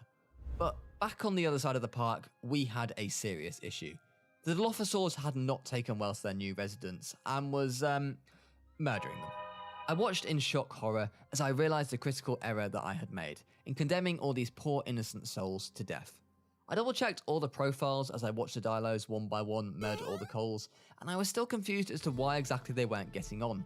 But that, my dear friends, is nature at its finest. Sometimes it cannot be contained, and the Dilophosaurs taught me a valuable lesson that day. Rising from the ashes though, I began to create myself a brand new mini ecosystem between the Dilophosaur one and the Struthiomimus one. This was going to house the biggest and most dangerous carnivores we had seen yet in this giant ecosystem, so I prepared a nice big zone for them, in the hopes they wouldn't go wandering too far away and accidentally stumble across a nice snack. The first dinosaur we released was a pack of Carnotauruses, and I think this theropod dinosaur needs no introduction to you. As we hit day 20, a storm hit, which agitated all the new dinosaurs, including the Carnosauruses, but thankfully with the ecosystem separate for now, no issues arose. The next morning though, on day 21, I discovered something very worrying over at the Dilophosaurs.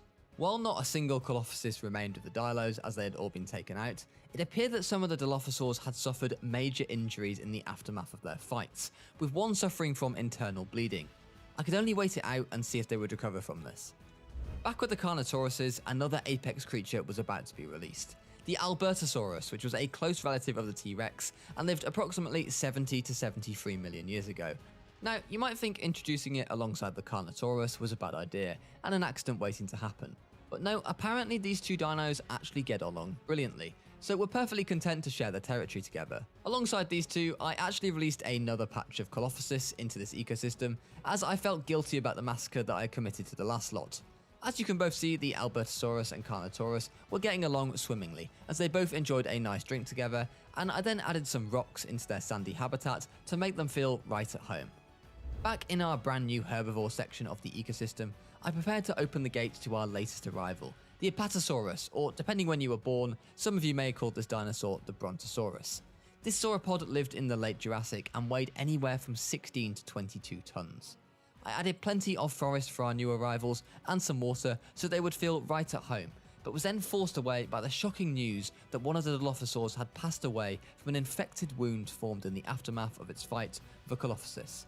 At first, I thought the dead Dilophosaurus' sibling was coming to mourn its passing, but my feelings of sadness immediately diminished once I realised that it was actually eating the corpse of its dead sibling. The bad news didn't stop there though, as I actually watched another Dilophosaur pass away in the grass nearby, meaning that we had now lost two back to back. Back over with the Apatosauruses, I actually decided to release some Troodons. The Troodons were unlikely to attack the Apatosauruses due to their sheer size difference, so the hope was that these would be able to live in harmony together. However, things would not be so easy for the Troodon, as it would have to compete for territory with the Ceratosaurus, which was another similar sized carnivore. Time would tell if these two would be able to tolerate each other in the smaller space, or if one would come out victorious. After consulting my live map, I began to see the first signs of a potential future ecosystems colliding, as this brave Carnotaurus had ventured outside of its territory and was getting dangerously close to the nearby herbivore paradise. Less than a day after releasing them into the ecosystem, the Troodon and Proceratosaurus were fighting for territory.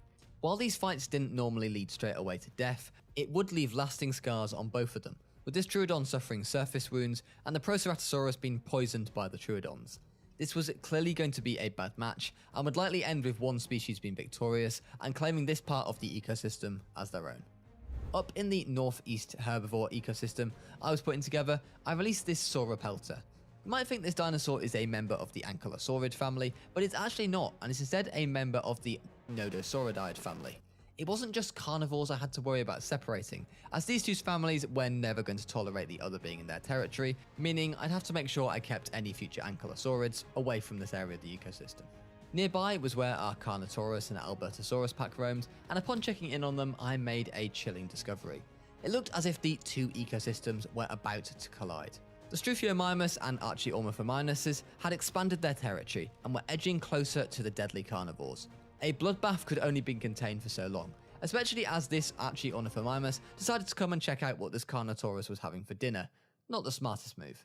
While I waited for carnage to happen up on that area of the island, I released the next species of dinos into my ecosystem, which was the Parasaurolophus, or the Parasaur as some of you may know it as. This duck-billed dinosaur was going to slot in nicely and easily into our ecosystem with everything it needed to survive already around, although it may have to deal with the nearby Carnotaurus and Albertosaurus squad. On day 30, it was time to begin work in the southern regions of the island, where a brand new ecosystem was forming, headed up by the Baryonyx. This fish-eating dinosaur from the early Cretaceous period was a big fan of water with a rocky theme, so I set about making sure that everything was there to make it feel comfortable in its new environment. And there was one dino in particular that would do really well with the Baryonyx, which was its bigger brother, the Suchomimus. The name Suchomimus means crocodile mimic in Greek, referring to its long, narrow, crocodile-like snout and teeth, which resemble those of a crocodile. A close relative of the Baryonyx and also the Spinosaurus, it was also primarily a fish eater, and I was confident that neither of these dinosaurs would wander too far away from their ecosystem in search of prey. The ecosystem was thriving. But the cracks were just beginning to show. At least the Baryonyxes were settling in well and working out who was the alpha of the group. They seemed pretty happy in their new environment, but while the Baryonyxes liked a rocky texture, the Suchomimuses preferred sand, so I attempted to satisfy both of them as much as I could. The Proceratosauruses and Troodons were still fighting out for territory control, with deaths appearing on both sides. On day 34, I found myself an Archaeornithomimus that had strayed out into an empty grasslands and had found itself starving. Likely fleeing from the Carnotaurus pack that had killed its brother, I had no choice but to expand the ecosystem to save this poor soul. While it may save the life of one dinosaur, it would no doubt attract both predator and prey in the coming days. I then had a pack of Deinonychus delivered into the ecosystem by transport, as releasing them nearby would have been far too risky, with likely clashes of territory with other carnivores. I had built them in a lush home where they would hopefully be content with, full of trees, water and prey. Their living partner was an unlikely choice, but a necessary one. The Dreadnoughtus is one of the largest and most complete Tyrannosaurs ever discovered, and when its name directly translates to fear nothing, I was confident that the Deinonychus family would be sensible enough to stick to the goats provided for them. Talking of unlikely living partners, I decided that pairing the hostile Dilophosaurs with a Camarasaurus would actually be another good pairing, as sauropods don't tend to mix too well with other sauropods, and once again the Dilophosaurs would be daft to try and attack them due to this sheer size difference. I had to make sure that the Camarasauruses had enough tall nut trees to feed on, so I did have to slightly alter the environment that they were in, but they seemed pretty happy there, and unlike their last partners I tried to get the Dilophosaurs to mix with, they seemed completely unbothered by them. Checking in on our Suchomimus and Baryonyx exhibit, I was struggling with the placement of one creature. I had assumed that all the fish-eating dinosaurs would also enjoy the company of a Spinosaurus, but it appeared that this was not the case, so that problem would be reserved for another day. Checking in on our Deinonychus pack, they seemed to be enjoying their new environment very much, and I even caught them all out for a family McDonald's together. A Struthiomimus had once again wandered too far out of its comfort zone, and I found it stranded and abandoned, poisoned and starving to death. So I once more extended the ecosystem to save its life, knowing that the future consequences this may have. At least for now though, the nearby Carnotauruses were too busy fighting for alpha position in their pack, and weren't focusing too much on the nearby prey. Combining two carnivores that would get on and tolerate each other was always going to be a task, but the Metriocamphosaurus was one of the exceptions to this, due to its ability to get on with the Allosaurus. The Metrios rare release first, and I began to craft their habitat, only to get dragged away to witness a Carnotaurus brutally murder another Struthiomimus. Back at the Metrios, I continued to craft their perfect habitat, and it wasn't long before they were completely content with their surroundings, and it was now time to unleash a pack of 3 Allosaurus. The next morning, they immediately set about working out their pack order and who was going to be the boss around there. With the 2 carnivores settling into their ecosystem, I ended up making a huge mistake, and accidentally releasing some live prey right into their laps. These Kentrosauruses were meant to be transported to the Great Valley, but I accidentally ended up releasing them right into the danger zone, surrounded by Metriocanthos and Allosauruses. I didn't particularly know what to do at this point, apart from plant vegetation just outside of the carnivore area, in the hopes they would roam so far away from the danger zone in search of food. While they could hold their own somewhat against the Metrios, the same could not be said with the Allos, and when a dead Kentro was found, I knew that I had blood on my hands, as I had not given these animals a chance. We had now hit day 40 and were nearing the halfway point of this ecosystem's life, and we celebrated this milestone by watching one of our Carnotaurus brutally take down an Archaeornithomimus. These Carnos were truly becoming the villains of the ecosystem so far, although they would certainly not keep that title. In better news, it appeared that my master plan to get the Kentros to expand their territory and leave the hostile pit of carnivores I'd released them into was actually working. I then released 2 more new creatures into the Great Valley section of the ecosystem. First up was the Chasmosaurus, found in the late Cretaceous period, and was a medium-sized ceratopsin dinosaur. These were quickly followed out the gate by the Ankylosaurus, who was an absolute monster of a dinosaur, especially when compared to most other herbivores in the ecosystem, and with that weapon of a club on its tail, it was not one to be messed with by many predators at all. On the subject of predators, it was time to bite the bullet and start preparing to introduce the Indoraptor to the ecosystem. This hybrid dinosaur that was the star of Jurassic World Fallen Kingdom was not one to be messed with. It disliked literally everything and would kill on sight if given the opportunity. It was clear that this dinosaur was going to have some sort of special isolated part of the ecosystem where it would hopefully remain, so I started to build up a biome for it and then had it delivered by transport. I watched it be delivered in and admired it as it gathered its surroundings. a truly terrifying creature that could not be allowed to roam freely. So when I saw it was missing some rock, I made sure to add some in as soon as possible, so we didn't go wandering off looking for some. The Iguanodon was the next creature to be released, and it was a bit less of a danger than the Indoraptor. Still though, this is an iconic dinosaur, as it was one of the first dinosaurs to be discovered way back in 1822, and coming in at 3 to 5 tons, it would be no pushover for any carnivores after an easy snack. One such carnivore though that would fancy his chances against the Iguanodon was our next addition. I began to create its own biome in the centre of the ecosystem, where I added plenty of trees, some water, and of course some prey. It was then just time to wait for our next arrivals, and as they touched down, we welcomed a pair of Tyrannosaurus rexes to our ecosystem. Its name means Tyrant Lizard King, and it is one of the most studied dinosaurs of all time. With a bite force estimated to be between 8,000 to 12,800 pounds per square inch, it is believed to have had the strongest bite force of any known terrestrial animal. While the pair of T-Rexes got themselves settled in, not too far away from them, their arch-nemesis the Triceratops was face to face with a wandering Carnosaurus, who had gone on quite an adventure from where it had first been released. No kill was made on this occasion, but it was clear that the Carnotaurus had come out the winner, for now at least. On day 50, and with the recent addition of the Indoraptor and the Tyrannosaurus, I decided to fully send it with the carnivores. So after a little bit of gene splicing to make sure the Velociraptors were a bit more accommodating than usual, I released a pack of 4 of them into the ecosystem by helicopter. They had a large area to roam and plenty of prey, but with the Tyrannosaurs located not too far away, I was hoping that they would stay out of each other's way. Of course, there was one creature that cohabited well with the raptors, and just past the halfway point in the creation of our ecosystem, we introduced the apex predator, the Indominus Rex. With a lot of creatures in the ecosystem now, I was constantly scanning the map to see where everyone was located and see which ecosystems were about to collide. Unfortunately, as I just remarked about the Kentros making out of the danger zone earlier, I found a dead one next to a rather guilty looking Allosaurus, who appeared to have come away from the fight with a damaged tooth, likely due to the spines from the Kentro. Between the days of 50 and 60, I really focused on releasing the final creatures into the ecosystem, before I would let things play out, letting nature do its course. One of these creatures introduced was the Diplodocus, one of the best known sauropod dinos living in the Jurassic period from 154 to 152 million years ago. But it was now time to find a solution for a problem that I had not anticipated. I had assumed that the Spinosaurus, being a fellow fish eater and a fellow family member, would fit in well with its smaller cousins the Baryonyx and the Suchomimus, but apparently this was not the case. Thus, I had to build an entirely new ecosystem, surrounded by water and fish, in the hopes that the Spinosaurus would behave itself. As I watched it get delivered and slowly lowered down into its new habitat, I felt this dinosaur was going to be trouble, one way or the other. However, I wasn't able to stay at the Spinosaurus welcome gathering long, because over in the Indominus playground, she was already causing trouble. A poor Baryonyx had accidentally roamed into the territory of the Indominus, who had dispatched of the poor thing in seconds. It was the alpha predator around here for a reason.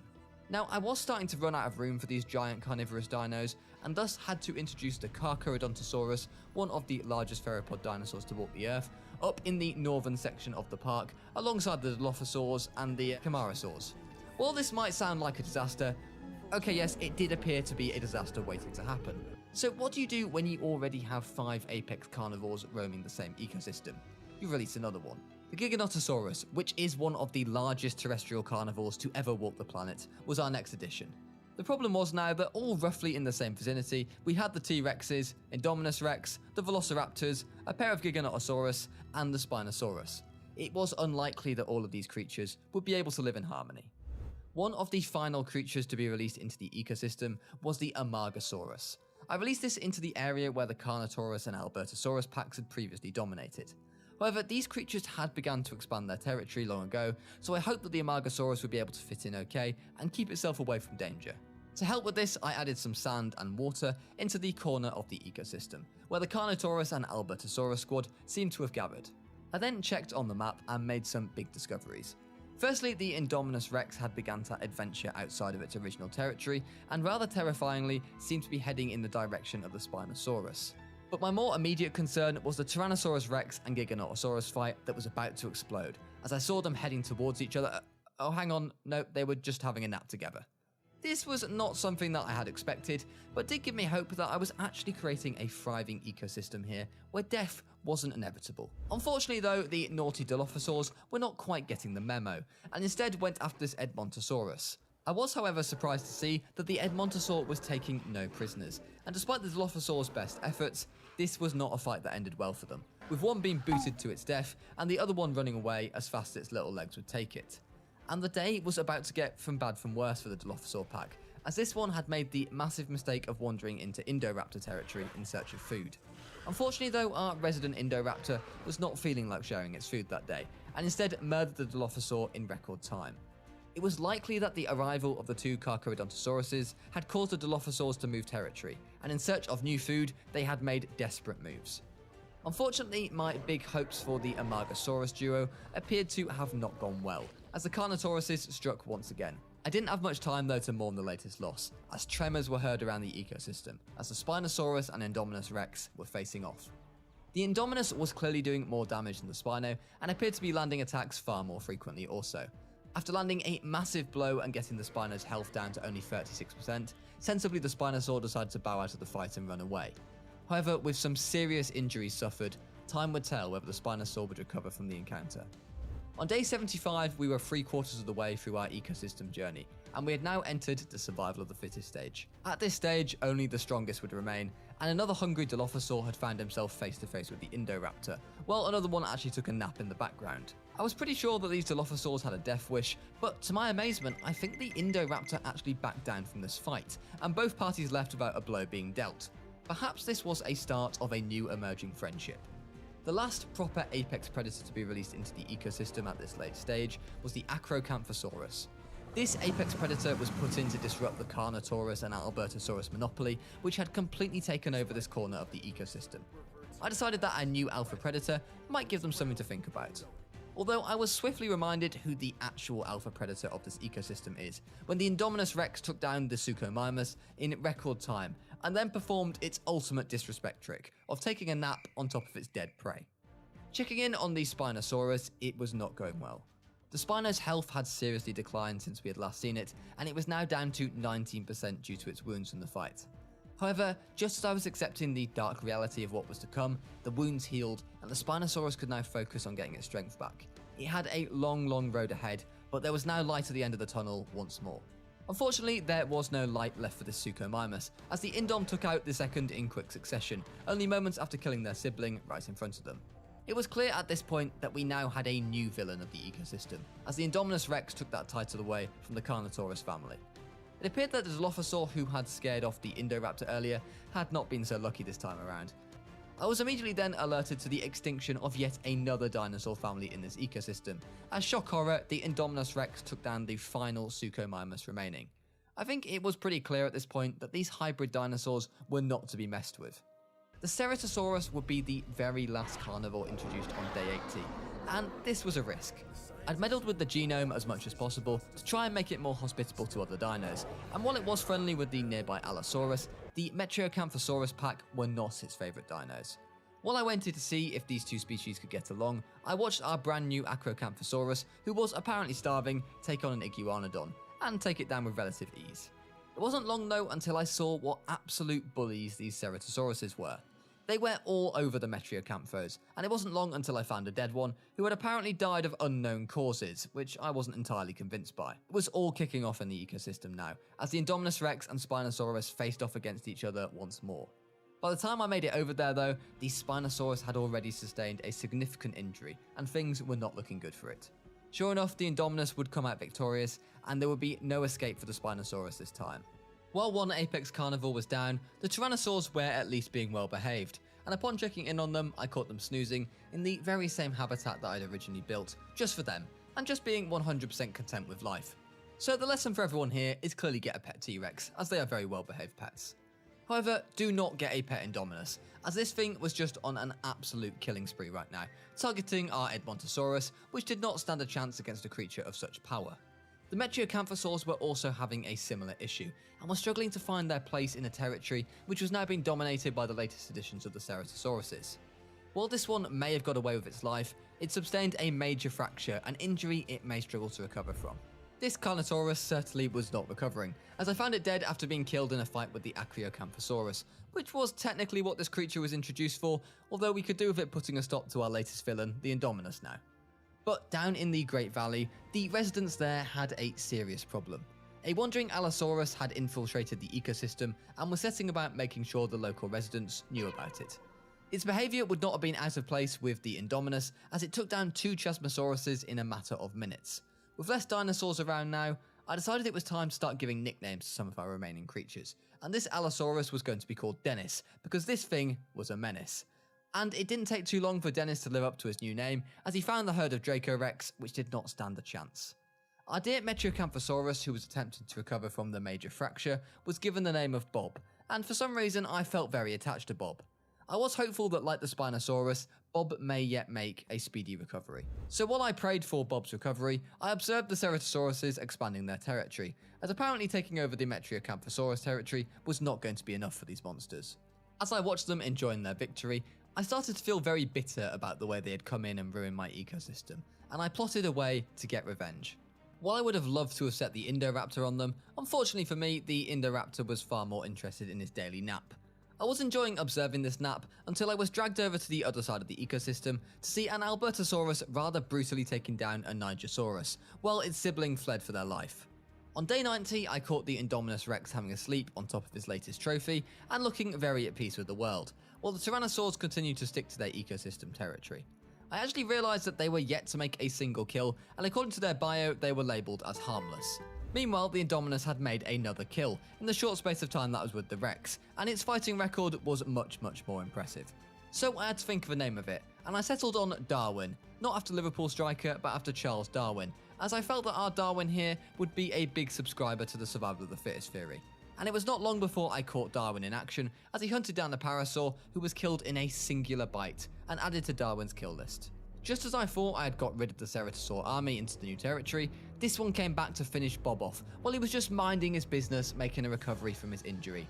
This infuriated me, as Bob had just been doing his own thing and getting his strength back, and he would be a sorely missed presence in our ecosystem. So I named this Ceratosaurus Demon, because that is exactly what he is, for coming up with a master plan. I was going to create the strongest, most aggressive Spinosaur possible by messing with its genomes and then unleashing its fury on the Ceratosaurs. After messing up with its genes as much as possible, I unleashed the full force of what I would call the Rampinator, the name I had given to the specifically engineered Spinosaurus. This Spino had one goal in mind, which was to take out the Cerato army, and it was not long before it went face to face with the first one.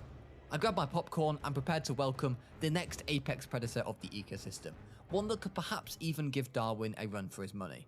While I didn't witness a kill on this occasion as the Cerato fled, I knew that one was going to be just around the corner. On day 95, we entered the final 5 days of our ecosystem journey. I found a dead Albertosaurus who had been killed in a fight with a Stegosaurus, and I found it quite refreshing to see a herbivore put up a good fight for once. While I'm sure this pair of Triceratops also tried the same against Darwin, Darwin was just simply too strong for them. The Rampinator was soon back facing off against the Ceratosaurs, and then it happened. The Rampinator claimed victory, and 1 out of 4 Ceratosaurs were down. 3 more to go for my sweet prince. I then encountered a slightly weird situation where an Albertosaurus and Cryolophosaurus were circling each other for a rather long time. Eventually though, neither of them decided to make the first move, and they both ran off in opposite directions. They did end up meeting up for lunch later that day at the food feeder. While I should have been all in favour of this new friendship, I just wanted to see a fight at this point, so I decided to name them Bottle Job 1 and Bottle Job 2. In the most inevitable thing to happen since the failure of Jurassic World, I caught Darwin wiping out the remaining Triceratops and successfully removing another species from the ecosystem. Talking of removing species, I settled back in to watch round 2 of the Rampinator vs Ceratosaur fight, and all was going well. The Ceratosaur was down to 11% health, and one more hit would finish it off. And then it happened. A rogue hit from the Ceratosaur gave the Spinosaur a broken claw, which left untreated was likely to grow into an ingrown claw, a potentially life-threatening injury. This was devastating. So to cheer myself up, I watched Bottle Job 1 and Bottle Job 2 finally have it out with each other. To my amazement, the smaller Cryolophosaur would actually come out on top on this one, and the Albertosaur ran in the opposite direction. I then found this dead Camarasaur, which had died from an infected wound, which was likely caused by the pair of Carcharodontosaurus that roamed in the nearby area. In the battle of the villains, there was only one winner, as Darwin absolutely monstered the alpha of the Carnotaurus pack and performed his standard Big Chad move of having a nap on its dead body. What a guy. The Rampinator's injury had indeed progressed to an ingrown claw by now, and by the time I checked in on him, he was already under half health and back in a fight with another Ceratosaur. A fight that he would win 99 times out of 100 if fit and healthy was lost by the Rampinator, and he was no more. We now had our true cast of villains, from Kingslayer and Demon the Ceratosaurus, to Dennis the Allosaur, who of course was still causing mischief in the Great Valley, and of course the main villain himself, Darwin, who took out the last remaining Amargasaur. But suddenly it appeared that the challenger had appeared for Darwin, or rather, two challengers had appeared. The pair of Giganotosauruses, named Kevin and Sally, had both come for a snack at the local feeder, at the same time as Darwin, and Darwin clearly and sensibly decided that taking two on at the same time was a bad idea. Well done, Darwin. Oh wait, never mind. Apparently that didn't faze Darwin, and he was soon squaring up to Sally. While Sally was suffering a beating at the hands of Darwin, Kevin was apparently having some zoomies in the background and being incredibly unhelpful. Sally somehow managed to get out of the fight uninjured, but Kevin, being the foolish guy he is, decided that he was going to stick around and continue to eat from Darwin's feeder. Darwin, not a fan of this, came after Kevin, and despite getting the first hit in, it wasn't long before Kevin was retreating at extremely low health. I thought for a moment that both Kevin and Sally were going to get out of fights with Darwin alive, but that night, on day 99 nonetheless, Darwin hunted down Kevin in his sleep and took him out. Sally was now alone and left sharing her territory with the Rexes, Raptors, and Darwin. So the next morning, as we hit day 100, she decided to try her luck at the Rex territory, where both Rexes remained. I watched nervously as I watched them eat from the same feeder, wondering who would make it out alive from this one, until something incredible happened. The Rexes accepted Sally into their pack, perhaps joining forces with the common goal of taking out a sleeping Darwin nearby. And that is the end of our ecosystem journey. I hope you all enjoyed this style of video, and if you did, please do let me know by leaving a like on the video, and comment down below what you would like to see me do next. I hope you all have a fantastic day, stay safe, and I'll see you guys in the next one.